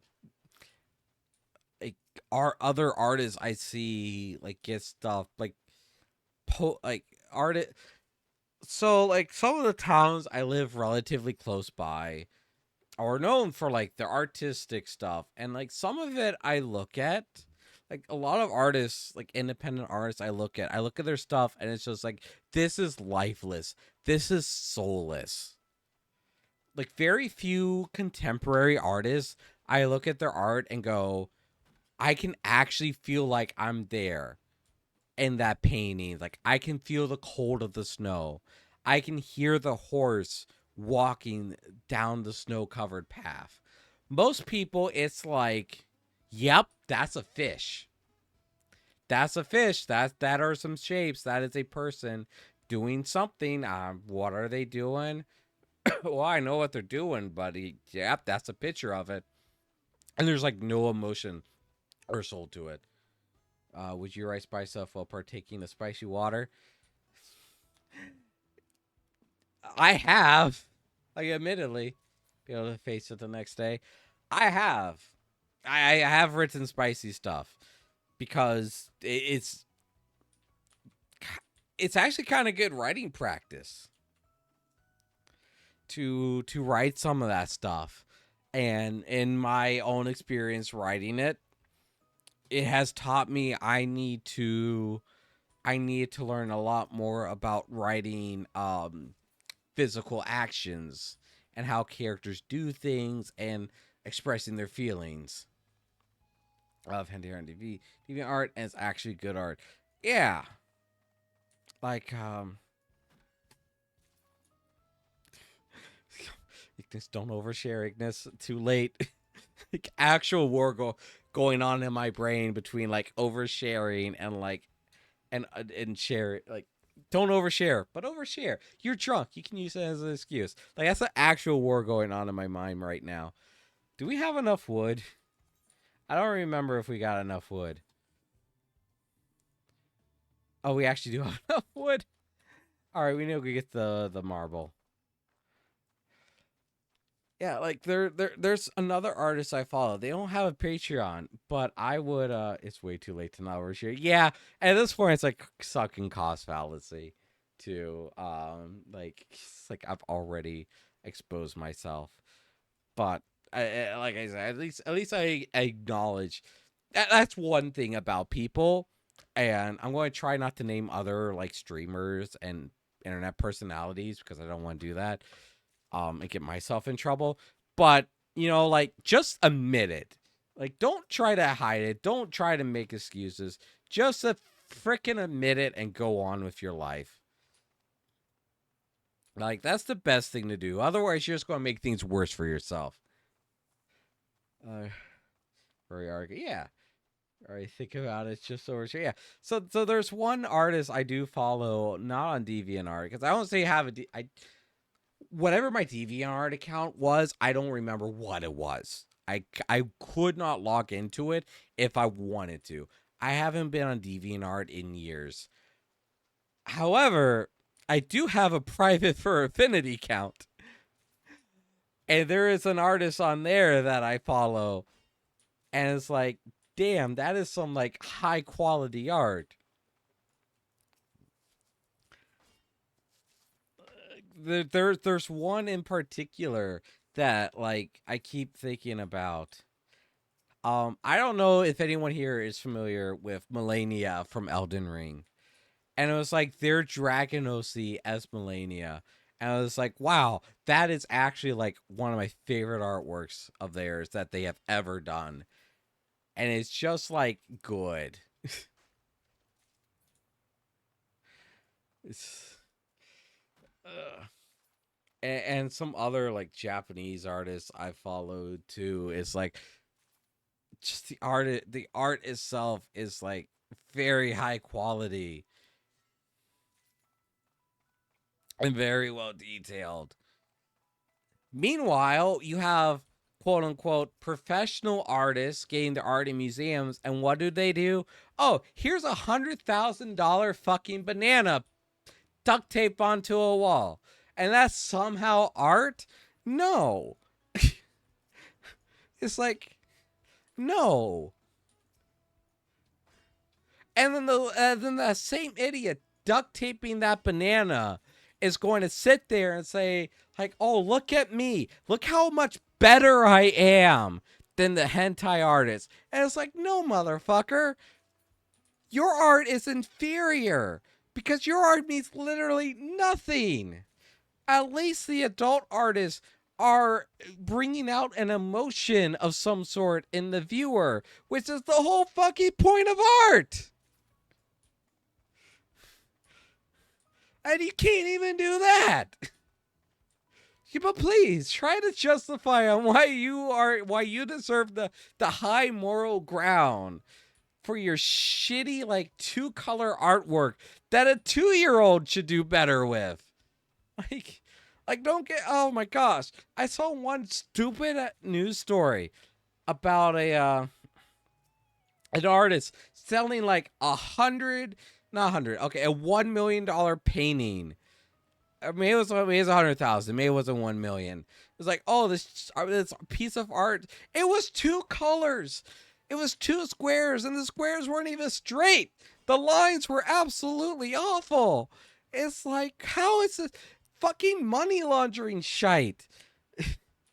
But please, tell me how these freaking adult artists aren't real artists. Please lecture me.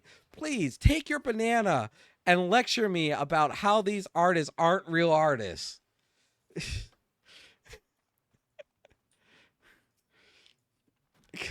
Because these artists have twice the skill as any banana wielding square-ish painting hack ever will. Gosh darn it. I can think I go to my freaking Patreon and pick out And like the names of the artists, I think deserve that recognition more than these banana loving idiots. Oh gosh. Oh gosh. Let me take a breath here. Cracks me up. It details of someone dropping a glove or leaving garbage bag in the hall of Monarch, and people think it was art. I remember seeing that. I remember seeing some of that. Of like a person, what was that? Person set a pair of glasses down on the floor, and people were taking pictures of it because they thought it was art. It's like, you people are freaking idiots. Oh, we have 29 marble now. We only needed 15. All right, we need to go get iron ore. I'm trying to remember where that is. I'm pretty sure it's this way. I could be wrong. I don't know why people think Pollock art was art. Yeah, it's so there's so much garbage art out there, and the garbage art is selling for a lot of money, not because of like it's actually good, but because of who the artist is and money laundering. Like a lot of art, a lot of what is considered good art is money laundering. They don't know how to draw or paint with their heart. It's just glasses. That's not art. Yeah, like it was actually like some random person on the internet just wanted to like, I don't even know if they wanted to prove a point. They like set their glasses down, and it's like, oh, people thought it was like this work of art. Like, oh, it had some sort of message. Like, you know that stupid robot that like keeps cleaning up after itself.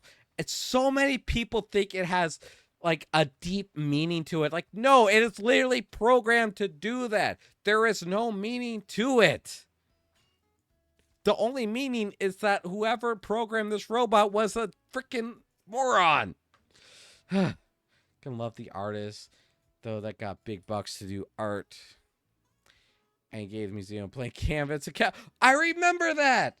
I actually give kudos to that artist because I think he was in on it. Like he did that. It's like I can quote unquote, like I can submit literally anything to this art studio and they're going to eat it up. Like, because even if like the museum like understands like the whole thing is fucking stupid, there's going to be some sort of art appraiser out there. Because that's the point I was getting to. It's like, it doesn't matter. Like, part of the grift is that there is, like, somebody can paint, like, a single color on a canvas.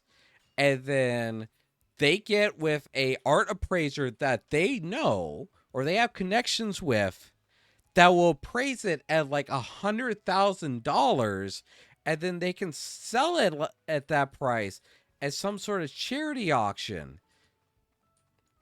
And boom, it's a grift.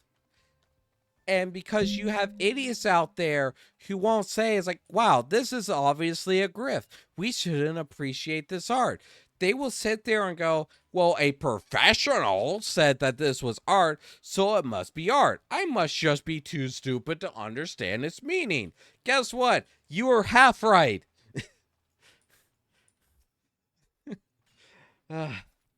It was that easy to be an artist. Let me throw food on the wall and take a picture of it. Supposed to watch how quickly it'll blow up. You can actually do that. Because I actually remember from the banana on the wall that I was referencing, somebody actually stole the banana. Somebody took it off the wall and ate it. And what did the museum do? They actually just went to a grocery store, bought a second bloody banana, and duct taped it to the wall. It's like, that's how stupid it was. I fucking hate it though when a city wastes money on some brand name artist to make modern art. Oh, same. At least freaking pay local artists to make something. Yeah, like my state capital does that too. Though granted, I guess the artist is local. I guess the artist is local, but I'd never heard him. Gosh darn, one of my coworkers was so surprised. I've never heard of this guy. It's like, mate, that guy who is so charitable that had his mural put on a building downtown, he's not once visited my neighborhood. How am I supposed to know who he is? Like, bloody hell, Mr. Beast is local, like, is actually not far, is from not far where I live, relatively. And it's like, I know who he is, though he's never done anything for me. This one random person with his mural downtown in the Capitol, I've never heard of him because he's never done anything outside of, like, the Capitol. Oh, he's a rapper? Cool. So are a million bloody other people. Remember, I'm not an angry drunk. I think. And doesn't know how much money is colored glass supposed to represent. Oh gosh. Yeah, it's like, oh my gosh, that would upset me. As art rant. Oh, I can go on. I can go on an art rant for a very long time. Because, like you said, like your hometown spent like so much money on like these glass, the stained glass is supposed to represent characters, and you can't really tell because are they actual characters? No, they're just random shapes that have no real meaning to them. Like when I said I was going to visit the convention center for a convention in the downtown state capitol, my coworker's like, "Oh yeah, it's like an art museum in there. They have a bunch of art in there." There is one piece of art I bloody remember in that building, and the first thing that came to mind is, man, that piece of art. It's like, okay, that piece of art used a lot of necks from guitars. It's like, man, that piece of art wasted like 50 guitars. And I have no idea what that art's supposed to be by looking at it. It's like that would have been better used being actual guitars. Hey. Everybody wants to be a wannabe SoundCloud rapper. No joke. When I worked at Big Box Retailer, I had at least 5 co-workers who thought that they were going to be big rappers. Like, it's so effing stupid. Like, it's like cool, low effort music to share with people who also don't want to put effort into art. So you create this feedback loop that everyone thinks is good. And I don't have like, so me personally, like, I actually do listen to rap music.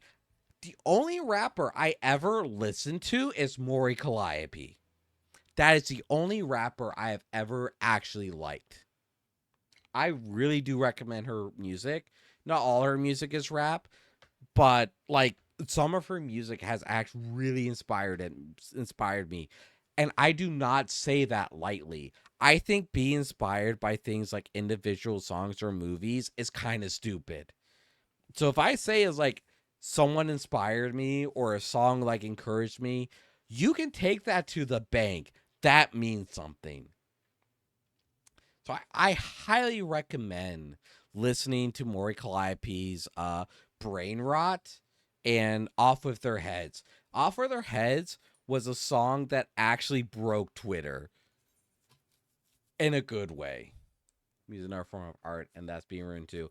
Corporate music has absolutely ruined art, and that's just been a long time in the making. I need a coal. That's right. I need island coal. I was just like, I want to show off my character, and here I am ranting about art. And he's just talking about art, which it's something I am passionate about. Art is something I am passionate about. I wish I knew how to draw, and I could take the time to learn.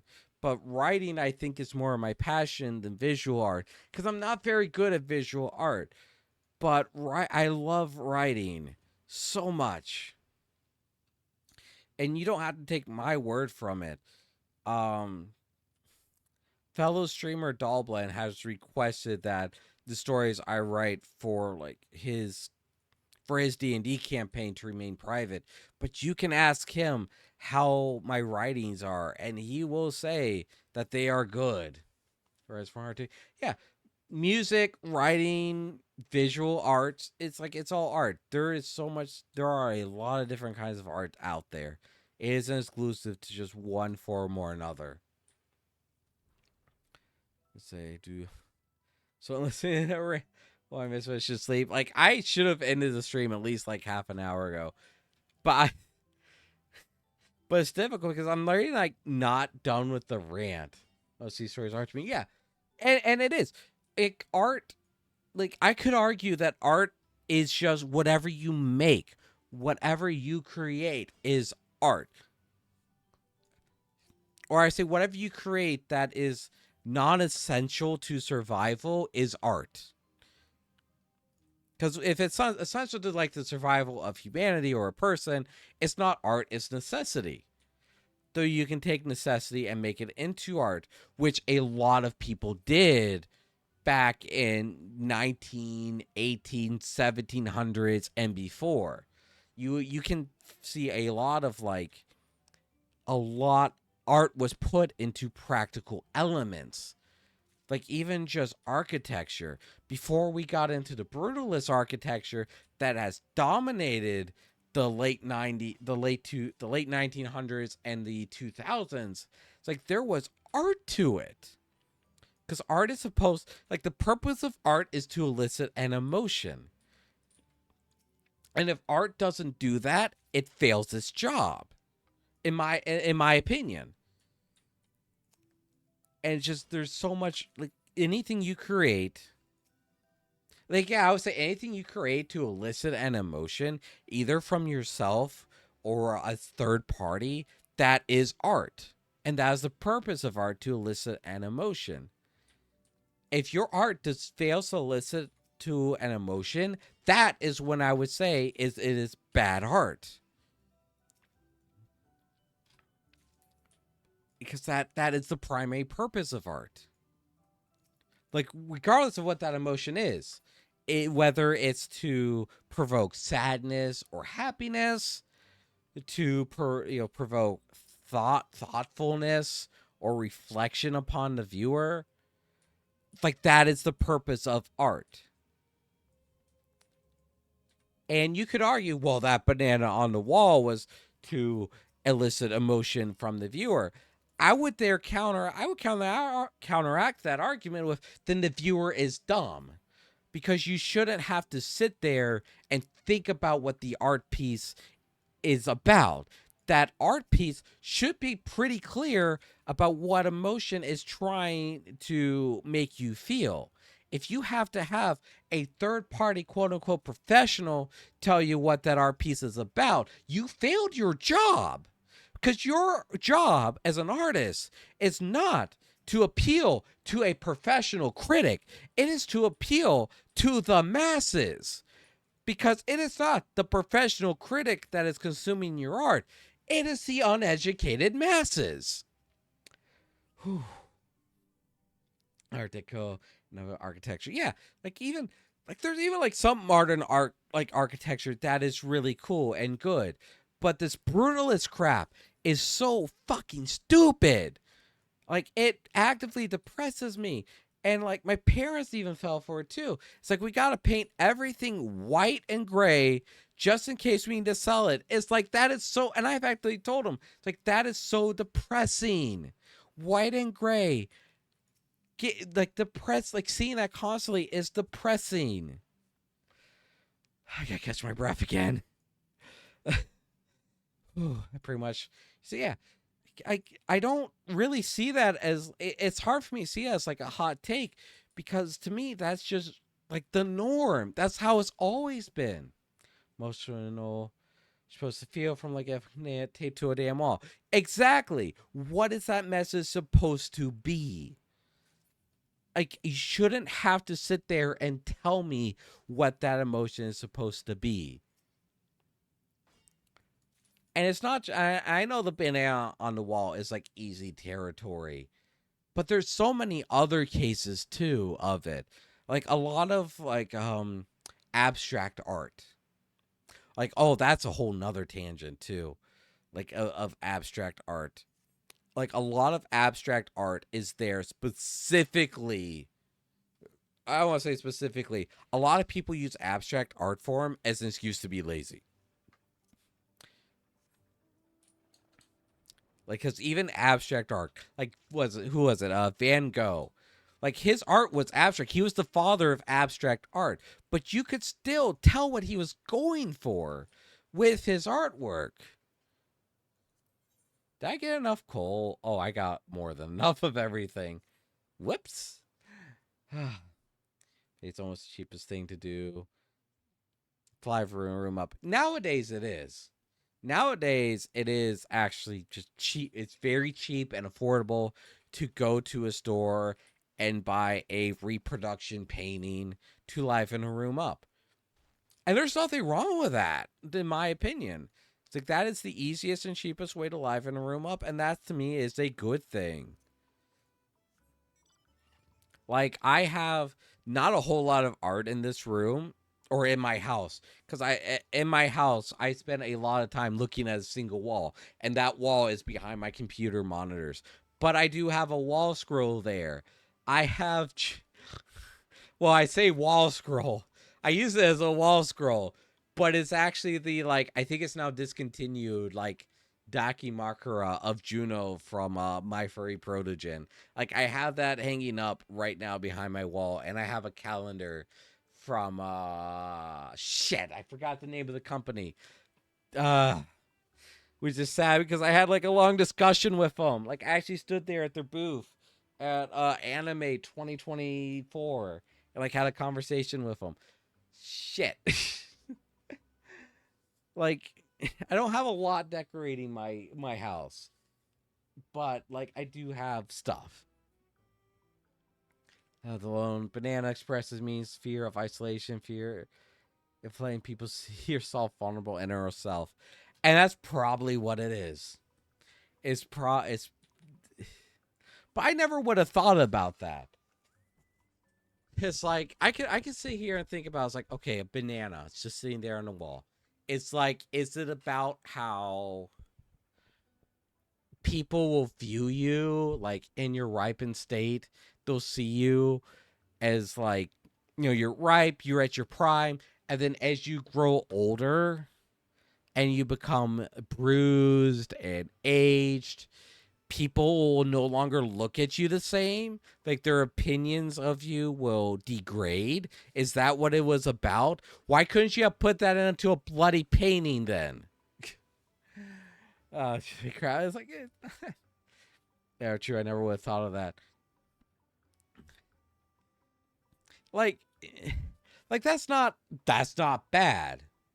I would still argue that if you, like I said, I mean, that still kind of goes to my point. It's like, if you have to have someone else tell you that the art is therefore bad.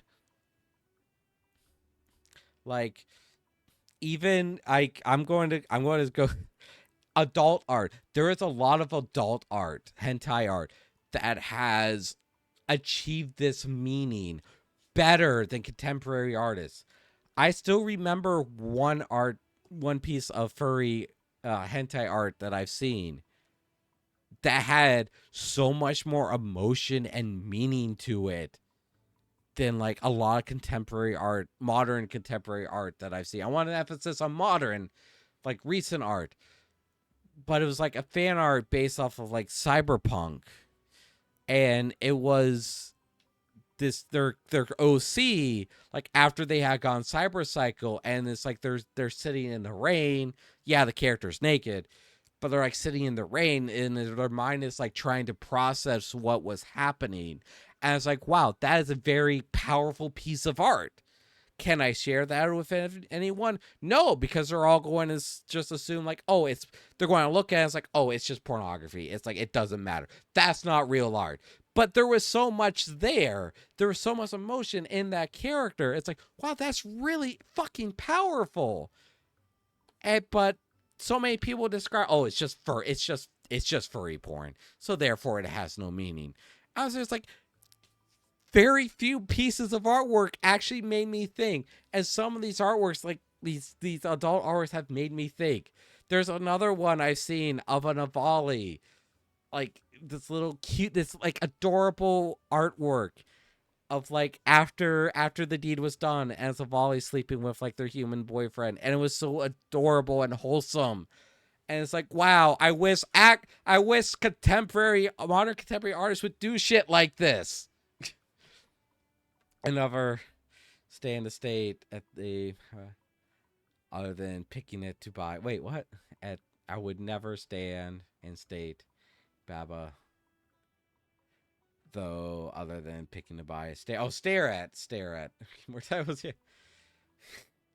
You head out of the gutter stomach. Yeah, like granted, like the art I'm talking about was, its sole purpose was fan service. Like that was its purpose, but there's a lot to it. Like that. I guess this is another reason I really want to rewrite one of my private stories to make it public, is because, yeah, does it have spicy content? Yes, it does. But it has a lot of emotion between the two characters.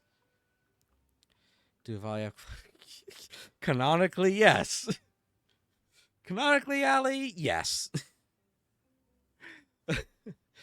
But artists are free to choose what they decide Avali have.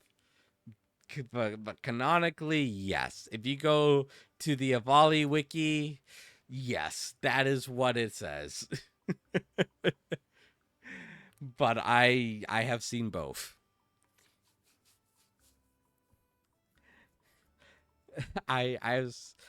It is up to artist interpretation in regards to that. Derailment. Yeah. No, not going to lie. Like, I was sitting and writing a spicy story. Not really to share, but like to practice. And I actually got to like that point, and I'm sitting there. It's like, which word do I want to type here? What do I want my Avali character to actually have? And I don't think I've actually written anything yet. It's like I got sidetracked on that.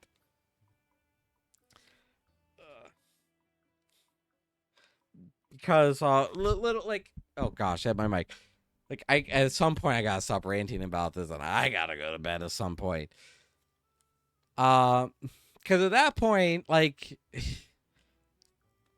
even though I've never like published anything, I'm like kind of, and I don't really know the world of like publishing adult works, or even works that have descriptions of intimate things.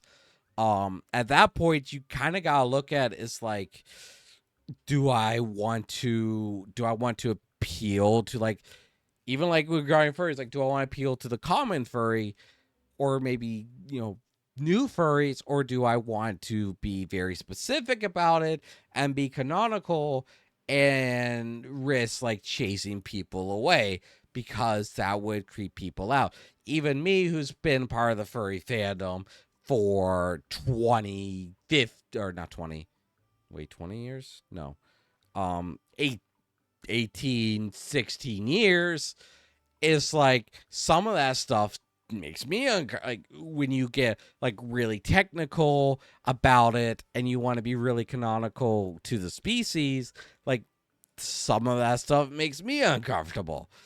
And when it comes to certain species, I much prefer like the humanized element of certain parts.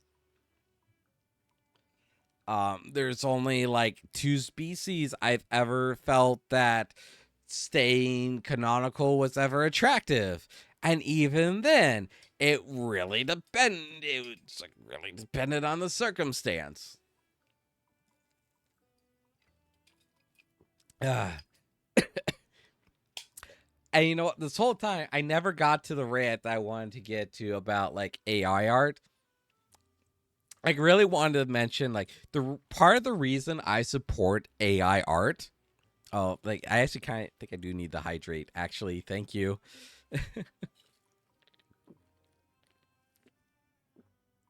I can hear the common furry in Dave Adams' voice. He's talking about various subspecies. Like, Like, I could go on this tangent instead. Like, just give you like a little bit of information about the furry fandom, or at least the art side of it.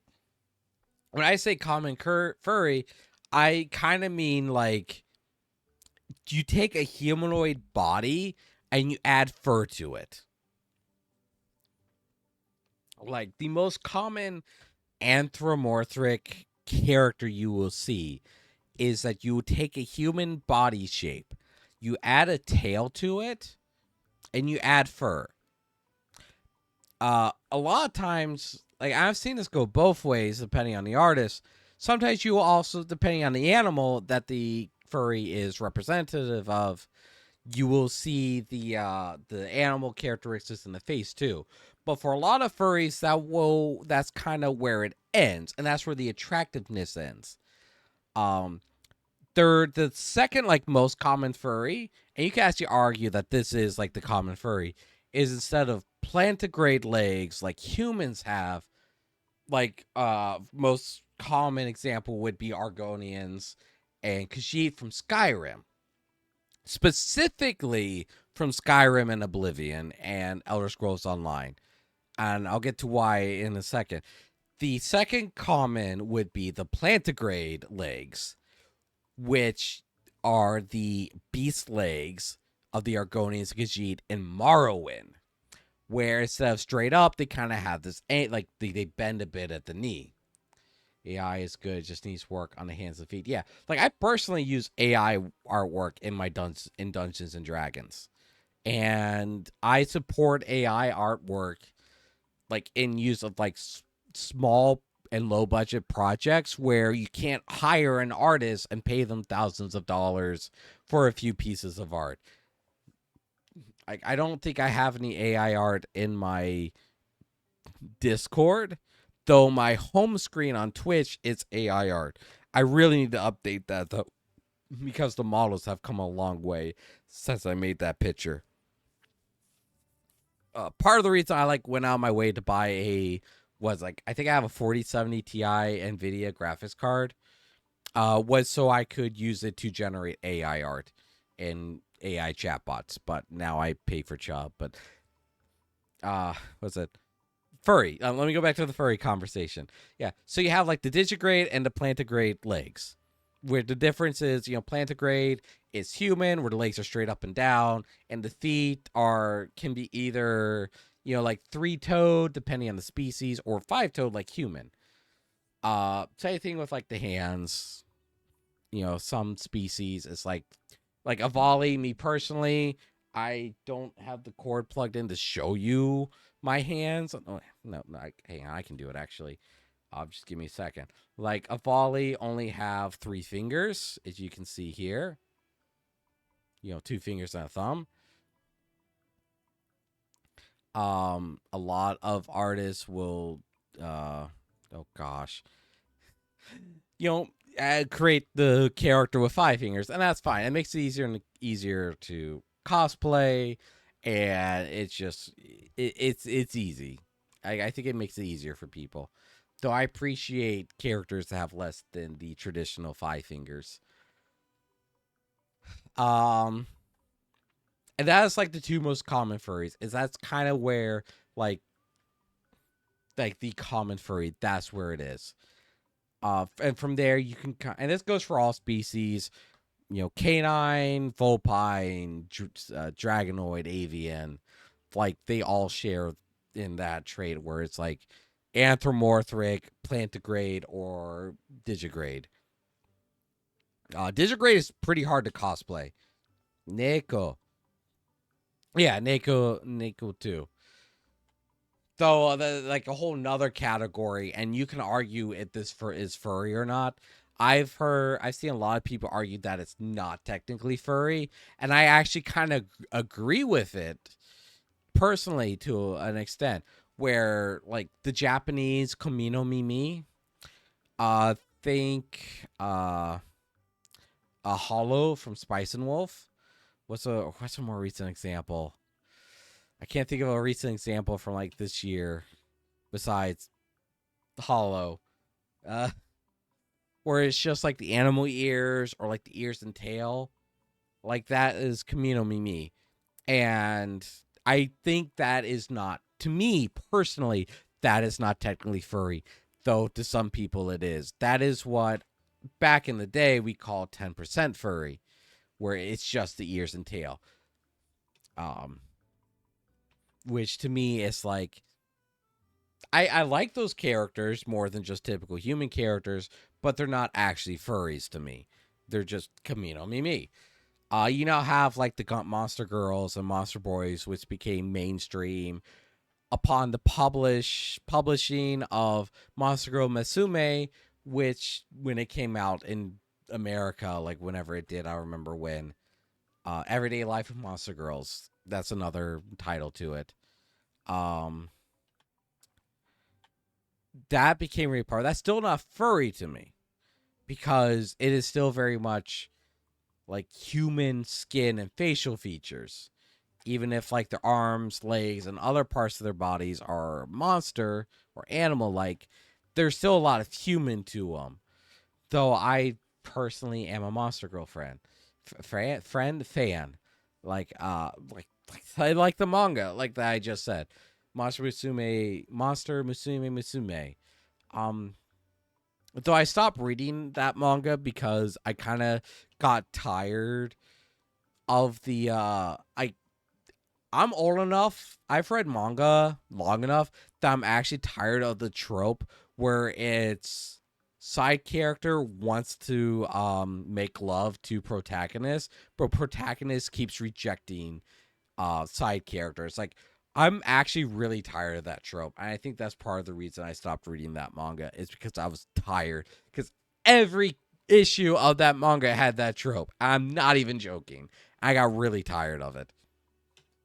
It is a classic trope, but I've been reading manga so long that I'm actually just kind of tired of it. Some people, Goku Super Saiyan 4 is a furry, but it's not my opinion. Yeah, like, just having animal ears or a tail to me is not furry. That is 10% furry at most. It is Kameno Mimi. That is actually what it is, especially if it comes out of Japan. Kameno Mimi translates into animal ears. So that is what it is. That is literally what it is. And like I said, you have Hollow for Spice and Wolf. You have what's some more modern examples? Like Strike Witches we talked about early in the stream. That's Kameno Mimi. Tokyo Mew Mew is Kameno Mimi.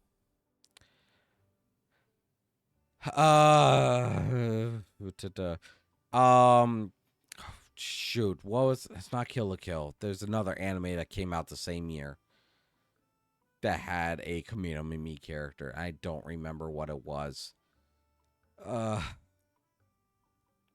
don't remember. I don't remember. Oh, gosh darn it. This was a Hunter x Hunter. The Hunter x Hunter did have some Kameno Mimi, actually. Monster Musume. Listen, Monster Musume, like, does have Kameno Mimi in it, but it goes a little bit further. Monster Musume is what is known as like the Monster Girl trope. And that manga actually does have some actual furry characters like Polt, the gym instructor. But a lot of those characters are still like at least 50% human. Like even Mia is still like mostly human. Like you take away the ears and the snake body and the tongue. Yeah. Mia is still still has a lot of human left. Like still more like she's a Lamia or Lamia, which are still like half human, half snake. So she's very much within her design. Like she's not like there's nothing taken away from her design, but it's still like Monster Girl and not furry. What about the Harpy? Same thing. Like that is still very much to me that falls under Monster Girl, or just like or Monster Boy if it's male. Because like even though like I said, Pappy, one of my personal favorite characters, fits perfectly well into the traditional like harpy design, but is still like 50% human. Because, if you take away like all the monster features from Pappy, the harpy, you have a human there. If Pappy was completely covered in feathers, then yeah, she would, to me, be considered a furry. That's why I mentioned Polt specifically from that series, is because Polt is one of the few characters in that manga who you can actually say is furry. Because she is head to toe covered in fur, has the paws, and has the tail. I think she even has digigrade legs, so she would fall within furry. Is a slime girl, monster girl. Yes, I've never really so slime creatures. I think are a bit of an oddity in this. Is most people would consider them in the monster genre, though I have seen plenty of furry OCs that are slime creatures. So that one's, I think for slime girls, slime boys, I think at that point, what makes them furry or monster is what form they decide to use when they're not like a blob of slime. Like Sue, she uses a very humanoid form. Like if you look at her, you can say, yep, that's human. I have seen a lot of slime furry OCs that take on like a furry shape. Like they take on a canine shape. They take on a lizard shape. Or like Goodra from Pokemon. It's like, yeah, they're a slime creature, but they're much more animalistic in their design than they are humanoid. So to me, Sue would still fall under Monster Girl and would not cross the line into furry. What music? What? Oh, you can't hear the music, can you? Whoops. Game audio. I was gonna say, what awesome music to like have this discussion. Cause like I would even say like my character here is a furry. But if I went to, like... I'm trying to remember. Like, this is hard. This is hard to remember. When drunk. Speaking of which, I'm going to take another sip of this peach. Are some of the Pokemon furries? Yes. Yes. Pokemon is, like, one of those things to where it's... like... I would consider Pokemon furry. I think a lot of people do.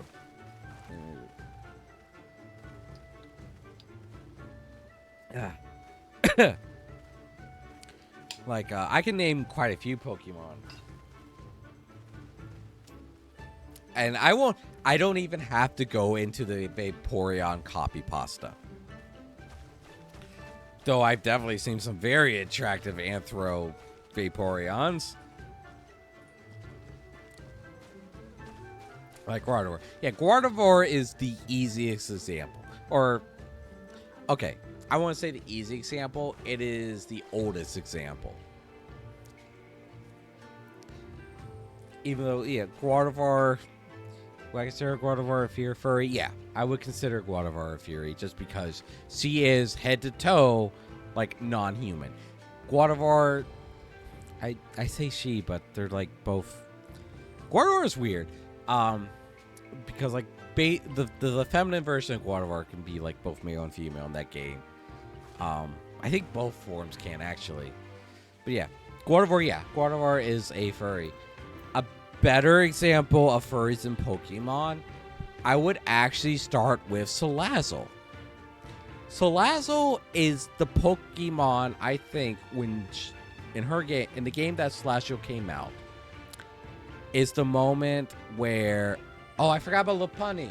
Okay, scratch what I was just saying. Lopunny was the Pokemon that created a lot of furries. Like, that, I think, was the Pokemon that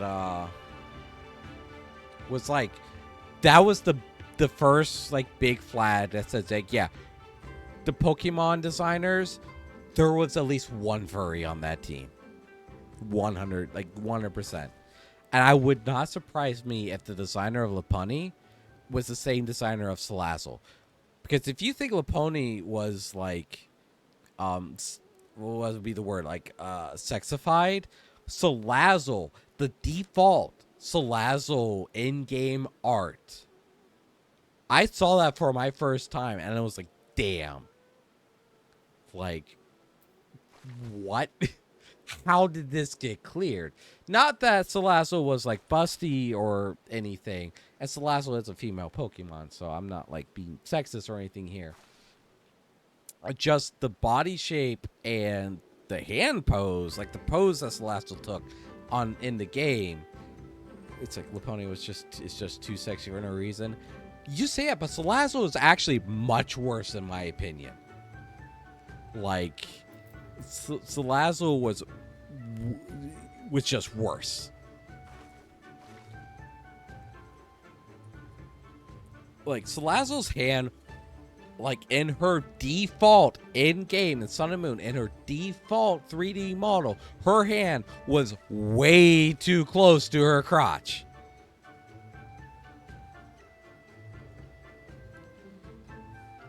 Like, look her up. Hatterene? I'm not familiar with that Pokemon. Generation 8. Which one's Generation 8? Was that Sword and Shield? I missed Sword and Shield. I skipped that one. Yeah, I skipped that one. But that sheep Pokemon, I've seen way too many artworks of. EV Evolutions. Yeah, no, you spelled it. EV Evolution. No, you spelled it right. Yeah, like, if there is any Pokemon that has a lot of fan arts of it, it is the Evolutions. And I'm not talking about just Vaporeon. Vaporeon is way too low hanging fruit. That is too easy of an example because of that copy pasta. Like, to me, like, if I had to pick like a Evolution to like furry size, I think one of my first choices would probably be Glaceon. Sylveon's also a really like easy choice in that matter. If you like, if you're a fan of bondage, Sylveon's a good choice. I definitely prefer Glaceon over Vaporeon in design. Though, yeah, no, I was gonna say, and I would actually say like the Pokedex entries for the Evolutions are fairly innocent. I don't know how that copy pasta came to be, but at the same time, Pokemon itself, like the games itself in Gen 4, I believe, actually did confirm that human and Pokemon relationships were canon at one point in Pokemon history. Somewhere between Pokemon, I would say, well, maybe even before Legends Arceus. But I'll just say this for like for it's easier to understand. Somewhere between Pokemon Legends Arceus and Gen 1, there were actually people, humans, married to their Pokemon. Yeah, I see that. It's really, yeah, it's actually canon. Though I think it's safe to assume that most of these relationships were between like Watervors or Delphoxes. Mr. Mime. Thank you, Pokemon Anime, for that. Could have picked a better Pokemon for Ash's father. As a Pokemon marry a Watervor, Watervor's a good safe choice. To me, I'd have to look it up. Because, like, Delphox wouldn't be bad to me. Very furry. Like, Watervar is very good. Definitely has that, like, loving wife partner aesthetic. And they are known in canon to care very much for their trainers, even to go so far as to die for them. So yeah, Gardevoir is a very good choice.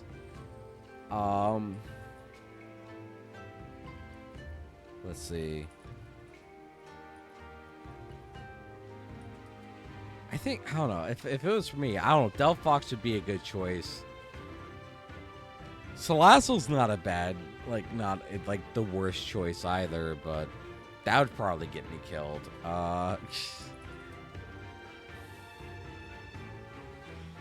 If Zoroark had a proper tail, yeah, that would be my go-to. I like Gardevoir as our overprotective mother. And canonically, Gardevoir that's what they are overprotective parents, really. If you look at the relationship between Pokemon and trainer. Canonically, it's almost Pokédex entries. Because I don't remember which game it was. It actually states that to protect their trainer, Gardevoirs will use so much of their power that they will kill themselves to save their trainer. That is canon to the Pokemon series. I think this is why I didn't like Pokemon Scarlet so much, is because it wasn't as dark and edgy. Yeah, if you look through some of these Pokemon entries, it gets very interesting, I would say. And dark. Pokemon, old Pokemon, I would say up to Scarlet and Violet, unfortunately, they don't shy away from this stuff. Or its definition of a right or die. Yeah, they very much are. Yeah. There is a very good reason, I would say, that Gardevoir is so popular among hentai artists and manga artists. I think, do I have? No, I don't. I didn't buy one that had Gardevoir. I think at my last convention I bought 2 Pokemon Dojin, but one of them was I don't remember what one of them was, actually. I had to look at it.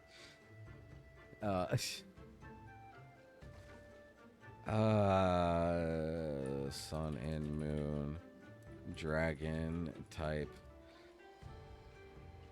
Okay, so I do want to switch topics here. So yeah, well, my character is a Fem Hofguard of Final Fantasy 14. They are furry. You can see, they are the definition of furry. They have the fur, head to toe, the animalistic face. They have the tail. The only thing they don't have are the plantigrade legs or the digigrade legs. They very much have plantigrade legs. So they are furries, but they don't have those legs that are very common to anthropomorphic creatures. Now, here you have an Aura. And as you can see, it's mostly humanoid. So I would not count them as furry, despite the fact that they have the horns and the tail. Aura fall under the the 10%, the Kamino Mimi. Yeah, she's thick. Or who says crazy?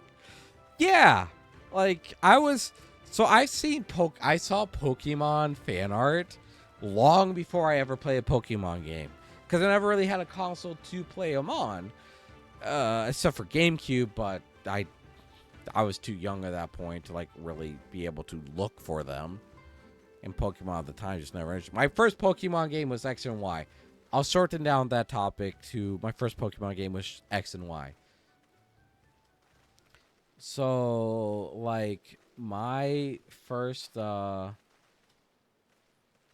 waifus, I guess, were Gardevoir and Delphox too.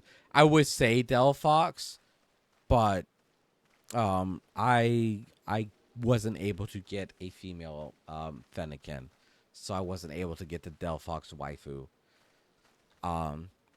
I did go out my way to get it. I did get an Absol, though, for a different reason.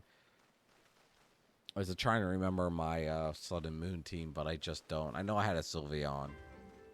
I think I had 2 or 3. Zoroark. I had a Zoroark. And Zoroark's another furry Pokemon.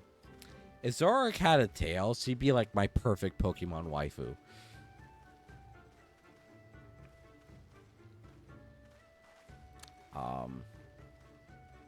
I'm trying to figure out what the name. Here he is. There. Wait, no. Come on. Oh. Let's see. I think I finally figured out the name of this Pokemon here. I'll say.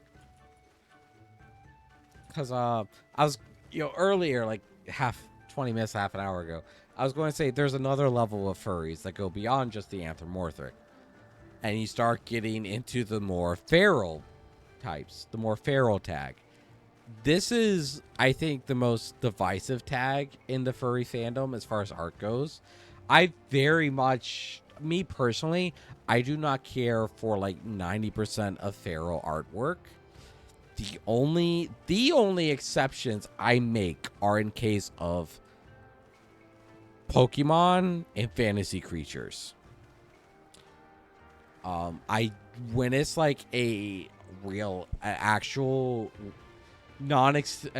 well, I know, like, I'm one of those people that is like, no, dragons, we do have proof that dragons were real, quote unquote. I think we have proof that dragons were real. We have art of, like, showcasing dragons. I think dragons are not like a mythological creature.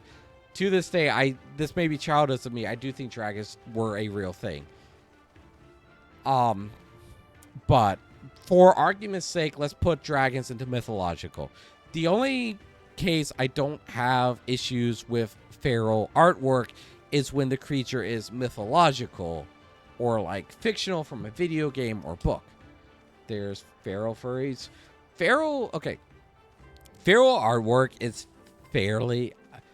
Okay, so the amount of feral artwork you'll find on the internet is nowhere near the amount of anthropomorphic. Like, feral is definitely a subsection of furry that is not as large as the main section. I must look really odd standing here in, like, a bikini. I'm going to teleport to my house. Dragons are definitely real, more so I believe. Yeah, like, I do believe, like, we have, I would say, it's not really evidence per se, but, like, we do have historical... St. George and the Dragon's, like, the easiest one to say, but there are plenty of ways you can argue for or against that. So, for sake of argument right now, I'll put dragons in mythological, even though I personally do believe dragons were real. Passed out, better go sleep. Proper, like, good night, morning. Good night, Allie. I go get sleep. I appreciate you staying here and chatting and lurking, but please go get some sleep if you need it. I am just drunk ranting on furries or ranting about furries. There's always the VOD if you're interested in what I am saying. Were furries count as feral furries? No. Okay. Werewolves, that would depend. Werewolves would depend. With the humanoid version, where the bipedal werewolf, so the bipedal werewolf, the humanoid version, where the werewolf is bipedal, that would be a regular furry. Now, the werewolf form where it is on all fours, quadrupedal, like a regular wolf, that would be feral. So the feral tag, I say feral tag because this is how you would find it in like art repositories like E621, for Affinity, SoFurry, what have you. Feral is specifically like, feral is where you get very close into the actual animal. Most ferals you will see are quadrupedals. And you will actually find, like, so I've heard, I've never seen one personally, but then again, I've only seen furries like in person like twice in my life, both of them at anime conventions. From what I understand, quadrupedal furries are rare, and if you ever see a quadrupedal furry costume, it is going to be at a furry convention.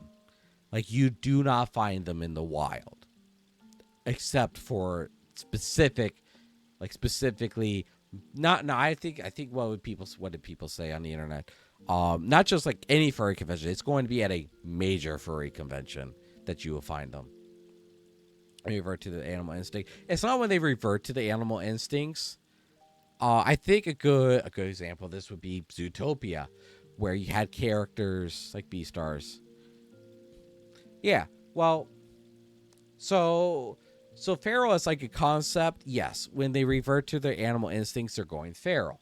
That's something we even use, like for humans, when they go like to their very base instincts. It's like they're going feral. They're losing their ability to reason or to think logically. But as an art tag, it is when the art subject is closer to the original animal form than they are the anthropomorphic form. So, like for me, the easiest example would be dragons, because dragons are one of the few exceptions I make to my distaste for the feral tag. And I'm not shaming people for liking the feral tag, because there's subcategories in the feral tag too. Like like the furry, like when you get into the specific art tags and parts of the community, it gets very specific. And I mean very specific. Because like Allie had asked earlier, like, what do a valley have? Like, what was the word? I don't remember the word. Cloaca? I'm probably pronouncing that wrong. Yeah, like cloaca. Same thing with dragons. Now you have two different arts, whether they have humanoid parts, despite being quadrupedal. Do they have humanoid parts, or do they have the natural lizard parts? That is where that tag splits up. Oh, EV. Not sure whether I need to drink more or less at this point, to be honest. But that, like, the feral tag, it is for quadrupedal furries. Unless the creature doesn't have a quadrupedal form. But most of the times those are going to fall under anthro anyway. Like even raptor, like let's say like raptors, the dinosaur raptor creatures. If you drew them like we know them, and like the natural, like the real state, like the real skeletal structure stuff, they will still all fall under feral. But if you draw them as more humanoid, then they fall under anthropomorphic. Things for like fictional species like a volley, we don't really have either or. We're just a volley.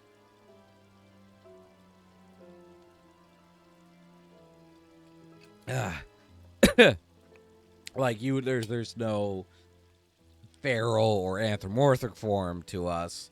It is just us. Because it's a fictional species. Same thing would fall for like Sergals and Wicker Beast, Nova Beast, I think. Like there is no feral form. You just have the anthropomorphic form. But for like other mythological beasts like griffins, like you would have like a feral and anthropomorphic form. Am I going too much into this? Am I explaining this in like simple enough terms? Because I've been ranting about this for like at least an hour now. It's not something I like ever got to talk about before, so I could just keep going. No, you get it? Okay, cool. Oh, like, yeah. Yeah, and so like the as far as like art tags go, like feral is when you start to lose me. I only like, to me personally, I only like the feral tag if it has to do with like dragons. Even like I'm too drunk. I've already overshared, so I guess there's no harm in oversharing more.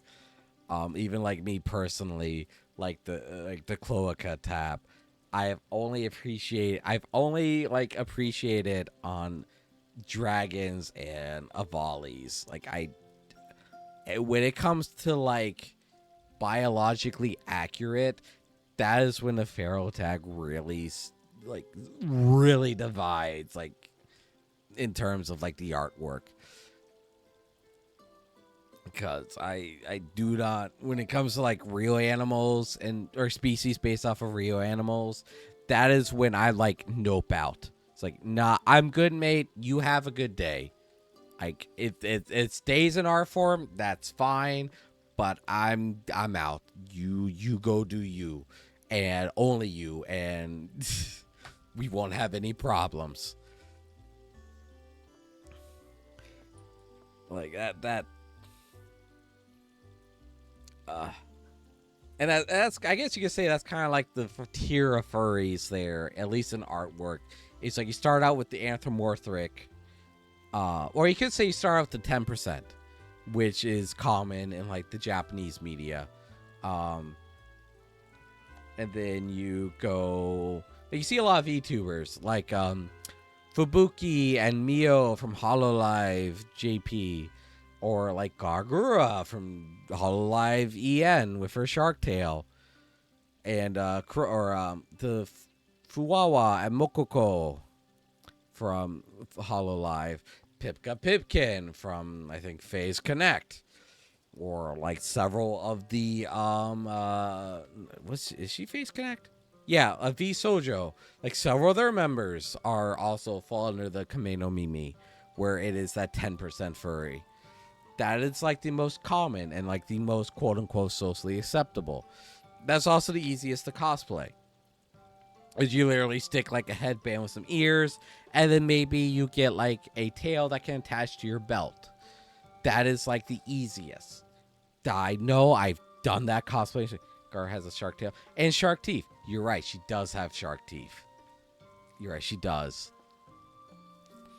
Good, like I can go on another tangent regarding Gura and Hololive, but that's not what this conversation's about. And while I am drunk, I am sober enough to not go on that tangent right now.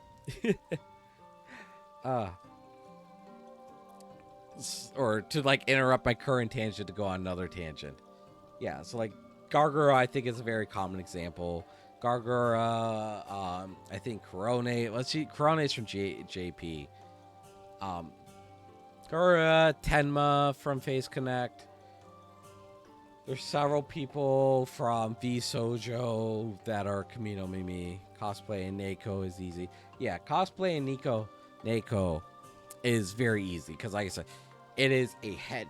At bare minimum, to cosplay a 10% furry, a Kame no Mimi, it is simply a headband with animal ears. Whether they be fox ears, cat ears, horns, whatever, that is the most easiest to cosplay. Doing that kind of cosplay only gets difficult if you are doing like a fictional species. Like you can see it. I think I have pictures in my Discord of my Avali Kame no Mimi cosplay. I especially made those ears myself, and while they worked, it was still very difficult. So yeah, I think I have pictures of them in Discord.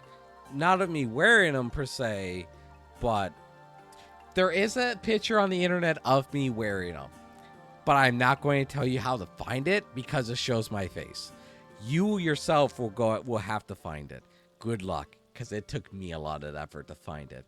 The only hint I will give you is that I was at Animazement. Good luck hunting. And don't even get me into tears on like the fursuits. Like that's another conversation that I didn't really know about until recently. But yeah, anyway, you have the 10%, the Kame no Mimis. A lot of VTubers go this route. Very common to find. VTubing in Japanese media. Japanese media, Asian media in general. A lot of Chinese gacha games, Korean gacha games have them. Blue Archive, Azure Lane, Arc Knights, Genshin Impact I think has a couple. Though they're not really well done in Genshin Impact. Hence why I don't really play that game. A couple recent ones. Well, Arc Knights also has like full furries. So does like Wuthering Waves. which I think is like the most recent example. Anyway, yeah, it is the 10% furries community, most common, easiest to find, easiest to cosplay. You will find them in a lot of places, especially Asian media, whether it be video games, manga, anime, movies, whatever. And then you have from there, you go down further into the rabbit hole. Zone Zero has the first. Zenless Zone Zero. That's the game I meant. Not Wuthering Waves. Though I think Wuthering Waves does have it. Zenless Zone Zero. Yeah, Zenless Zone Zero has the Shark Girl. Along with the Cat Boy. Yeah, I've been tempted to try that game. But I haven't touched a mobile game in months. So I'm like hesitant to try another one. Yeah, but that Shark Girl, that I really like the design of that Shark Girl that they have. I don't remember her name. The Shark Girl made. I really like the tattoo she has on her tail. Like it looks good. Like I should probably just give it a try. Who knows? Maybe it'll bring me back into mobile games because I used to play a lot of Arknights and a lot of Azure Lane. And I also dabbled a little bit in Blue Archive. And while that game is good, that was at the time where I was really burning out of mobile games. So I really wasn't able to give it my full time and attention. I've also played League of Legends Wild Rift, which conveniently helps me segue into my next level of furries, which is the Anthropomorphic. And like I said before, you split off into Digigrade and Plantigrade legs. League of Legends has a prominent furry in both the Camino Mimi level and the Anthropomorphic level. Several actually in these levels. The most prominent being Ari, which falls under Camino Mimi or 10%. I think she's been with the game since like launch. It's still a very, very popular character, very pretty character. She falls under that 10% furry with fur tails and ears. Her like special summon Sakura cherry blossom skin really does teeter on the edge of Anthropomorphic, but only when you use her ultimate. Otherwise, she's staying like the community. But League of Legends also has Lilia, which is a centaur. Doesn't really fall under furry. Falls under monster girl. But still kind of cool they include her, so I wanted to bring her up. I also kind of just like her personality. But for the furry, Anthropomorphic furry, League of Legends actually has a Digigrade character in the form of Kindred, which is the sole reason I actually started playing League of Legends. Well, not the sole reason. Back in like, what month was it? April, March, whatever. I played a lot of League of Legends on stream. The sole reason was to get the new Kindred, the special Kindred skin, because it's the only skin Riot released that kept Kindred's furry like form, like in its full. It was also kind of like must have been designed by a furry, because that skin really like I personally would say accented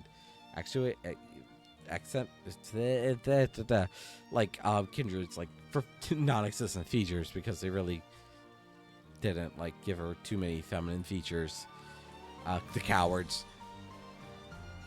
League of Legends does have a Digigrade furry character in Kindred, meaning that she has the like bent legs like you would see on animals that have the rear legs where they're kind of bent at the knee. That's the Digigrade that I'm talking about. Kindred is like one of them, probably one of the most popular, maybe not popular, but easiest examples of this. Because even the anime Beastars, which awesome anime by the way, that's another anime I haven't finished, but really good. Both the artwork, the characters, the writing, really good. Beastars furries fall under the Plantigrade. At least most of them do, if I recall. I don't think very many, if any, fall under Digigrade. Same thing with Brand New Animal. I would say like the plantigrade, humanoid legs, is the second. I feel like I was trying to condense all this down, and now I'm just trying to repeating myself. So you got 10%. So yeah, plantigrade legs was just humanoid legs. You find that Brand New Animal, Beastars, Final Fantasy 14 with the Femhofgar. As you can see here, those legs are very much humanoid, so they're plantigrade, if I'm pronouncing that right. I love that animation. They're so cat-like. They're just really good. So you finish it. I haven't even finished season 1, but Beastars is like the best drama anime I think I've ever watched. Like it handles school drama better than any other show I've seen. And that's not just drunk me talking. Like, that's actually my opinion of it. Like, it handles... Even though I was homeschooled, I never went to public school. But it just handles, like, social drama so incredibly well. Like, it's a shame that anime isn't more popular. But yeah, so you have the plantigrade, like Final Fantasy 14... and Beastars, Brand New Animal. Probably the easiest examples of a plantigrade furry. Then Digigrade furry have Kindred. And that's kind of the only mainstream example I can think of off the top of my head. Because even like Star Fox characters fall under plantigrade. Yeah, I completely forgot about like Nintendo characters and how many furry characters are in Nintendo, between the Go people of like Tears of the Kingdom and Star Fox characters. Like, I played Star Fox Adventures during puberty. I don't think I need to say anything more about that to explain why I brought that up, if you know the game.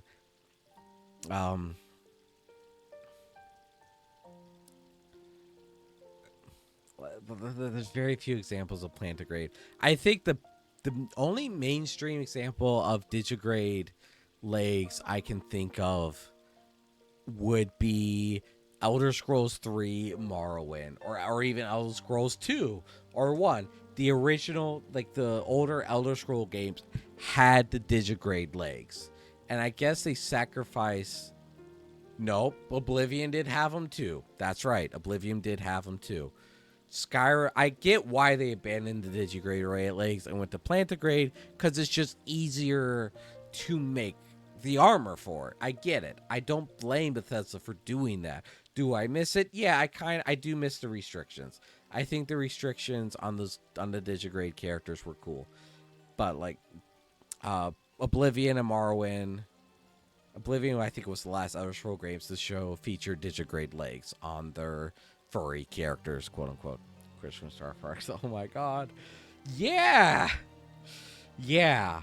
Like I said, I don't think I need to say more about that.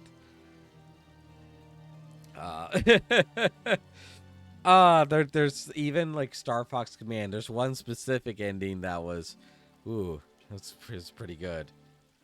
All right, I got like, oh my gosh, it's almost 5 a.m. my time. Oh my gosh, I got a car safety inspection appointment at like 3 o'clock in the afternoon. We're good. But yeah, for Digigrade, too many fan art on her. Still one of the most popular furries you will find on any art site. Like Crystal Fox from Star Fox and Luna from Hell of a Boss. Those are your two most popular. And in third place, basically neck and neck with Crystal, would sit Redamon from Digimon. Like, those three characters right now are the biggest furry characters in mainstream furry characters. Are those three right there. And you know what? I'm fine with that. Not Crystal. Kindred's been growing in popularity, but I think that's mainly because of like she's been gaining a lot of players because of patches and updates and stuff in League of Legends. But yeah, those characters right there are so cool. I wish I'm really tempted to like play a Digimon game just so I can know like what the heck it's about, because I really do like Renamon's design.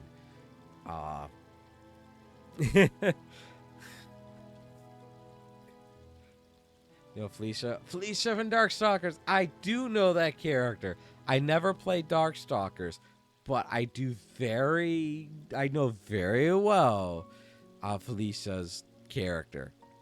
I know her very well.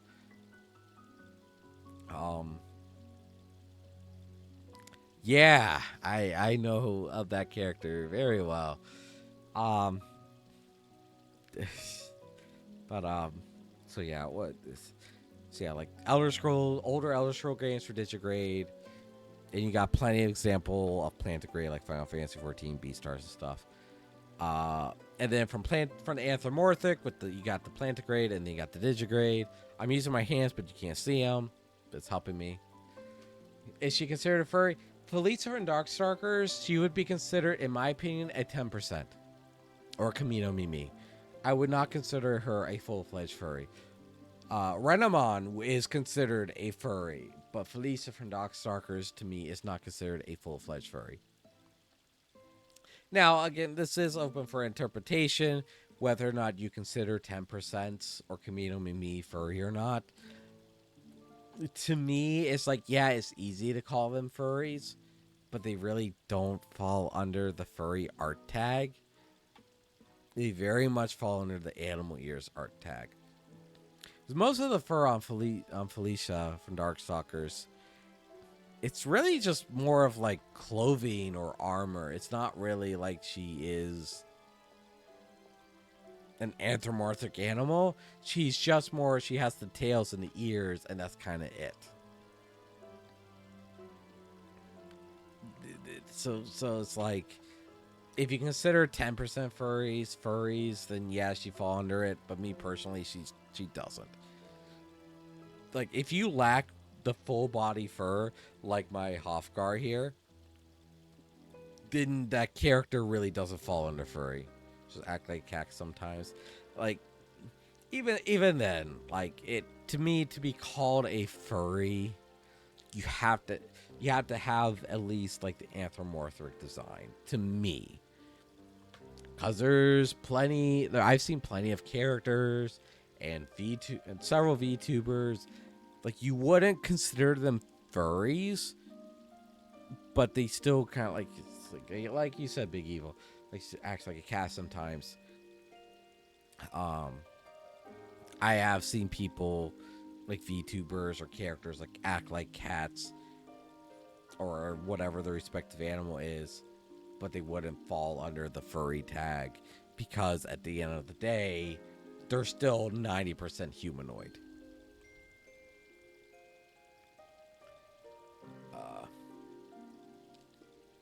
Which you could say is kind of weird or hypocritical, because most like furry characters, what I would define as furry, like Crystal from Star Fox, Kindred from League of Legends, the Hofgar here, they don't act like they're animals. So it's like, so that's why I say furry, like, the base definition of furry is up for debate. Like, I think it is like personal definition, whether or not you want to consider like a 10% furry, Kamino Mimi, as a furry, you are welcome to do so. And if they behave like animals and you want to add that into the criteria, yeah, that is fine. But to me personally, it's like, to be considered a furry, you have to have like this anthropomorphic design to the character, like my Hofgar here. Thank you, Final Fantasy 14, for helping me with this discussion.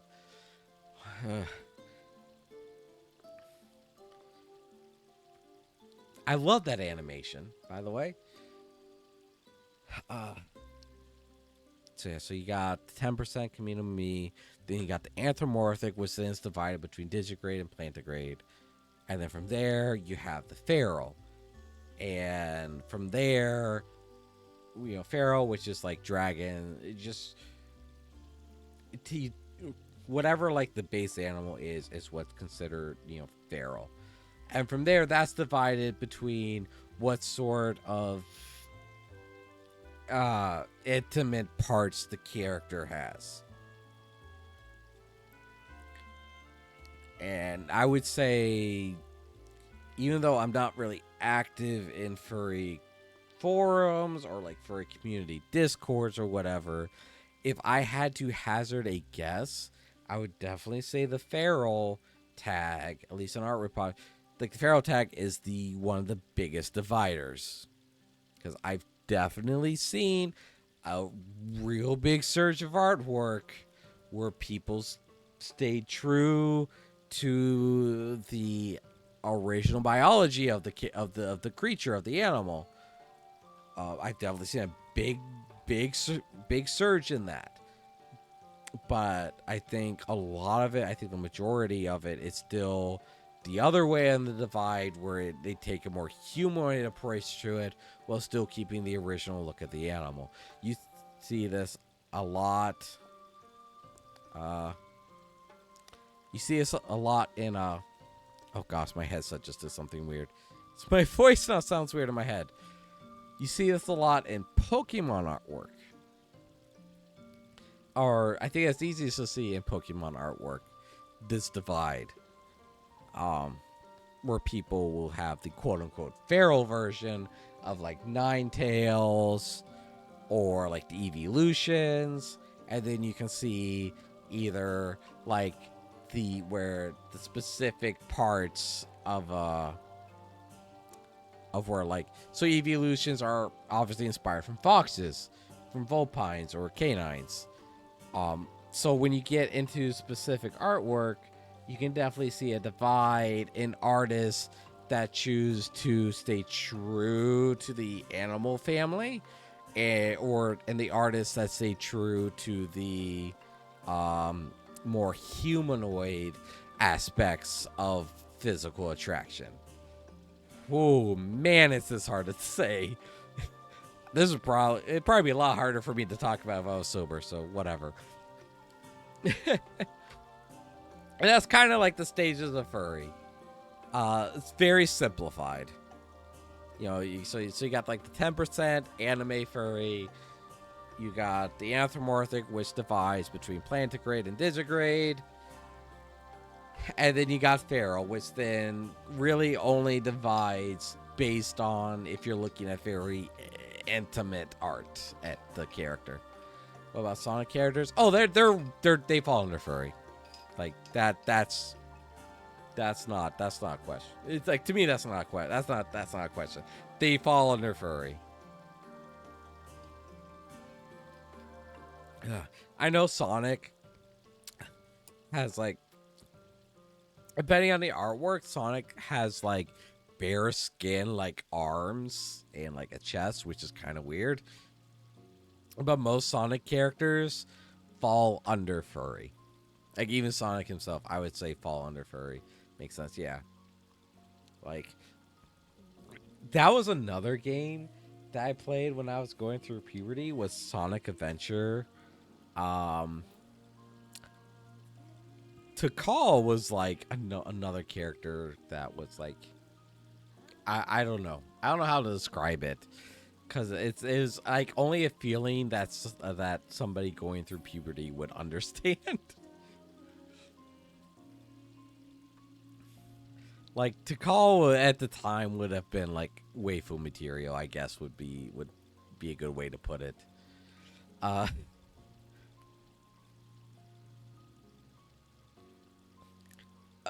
Sonic Adventure was also a very interesting game to have for going through puberty, cause well, how do I say this? Like, even drunk, I'm not sure how to say it. Playing as Amy was very interesting in Sonic Adventure. I'll say that. Rouge the Bat. Yeah. She, despite the fact that Rouge the Bat is very really doesn't fall under anthropomorphic, she still falls under furry. I think it has to do with the head shape. Because most of Rouge's body is like humanoid, human skin, no fur. But I think it's because of the head shape. I usually see her being put under the furry category. Yeah, Rouge's appearance in Sonic Adventure 2. Yeah, that probably helped the furry fandom quite a bit in the late 90s, early 2000s. Definitely. They definitely knew what they were doing. What's another? I'm trying to think of some other Sonic characters that would like. Shoot, even like some of the recent Sonic games, like whoever, like even the bad Sonic games that have come out, which are kind of like most of them after Sonic Adventure 2. Like even the art, at the very least, the art direction, like they knew who they were appealing to. Cause like, I think Blaze the Cat. Was it not Rouge the Bat, but was it Rogue the Swallow? Rogue the Swallow, like that was probably my first hint. If I had to say, it's like, if I had to go through my childhood memories and think, yeah, this was a sign that you were going to be in a volley one day. No, Wave the Swallow. Wave the Swallow was probably one of my biggest hints. Like, she was definitely furry bait from Sonic Riders. She was definitely furry bait. I mean, like, she had the punk aesthetic. She had the tube top. Like, young Ignis was like, yeah, that was a character I definitely looked up on like the original So Furry website before it changed to its current design. Oh yeah, wait, yeah. So yeah, like Wave, Blaze the Cat was another big one to me. And that's not even bringing up like the original Sad AM cartoons. Like, go back and look at those original, like, some of those old Sonic the Hedgehog comics. Like, I remember, was it Sonic Vanilla the Rabbit? Yeah, specifically Vanilla the Rabbit. Definitely had those MILF vibes going on. There's also Honey the Cat from Sonic Fighters. But if you go back and look at some of those old comics, like even the comic covers that were showcased in Sonic Mega Collection, that was a game I bought a long time ago for the GameCube. Still like a really good value if you can like get a hold of it. Really good collection. It had artwork of like comics and games. Honeycat needs to come back. I agree. Sally Acorn. Yeah. As I say, like the original Sad AM and the comics, like, yeah, Sally Acorn. Probably one of the easiest examples of like a pre-2000s furry character that's not like Disney. Because if you had to ask me, it's like, what is one of the first one of the first furry characters? It would be Maid Marian from Disney's Robin Hood, where all the characters ran through. That was probably my first furry like exposure, was that movie, and to this day, it is probably my favorite Disney movie. But the point I was trying to make, like, if you go back and look at the artwork of the comic covers that were showcased in Sonic Mega Collection, they were furry bait. Like, you like I remember looking at them, and young Idris felt something. Like I don't know who approved those comics for children, but like damn. Like damn. like I don't even know how to describe them. I still remember some of them, despite not having looked at some of that artwork in like 15 years. I still remember it, and I to this day it's like, how did that get approved? It's like, good gosh, you could. Some of those comic covers would not get approved for today's media. First furry exposure, I would say Sonic and Star Fox were a lot of people's first furry exposure. Whether it was the games or like comics, those were like two of the biggest. Sony definitely has some furry characters on there, don't get me wrong. But I want to say like Star Fox and Sonic were like the most mainstream or even oldest examples. Sonic mainly because of the comics, though. Because even like the original Star Fox, like not only did you have Fox McCloud and Wolf, you also had a couple of other characters, I can't remember their names, from the original, and they never made another appearance until like the 64 remakes on the 3DS. Even Sonic Genesis is insane. Yeah.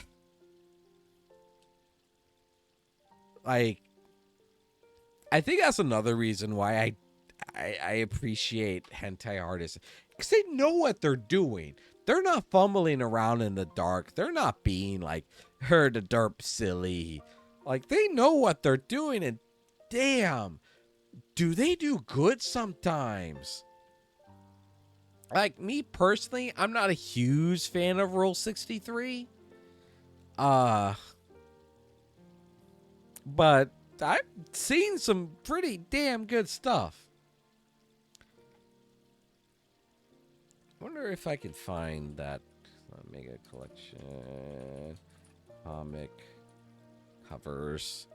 Wonder if I can find that original one.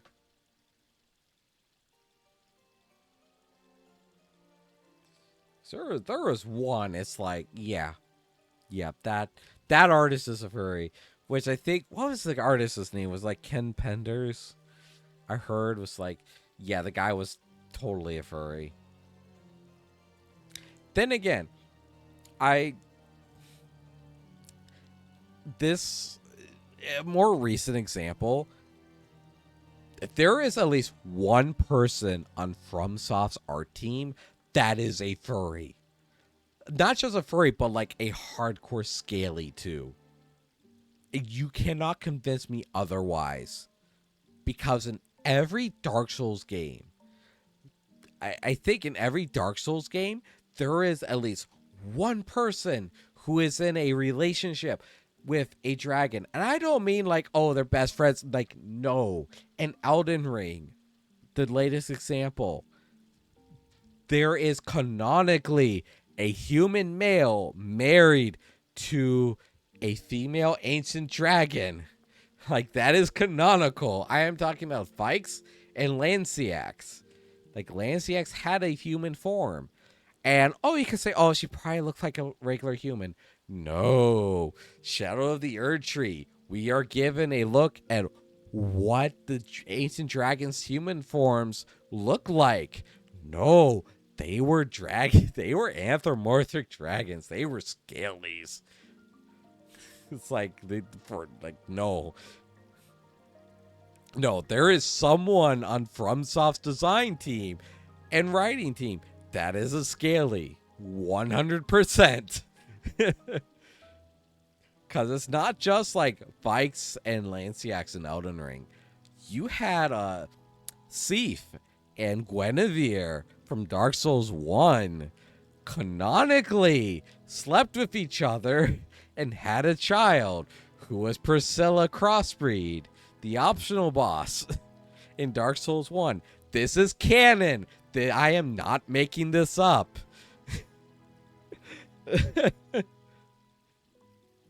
Like, this blew my mind when I found this out, because this is just not something you see in like popular games or mainstream games, especially from Japan, because Japan really likes their Kaminomis. Like, they're 10% furries. It is not often you see a big work from Japan with actual furries. Not just furries. You get into like FromSoft stuff, they get into the feral shit. Like in Dark Souls 1, oh no, it's not that Sif had like an anthropomorphic form. No, as far as we know, he was just sitting in his regular form and it slept with Guinevere. And by all means, chat, look him up. Like, look up these characters. One, I cannot blame Steve for wanting to get a taste of Guinevere's I forget what the community was calling him, but amazing chest, I guess you could say. But like, I don't know what Guinevere saw in Steve. That I don't understand. This is canon, people. I mean, it is. It's in Dark Souls 3 too, but I don't remember this. No, there's a crossbreed character in Dark Souls 3. I don't remember her name, but there is a human dragon crossbreed character in that game too. Which, if I remember correctly, means that at some point in Dark Souls 3 timeline, or in Dark Souls timeline, Guinevere and Sif were not the only human dragons to have some fun with each other. Like, there was another pair too. Like, and this isn't only in the Dark Souls series either. This goes to Bloodborne. And while Bloodborne, I don't think has like an explicit relationship between the beast and humans, Vicar Amelia, she did some things for me. She also beat my ass in the game, but like that design was quite interesting. Like that, I guarantee you that Vicar Amelia from Bloodborne created furries. Well, Smashing Dragons, those Souls games, but they are. Like, it's like I can't even like say that sarcastically, because in the end, like, yeah, they are. They are. People are smashing dragons. Like, the full lore of like Lanciax and Vikes is like, after the dragons failed to siege Leyendell, Godwyn and Fortisax became like best friends, and they formed an alliance. And then Lanciax like decided to teach the ancient dragon magic to the Golden Order, where she fell in love with Vikes. But while she was teaching this magic, she had a human form. And it's like those two like got it on, I guess. I assume. This isn't me making anything up. That's the weird thing. Like, I didn't make anything up. I am quoting like almost for not quite verbatim, but like everything I say is straight from the game. I forgot to like change my game info, didn't I? No, I did. Oh, okay.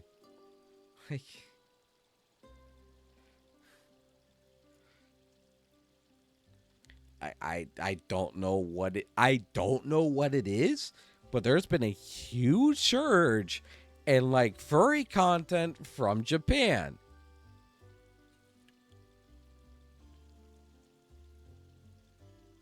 As it's not just like, oh my gosh, I completely, oh my gosh, what is this character's name?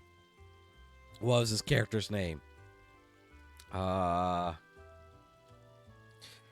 it's not just like FromSoft that's doing it. Like, One of the more prominent ones, one of the more prominent furry artists from Japan would be the mangaka or the manga creator of Made in Abyss.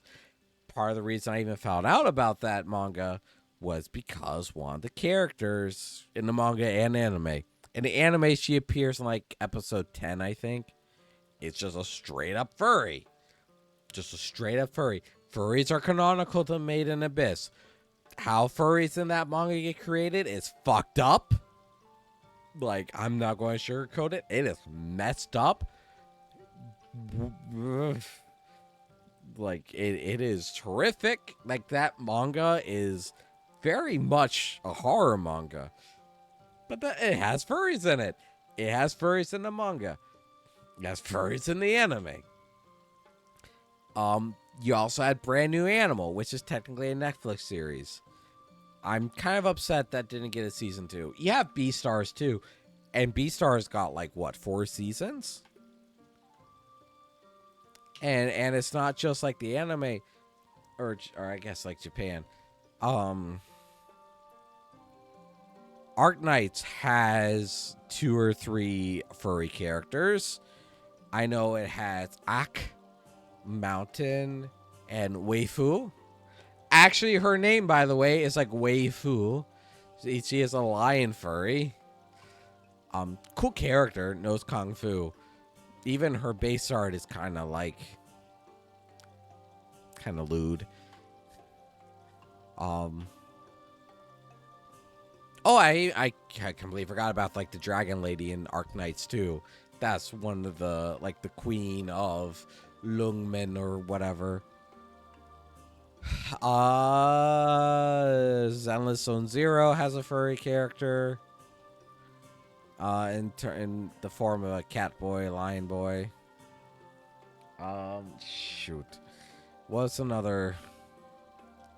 There's another, like, big furry character from Japan. But I know Arknights is, like, technically China. China's been getting really big on furries, too. Like, was it the Great Wall Warrior or something anime? It's just, like, furries, 100% furries. I'm trying to remember. But, okay. But the point I want to make here, that I really want to, that I'm leading up to, is,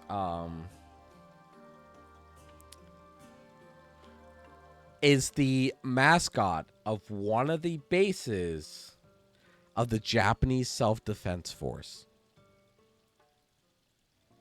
His name is Omaneko. You do not have to take my word for this. I highly encourage, if you are watching this live or whatever, listening to me ramble on as like ASMR or whatever, look Omaneko up. Please do. I was so flabbergasted. Like, to this day, I cannot believe that this is an official mascot of the Japanese Self-Defense Force.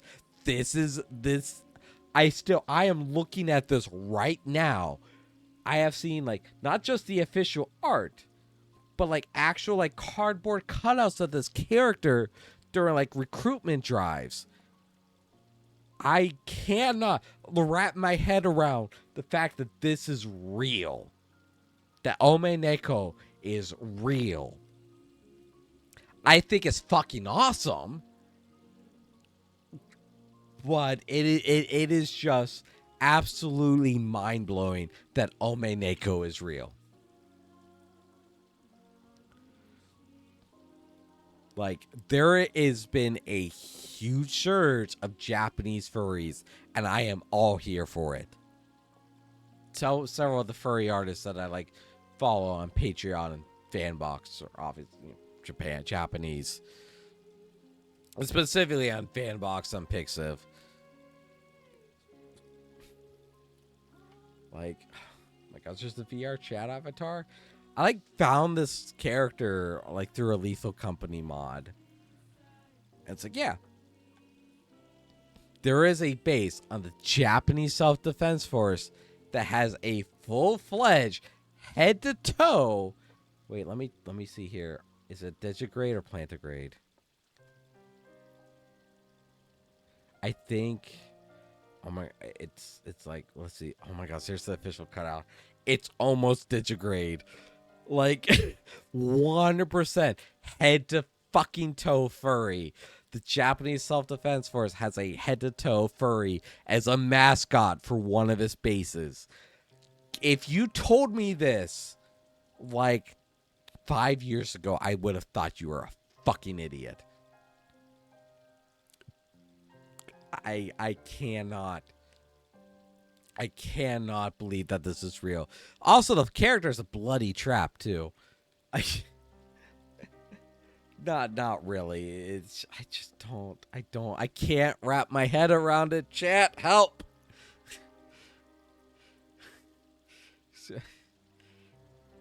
What is it? It's like Aircel 20 Crews brought along cow their base mascot Omeneko, Japanese largest furry themed comic convention. Yeah, just like, why is this real? Why is this real? How is this real? Like, gosh darn it.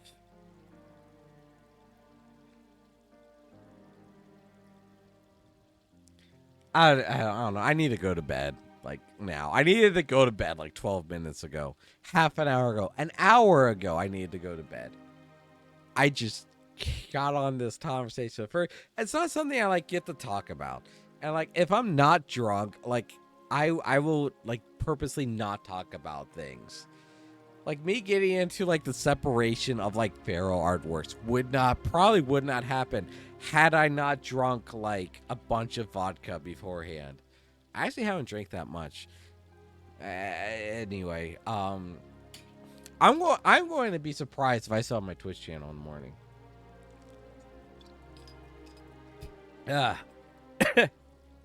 Like, I don't know. I am all here for it. Like, I kind of prefer the Japanese art style that they have anyway, and like I think they do. I like their art style in regards to like furry characters too. Like is anyone still watching? Like, how many viewers do I have? Oh my gosh, there's at least 4 people either lurking or actively listening to my drunken delusions and ramblings. Like the Made in Abyss author. Like, if you don't mind like some lolly art, like its furries are pretty good. Even like Faputa, like really cool character design. That's official Made in Abyss. Or like, I fucking dead. Like I just. Well, then again, Japanese artists, Pokemon. Like, they 100% know that they were doing in Pokemon. And it's not just Pokemon, like I've brought up before, earlier. This rambling about furries have gone on for at least 2 fucking hours now. I hope Dollblind is not going to watch this stream. I really hope. If there's any stream that Dollblind, my fellow streamer Dollblind, like, he's also like a close friend of mine. If there is any VOD he doesn't watches, God, I hope it is this one. I hope it is this one he skips. Like, it's weird because when you think of like furry artists, you don't think Japanese. It's always Western artists. It's always Western designs. But when you think about it, Japanese were like the first ones with like Star Fox, Sonic the Hedgehog, like those early comics and character designs and like, what is it? The cat suits in Mario that came out like 10 years ago or whatever. The Tanuki suit, frog suit, I guess. You got the Star Fox Adventures, even Star Fox 64, the original Star Fox definitely has some very good furry characters. There was some artwork in Star Fox Command that was not shy whatsoever about what it was. Like, I still remember to this day getting an ending in Star Fox Command where Crystal was just standing there in bikini armor. I don't know how else to describe it. It was bikini armor. Eat your freaking heart out, Western critics. Like, damn. Like, they knew what they were doing to their audience. And don't, like, Pokemon. Not just Guadalvar and Lopunny, but, like, Salazzle and, Delphox. What was that? What was the one before Delphox? Like, the Pokken game. The Tekken Pokemon crossover game. Like, that game there. Like, I didn't realize that the Look, I gotta look up the Pokemon's name. It is Braxian or Bracian. Braxian? Braxian.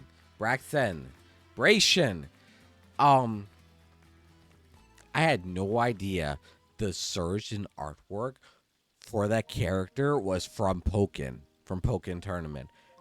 And while I do think the animations from that game aren't as, like, suggestive as I've seen people suggest, I can 100% see where people would think about that. And doesn't help that Braxian from Pokken Tournament definitely gave off a bratty vibe. And that is something that seems to attract artists. Is the bratty character, the bratty girl character, or bratty boy character is just one furry artist that I follow is making a game off of that. Or with that as like one of the lead characters. You know, Big Evil, I don't know if you're still here or not. I just noticed your last message is different from the one I actually read. Where did people smash dragons in real life? I would. Okay. I will clarify my point of view on this. If dragons in real life had like logic and reasoning, like as humans, like they could have the same coherent thought as humans, yeah, I'd smash a dragon. That is a tangent for another day about like being able to logic and reason and the ability to smash it.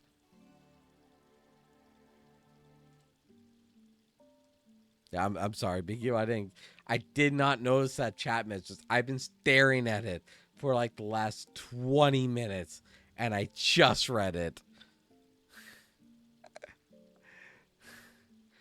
Oh my gosh. How to lose, like...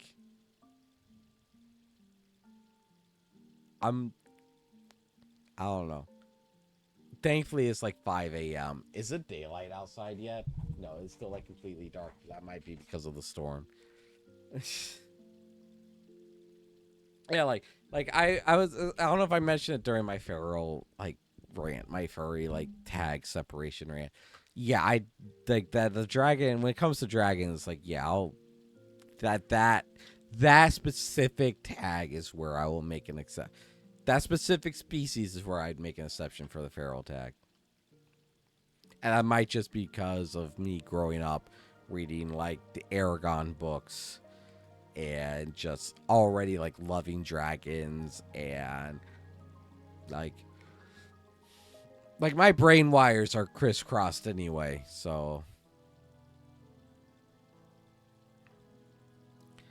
I should probably go to bed. I've been streaming for almost 7 hours. I will rant for another 9 minutes so I can get the 7 hours straight, and then I am going to go to bed. But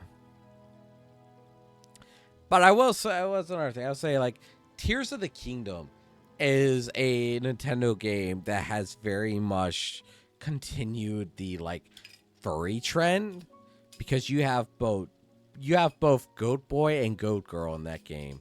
Also, I never beat that game, so I don't know the characters in total.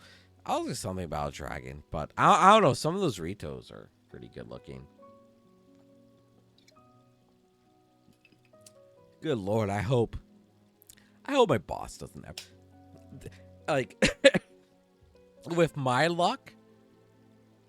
I don't think my boss or coworkers knows like my streaming name, but I have showed them my streams. I think they know I stream. They know my I know my boss like seen my avatar, and she knows I'm a furry. I'm a volley furry. I hope that if she, for so whatever reason, turns on a stream, good Lord, I hope it is not this one. Like, I'm going to memory hold this stream.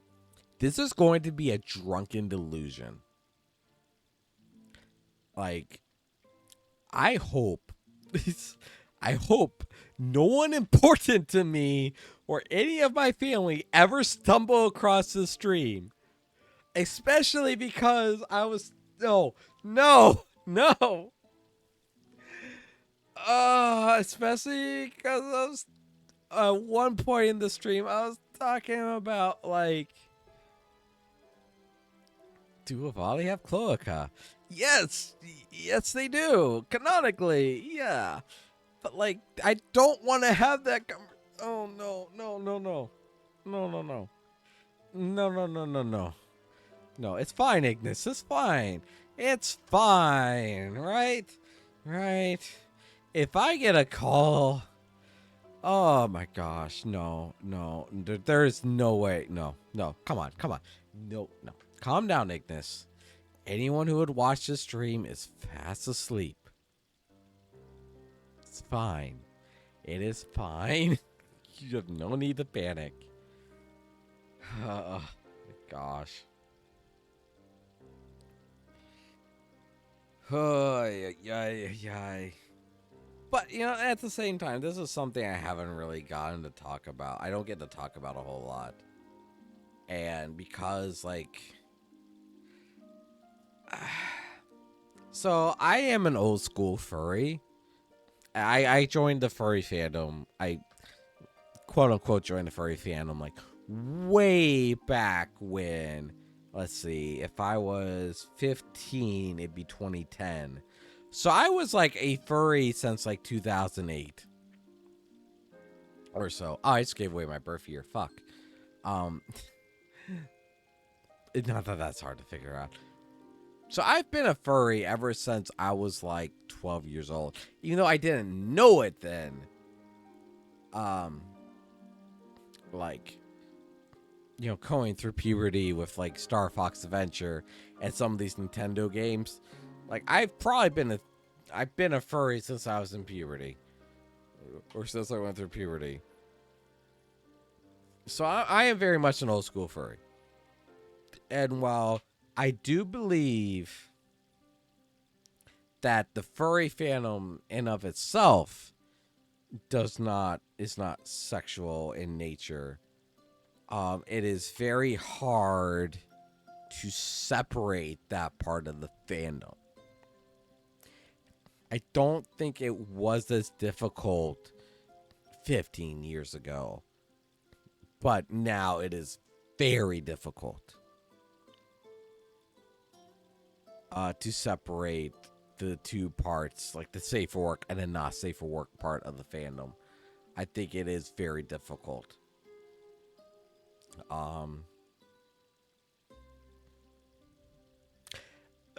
But you know, but like most sane people, it's not like this is the only part of my life. When I'm at work or out in public, it's not like I'm my furry self. My furry self is reserved very much for like streams and being online. So when I'm out in public, it's like I don't necessarily try to hide the fact that I'm a furry. Much like as I'm streaming, I don't try to hide the fact that I'm religious, which you might find very hard to believe after tonight's stream. It's like that. It's just there's a time and place. That is a stream. That stream. That is a tangent for another time when I am sober. There's just a time and place. But, like, I am very much an old school furry. I do believe you can be a furry without engaging in the more, like, adult themes of it. Though those will always be present, And if you try to kid yourself that those aren't present, then, well, you're going to have a rude awakening one day. One day you're going to get hit by a very weird freight train. Though I do believe there are furries who take it. Like anything, there are people in the community that take it too far. But that's true of any fandom. Like, that's not exclusive to furries. That is for everything. Like, you pick a fandom out there, doesn't matter what it is, there are people who will take it too far.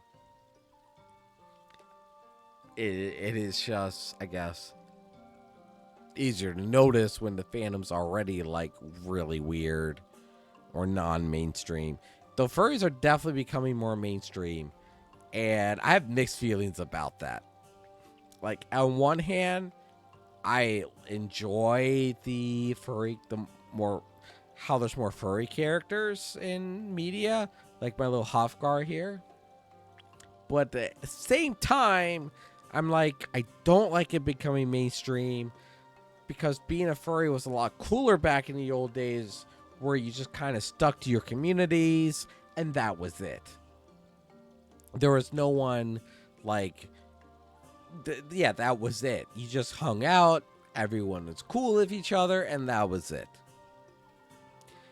Nowadays, you have people trying to insert politics into everything, and it just ruins it. That's part of the reason I left the furry fandom for a while, is that I was watching a lot of new members come in and trying to politicize everything, and that bothered me. That, like, really pushed me away from the fandom, and I just had to leave it because I no longer felt comfortable being part of it. Now I am back in the fandom, and there's still people doing the same thing, but now I'm kind of doing my own little thing. I'm not really engaging with the people who think that everything has to be political, everyone has to be an activist or push for this or that.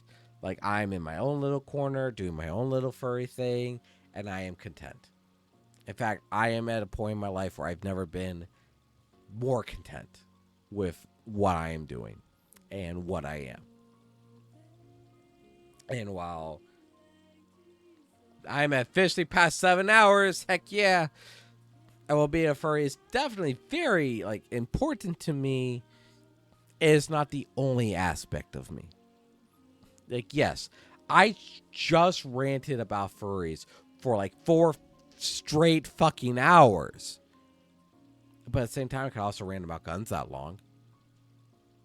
Rant about video games that long. Writing, art. I didn't even get to say like half of what I want to say in my art rant. Because I could go on about like AI art in that rant.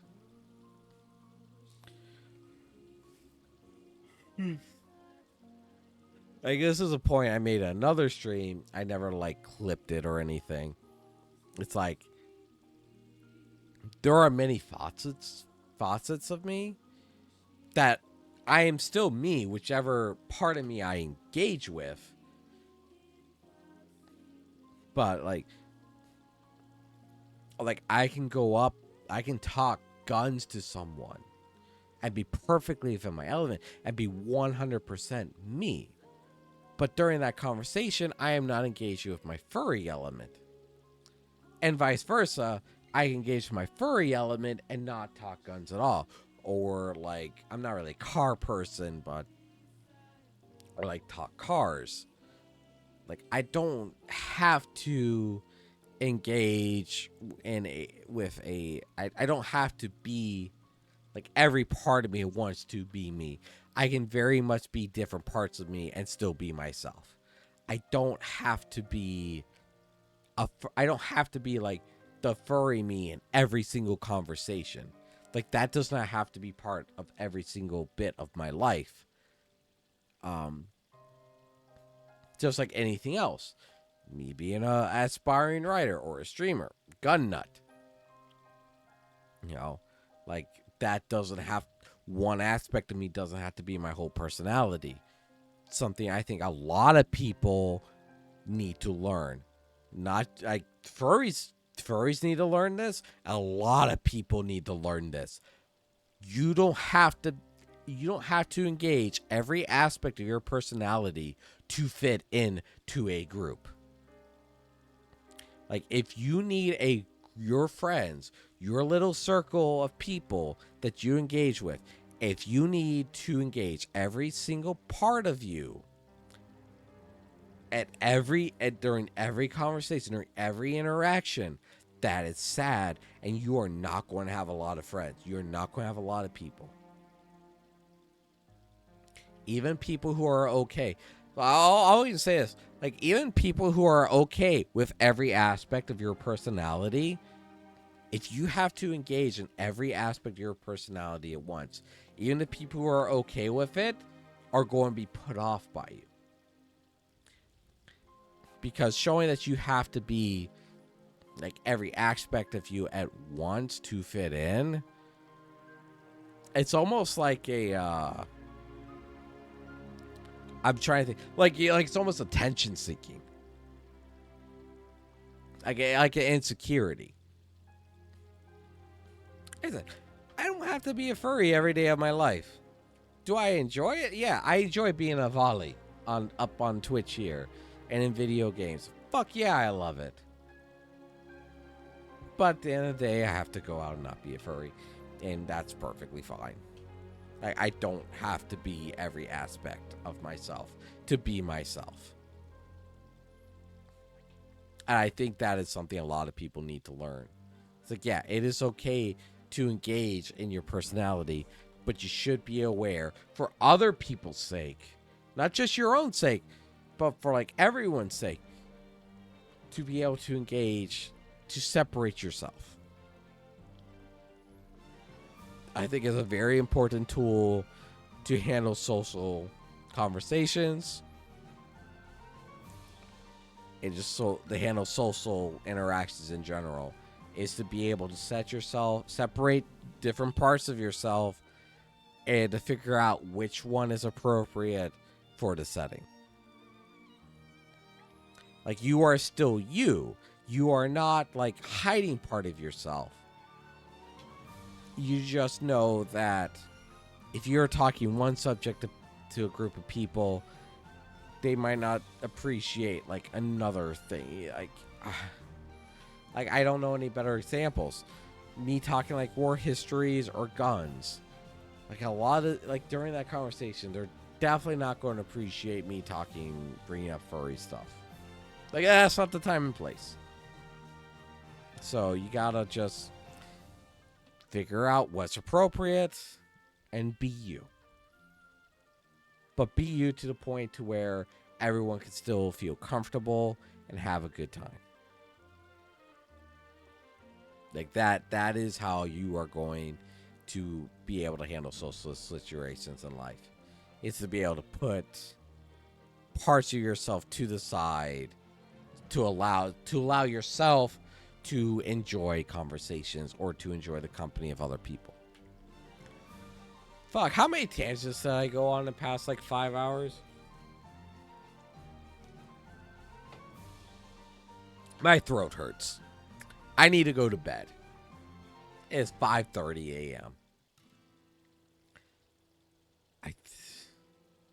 How many? Oh my gosh, did my viewers go up? Yes, my viewers went up in like the past half hour as I've been ranting. It just went up again. I appreciate everyone for like hanging out and listening to me ramble. Like I'm drunk right now. I'm probably not going to raid.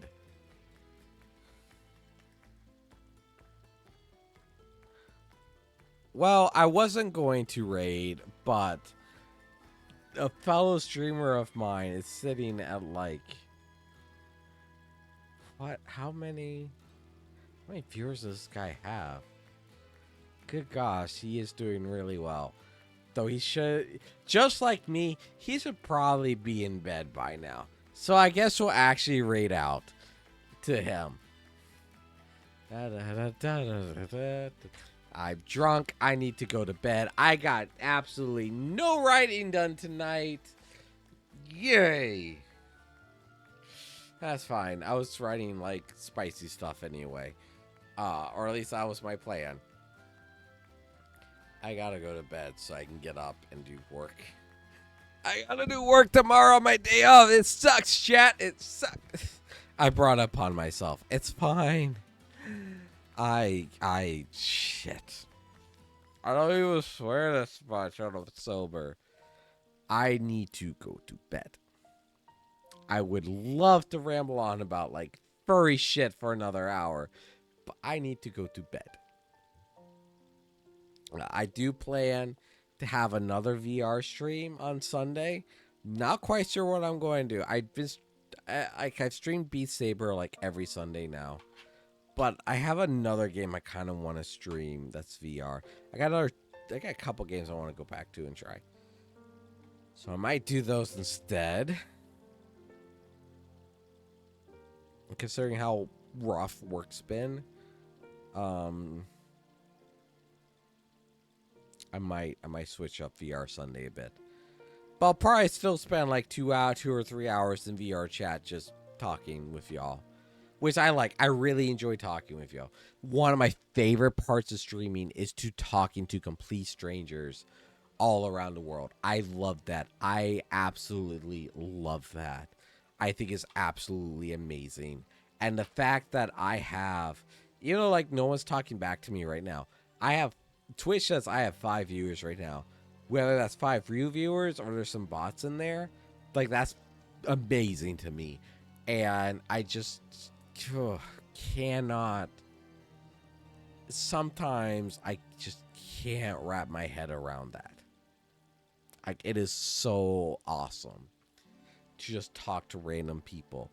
However, I don't know how many people turn into my 3-hour furry rant. That scares me. That freaking scares me. I don't know if I'm ever going to upload this VOD. I feel like I should. But at the same time, I feel like I should download it and just never speak of it again. Anyway. I'm going to raid out to Wizard Z, I do believe. Since I do believe he is still on. Playing,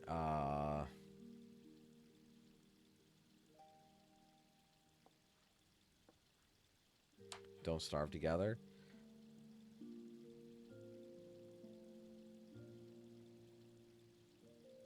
Cool streamer. Very chill.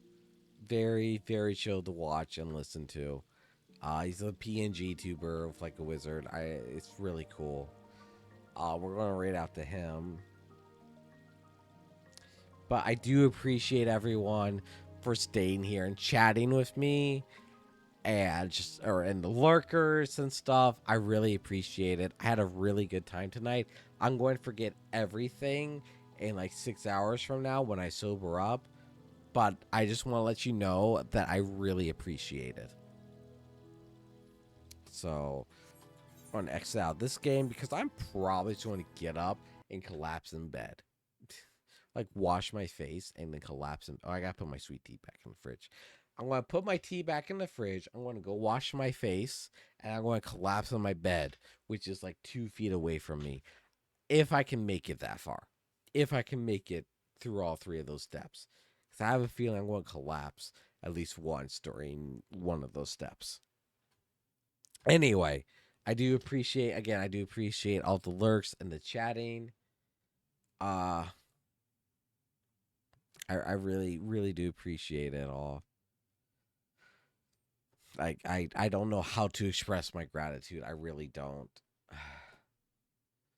But I do really appreciate it. I hope everyone has a good weekend. I'm not sure what my full streaming schedule is going to be like this weekend. Usually I don't stream on Fridays and Saturdays anyway. So my next stream will probably be Sunday VR. Again, thank you all. I hope I was entertaining. I hope my drunkenness was entertaining enough, or my rambling was entertaining, or even educating. But thank you again. Thank you, everyone. I hope everyone we're on a raid out here to Wizard Z. I hope everyone has a good weekend and a good and blessed night. Take care, everyone.